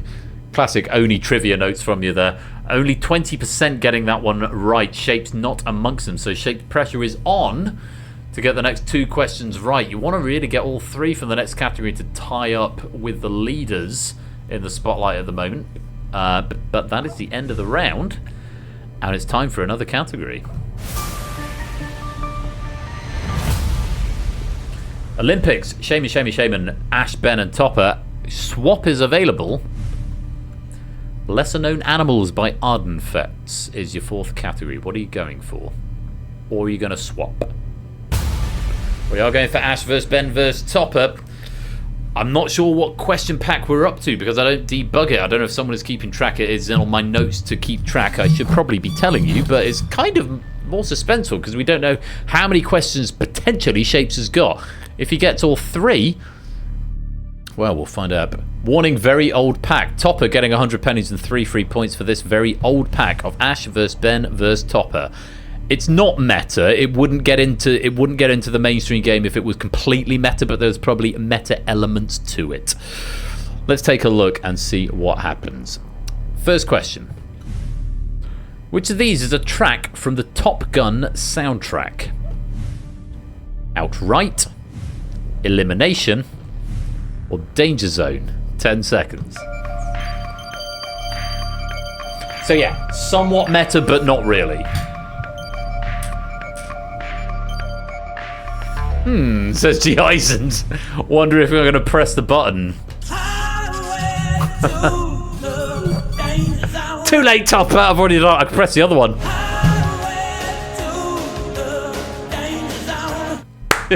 You regret it. You don't regret a thing. You love it. Most players getting that 91%, including Shapes. Very well played. Must get the next question right to stay in the spotlight and also take you up to 5. Let's take a look at it. Incidentally, for those of you wondering, all of those games were mine and Ash. Outright is Ash's, Elimination is Topper's, Danger Zone is mine, which is where the category came in. Which of these UK game shows has had a female host? 15-1, Who Wants to Be a Millionaire, or The 21st Question? 10 seconds.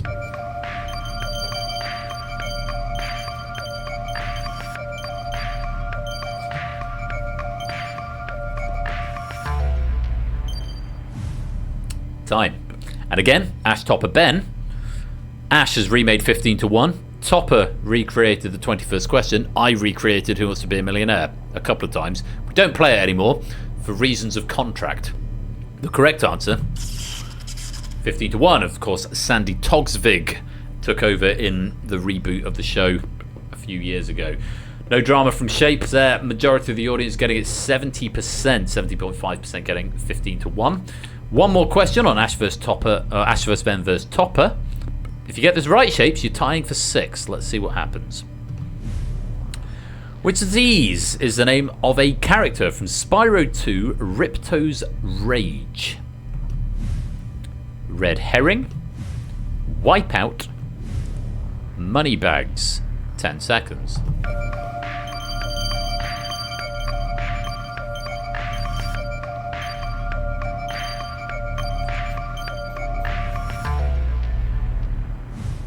Yes, we did specify UK game shows there, Manic Volcano, because what's her name? What's her chops? Meredith. Is it Meredith Vieira? Yes, Meredith Vieira hosted the US version of Millionaire, but we were after the UK one, which has been solely male hosts. Which of these is the name of a character from Spyro 2 Ripto's Rage? Red Herring, Wipeout, Moneybags. It's a free question for Shapes either way. Correct answer? Moneybags, and that is the end of the 10th pack. Red Herring's, of course, a game of my invention. Wipeout, a remake, a reskin that Ash did, and Moneybags, a reskin that Topper did. So that is where the Ash Ben Topper connection comes in. Shapes getting it right, and you've hit 6, but we have hit 10 packs, which means Shapes, by default, you are going to be eliminated.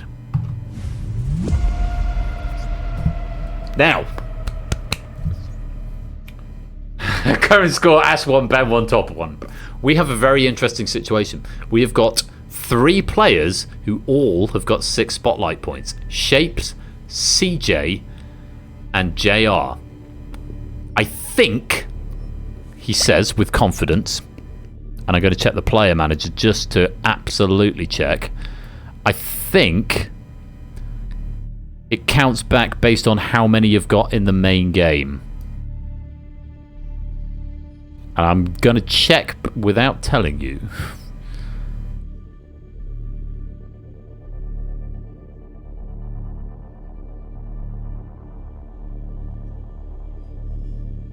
Oh my god. It might be a coin flip. Because I am going to tell you. CJ got 19. JR got 20. Shapes got 20.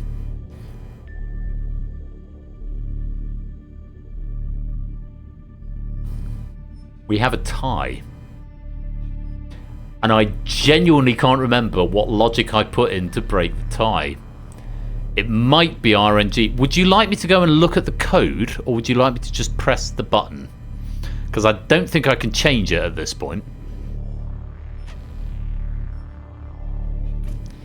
I think it's going to be between Shapes and JR, and I genuinely think it's RNG. It might, if I know myself and past Ben, and with apologies to Shapes, it might be alphabetical. So it might be JR by default, because you've both got 20 and you both got 6 in the spotlight. It might be alphabetical. It might not be. It might not be to do with backtracking on the scores. It might end up being CJ. I'm not going to look at the code. I'm going to press the button and tell you that tonight's Spotlight finalist is...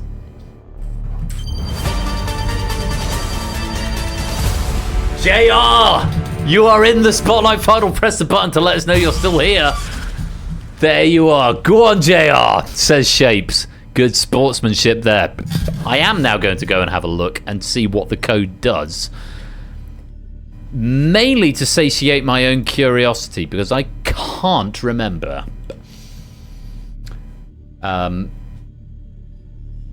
Let's take a look. Where do I need to go? Gameplay manager, probably? On player alone, reset post question. Initiate final. That will be the function that does it. Set my reset. Select a player. Okay, let's go to that function. Start coroutine shuffle. Okay, let's go to that function. Player is selected. Oh, God. Oh, this is denser than I thought.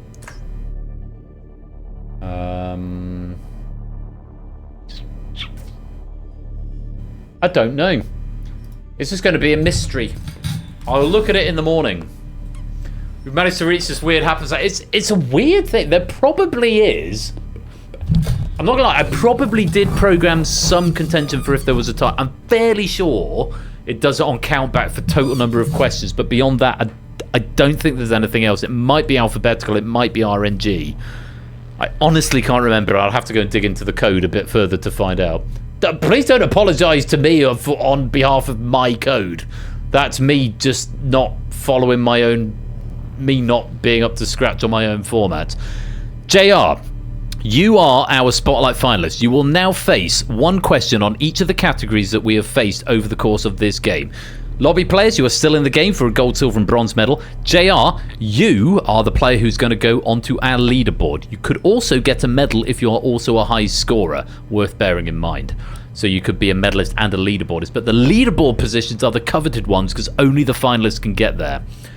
I can tell you, if I go to... have I got a medal cabinet here? Shit, no, I need to go to the website for that. Persephone's chair, no, not... Persephone's chair... Penny database, that's what I want. Let me just take a look and just let you know what the Spotlight leaderboard looks like at the moment, because this is the coveted one. The Spotlight leaderboard is Vixen on 8, Nando and Samster on 7, Brig on 6, and Cola on 4. There are only 5 players, so this is a very coveted position, JR. 8 would tie you at the top, 9 would get you a unique top spot, 7 would tie you in second, 6 would tie you in third. So, one question on each category that we've seen so far. No eliminations from the Spotlight. Let's play. Spotlight knowledge by the Game Night community. One question from every pack we've seen so far on this Spotlight game, starting with this one. Fried chicken bione. Which of these Chinese-American dishes does not involve the chicken being deep fried? Drunken chicken, General Tso's chicken, or lemon chicken? 10 seconds.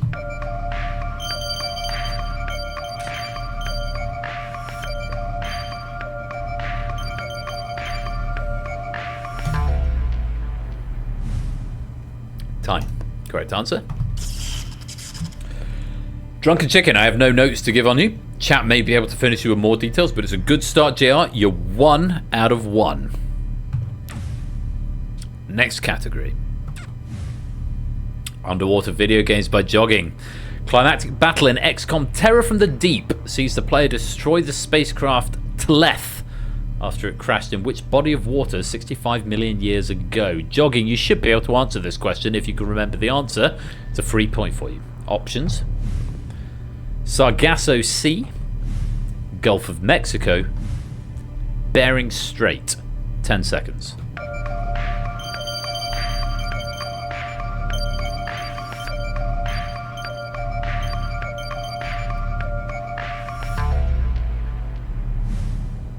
Correct answer. It's the Gulf of Mexico. I thought you'd get that one, JR, but it's a wrong answer. Red border. You're still on 1. 1 from 2. Still an opportunity to get to the top of the leaderboard. Don't worry. Don't apologise to me. Never apologise for not knowing stuff. Not knowing stuff is brilliant. There's more stuff that I don't know than I do know, by far. Never apologise for not knowing stuff. I'm just rooting for you. Got my host cheering for the contender hat on. 1 out of 2. Another category. Super Mario by Zeus. The chain chomp enemy in Super Mario makes the same noise as which animal? Is it a lion, a pig, or a dog? 10 seconds.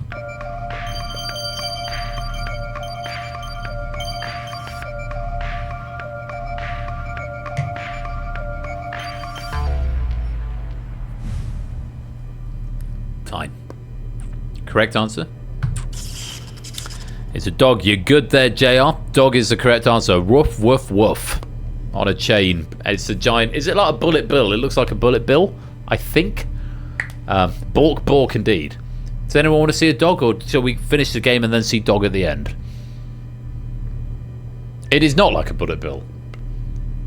Is it? Is it not? I feel like it. A big round boy.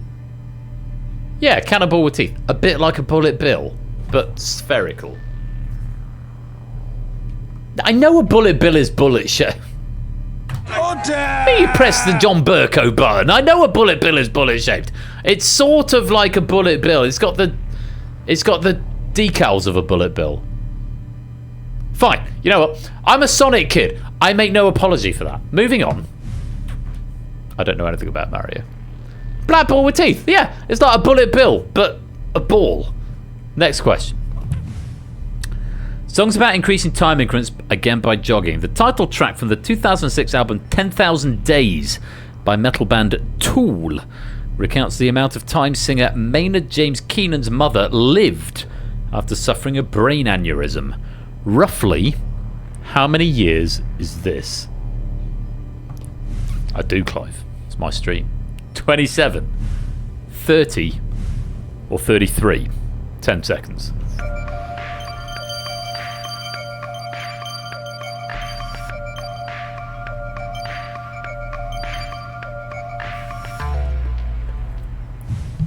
Time. The correct answer, 27. 10,000 days, roughly 27 years. He says. Yeah, 27.3 years. It was a quick maths question. 27 was the correct answer. Bad luck on that one, JR. Maximum score available now is 10. You're 2 out of 4. Next question. New York City by Tabstock. Which of these is named for a mayor of New York City? Shea Stadium, Javits Center, or LaGuardia Airport? 10 seconds.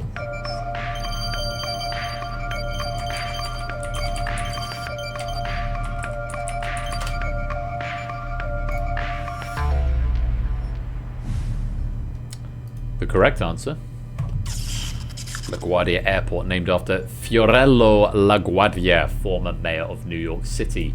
And that was me Googling that very quickly for the host notes, not because that's something you should do in-game.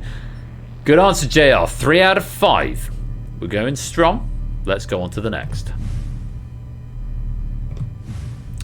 Let's eat out. Canadian style by Lupine. Despite its name, Boston Pizza was founded in Edmonton. In which Canadian province? Alberta, Saskatchewan, or Manitoba? 10 seconds.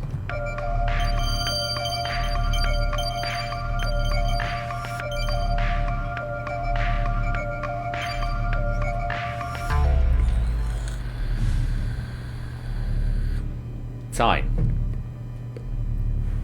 The correct answer. Alberta, 88% getting it right, including UJR. 4 out of 6.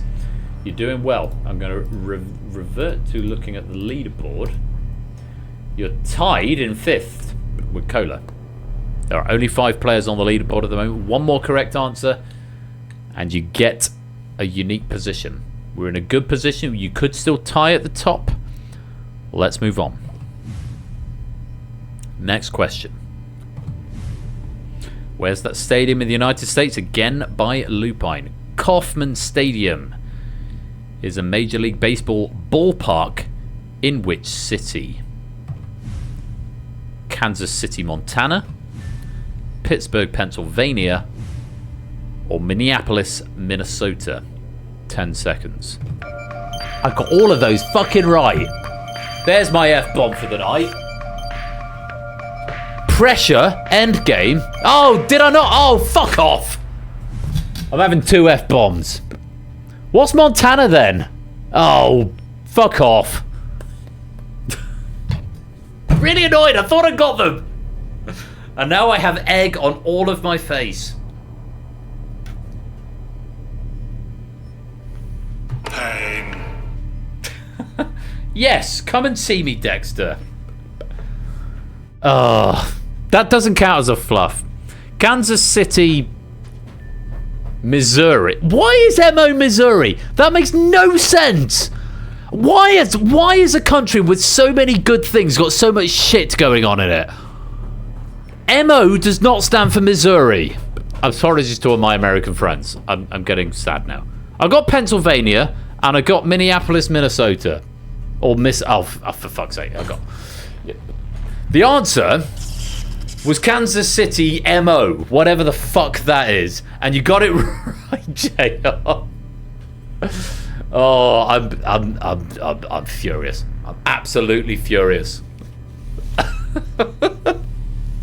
I'm glad you're getting a cheap laugh out of it, G. Isons. No, postcodes are not much better. I live in a PO district, despite my nearest major city being Chichester. I'm not in the Portsmouth district, but apparently I am. Oh. Roggers, you about to change up. Clive, I swear, Clive, you're just here to throw shade at me. That is all you're here for these days. You got the right answer. Well played, JR. You're 5 out of 7. 3 questions to go, and I'm moving on from that before anything else can be said. You got 5. You're in 5th place on the leaderboard. That is your job. I appreciate it very much. Here's another question. Ice Ice Baby by Cola. Vanilla Ice's Ice Ice Baby used without permission or credit the bass line from which 1981 song? Ghost Town, Under Pressure, Stand and Deliver. 10 seconds.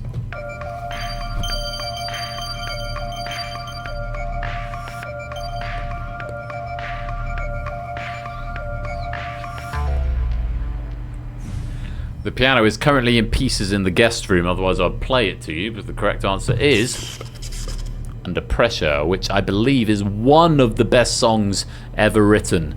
People ask me, what's the best song ever written? It's a good question to put people on the spot. What's the best film ever made? What's the best song ever written? Under Pressure goes in my top 5 best songs ever written, because it's marvellous. And it was used without permission in Ice Ice Baby. When you hear that dun dun dun dun dun dun, dun bam, it's a G and a D, and then a D and an A. It's open fifth to open fifth. And then you hear Ice Ice Baby, and then you feel sad. And you look for the Queen Bowie version. Under Pressure was the correct answer. 6 out of 8. 2 questions to go. JR. You are tied with Brig in 3rd place. 1 more correct answer ties you in 2nd with Nando and Samster. You get the last 2 correct, you tie the top spot with Vixen on the leaderboard. Here's your next category. Crap pop bands of the 1980s by Oni. On an episode of Going Live in 1989, which band was infamously sworn at by a teenager during a live phone interview? Was it the Pasadenas, 52nd Street, or 5 Star? 10 seconds.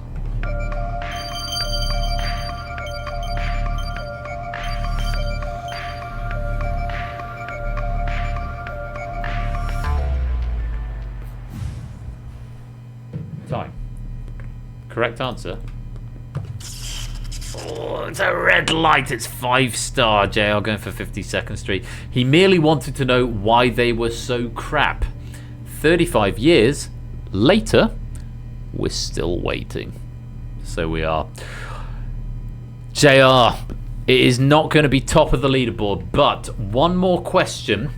You could tie in 2nd and join the ranks of Nando and Samster in a tied 2nd place with 7 out of 10 in the Spotlight final. There is 1 more question this game night, and here it is.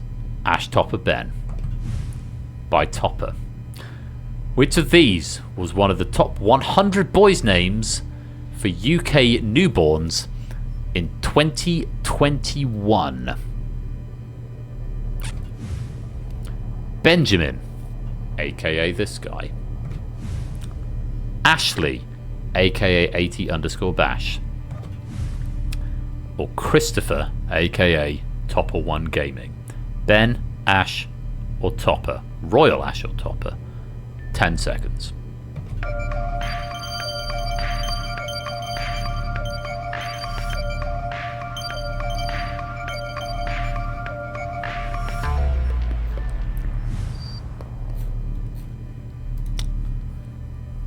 The correct answer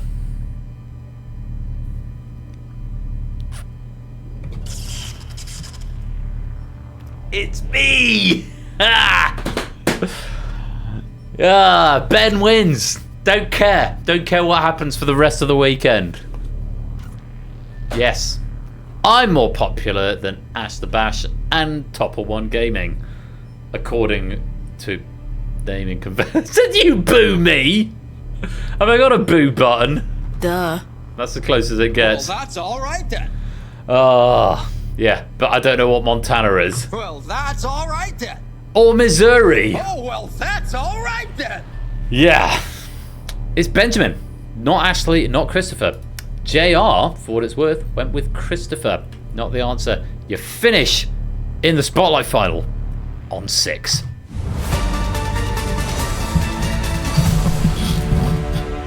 You did a good job, JR. You got 6 in the front game. You got 6 in the final.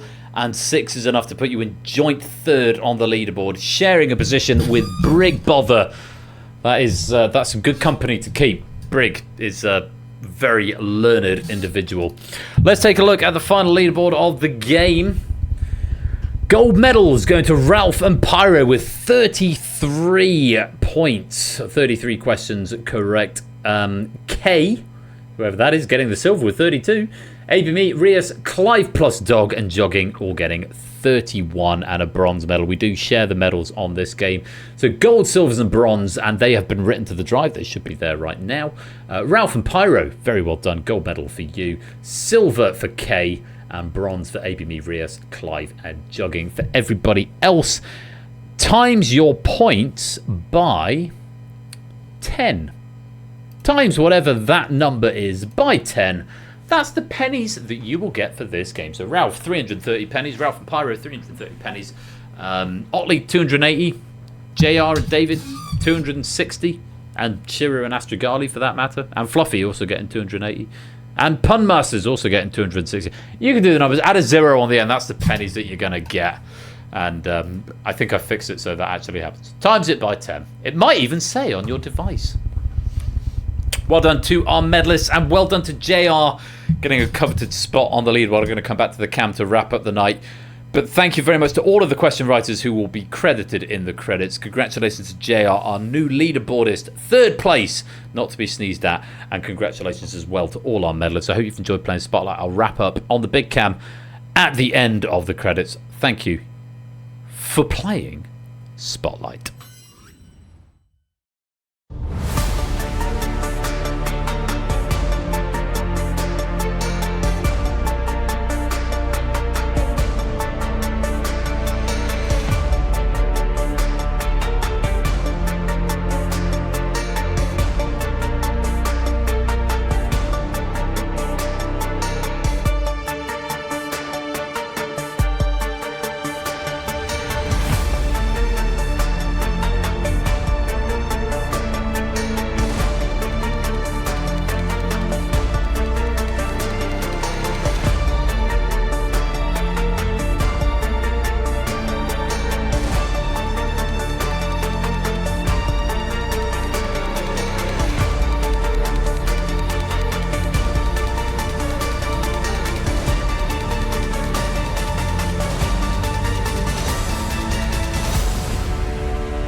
I mainly just wanted to see that the credits populated correctly, because this is one game that I have where the credits are dynamically populated by the question packs that get ingested, and they seem to work, so yay, happy with that.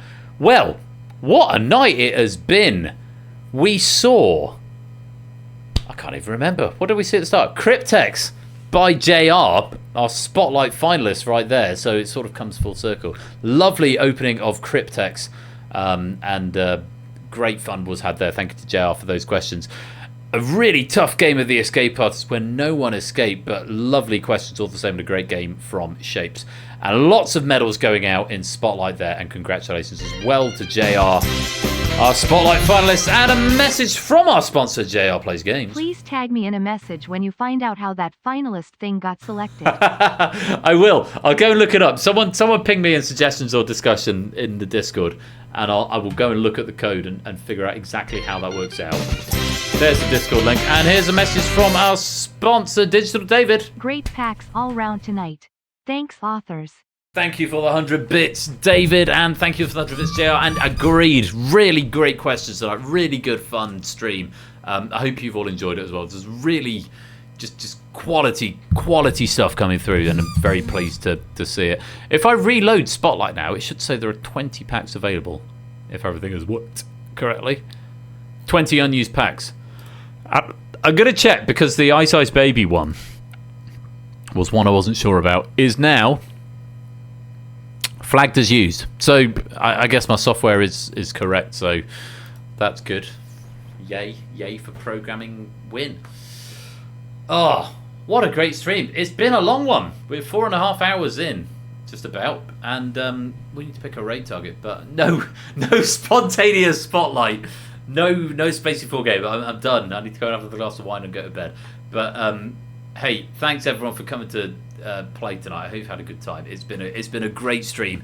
Good one to go out on Saturday, because obviously I'm away for the next 2 Saturdays. I'm here Thursday. We've got Plinko and Data Leak coming up this Thursday on a throwback stream. I'm away for 2 Saturdays, and then the following Thursday, and then I'm back with Quizmas stuff on the 5th of December. Please come back on Thursday for some throwback fun. It'll be really, really great. So do come back for that. I need to pick a raid message. I need to pick a raid target. I think it's going to have to be the Chase VGM.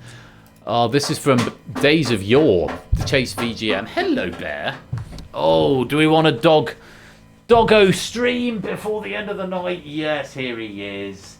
Stream Doggo has come to say goodnight to y'all. Yes, he has. Spontaneous Crystal Maze. We've got Crystal Dome, not the entire game. But yeah, we've got Doggo coming to say goodnight. Says, I want to go to bed. Yes, you do. We need to go finish that episode of Game of Thrones, don't we? Oh, good boy. It's going to be Chase VGM. So more quiz stuff and the Chase video game music. From days gone by, normally we don't cross over because Quetz is in Australian time zone. So normally he's not started. So it's Sunday for him already. Sort of Sunday lunchtime, I think. So we're going to go raid the Chase VGM. And I need to pick a raid message. And there were a lot of options. Stream Doggo, reroll the raid. Suck, squeeze, bang, blow. Doggo break, reskin, then. Shift happens. Oh, I mean that's a strong contender. Oh, shift and shift happens. Little pinky problems. Reskin the pyramid. Oh, it feels like Bamboomerang. Especially because we're going to raid an Aussie. I think that's the one. I'll give 100 pennies to Huds in his absence and 100 pennies to Itsotley who resubmitted it. Bamboomerang is going to be the raid message because Quetz is down under, so it's doubly funny.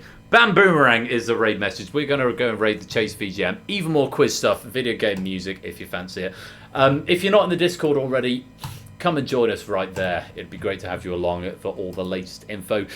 Toppers here tomorrow, 8 p.m. GMT, twitch.tv/Topper1 Gaming for even more quiz action. Ash is going to be here Wednesday and Friday next week. I'm going to be here next Thursday, and then I'm off for 3 streams, and then back for Quizmas in December. I do hope you'll join me, and I hope you've had a great night this evening. I certainly have. Thank you all so much for joining me. Thank you to all the writers, all the proofing team, and for all of you for taking part. Congratulations to our medalists as well. I hope you've had fun. Until next time, you have been watching Game Night. I have been Royal Flush.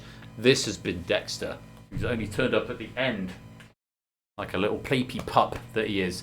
And we're going to go and raid Quetz. And we're going to say Bamboomerang. Until next time, I've been Royal Flush. You've been watching Game Night. Take care. Peace out. And good night.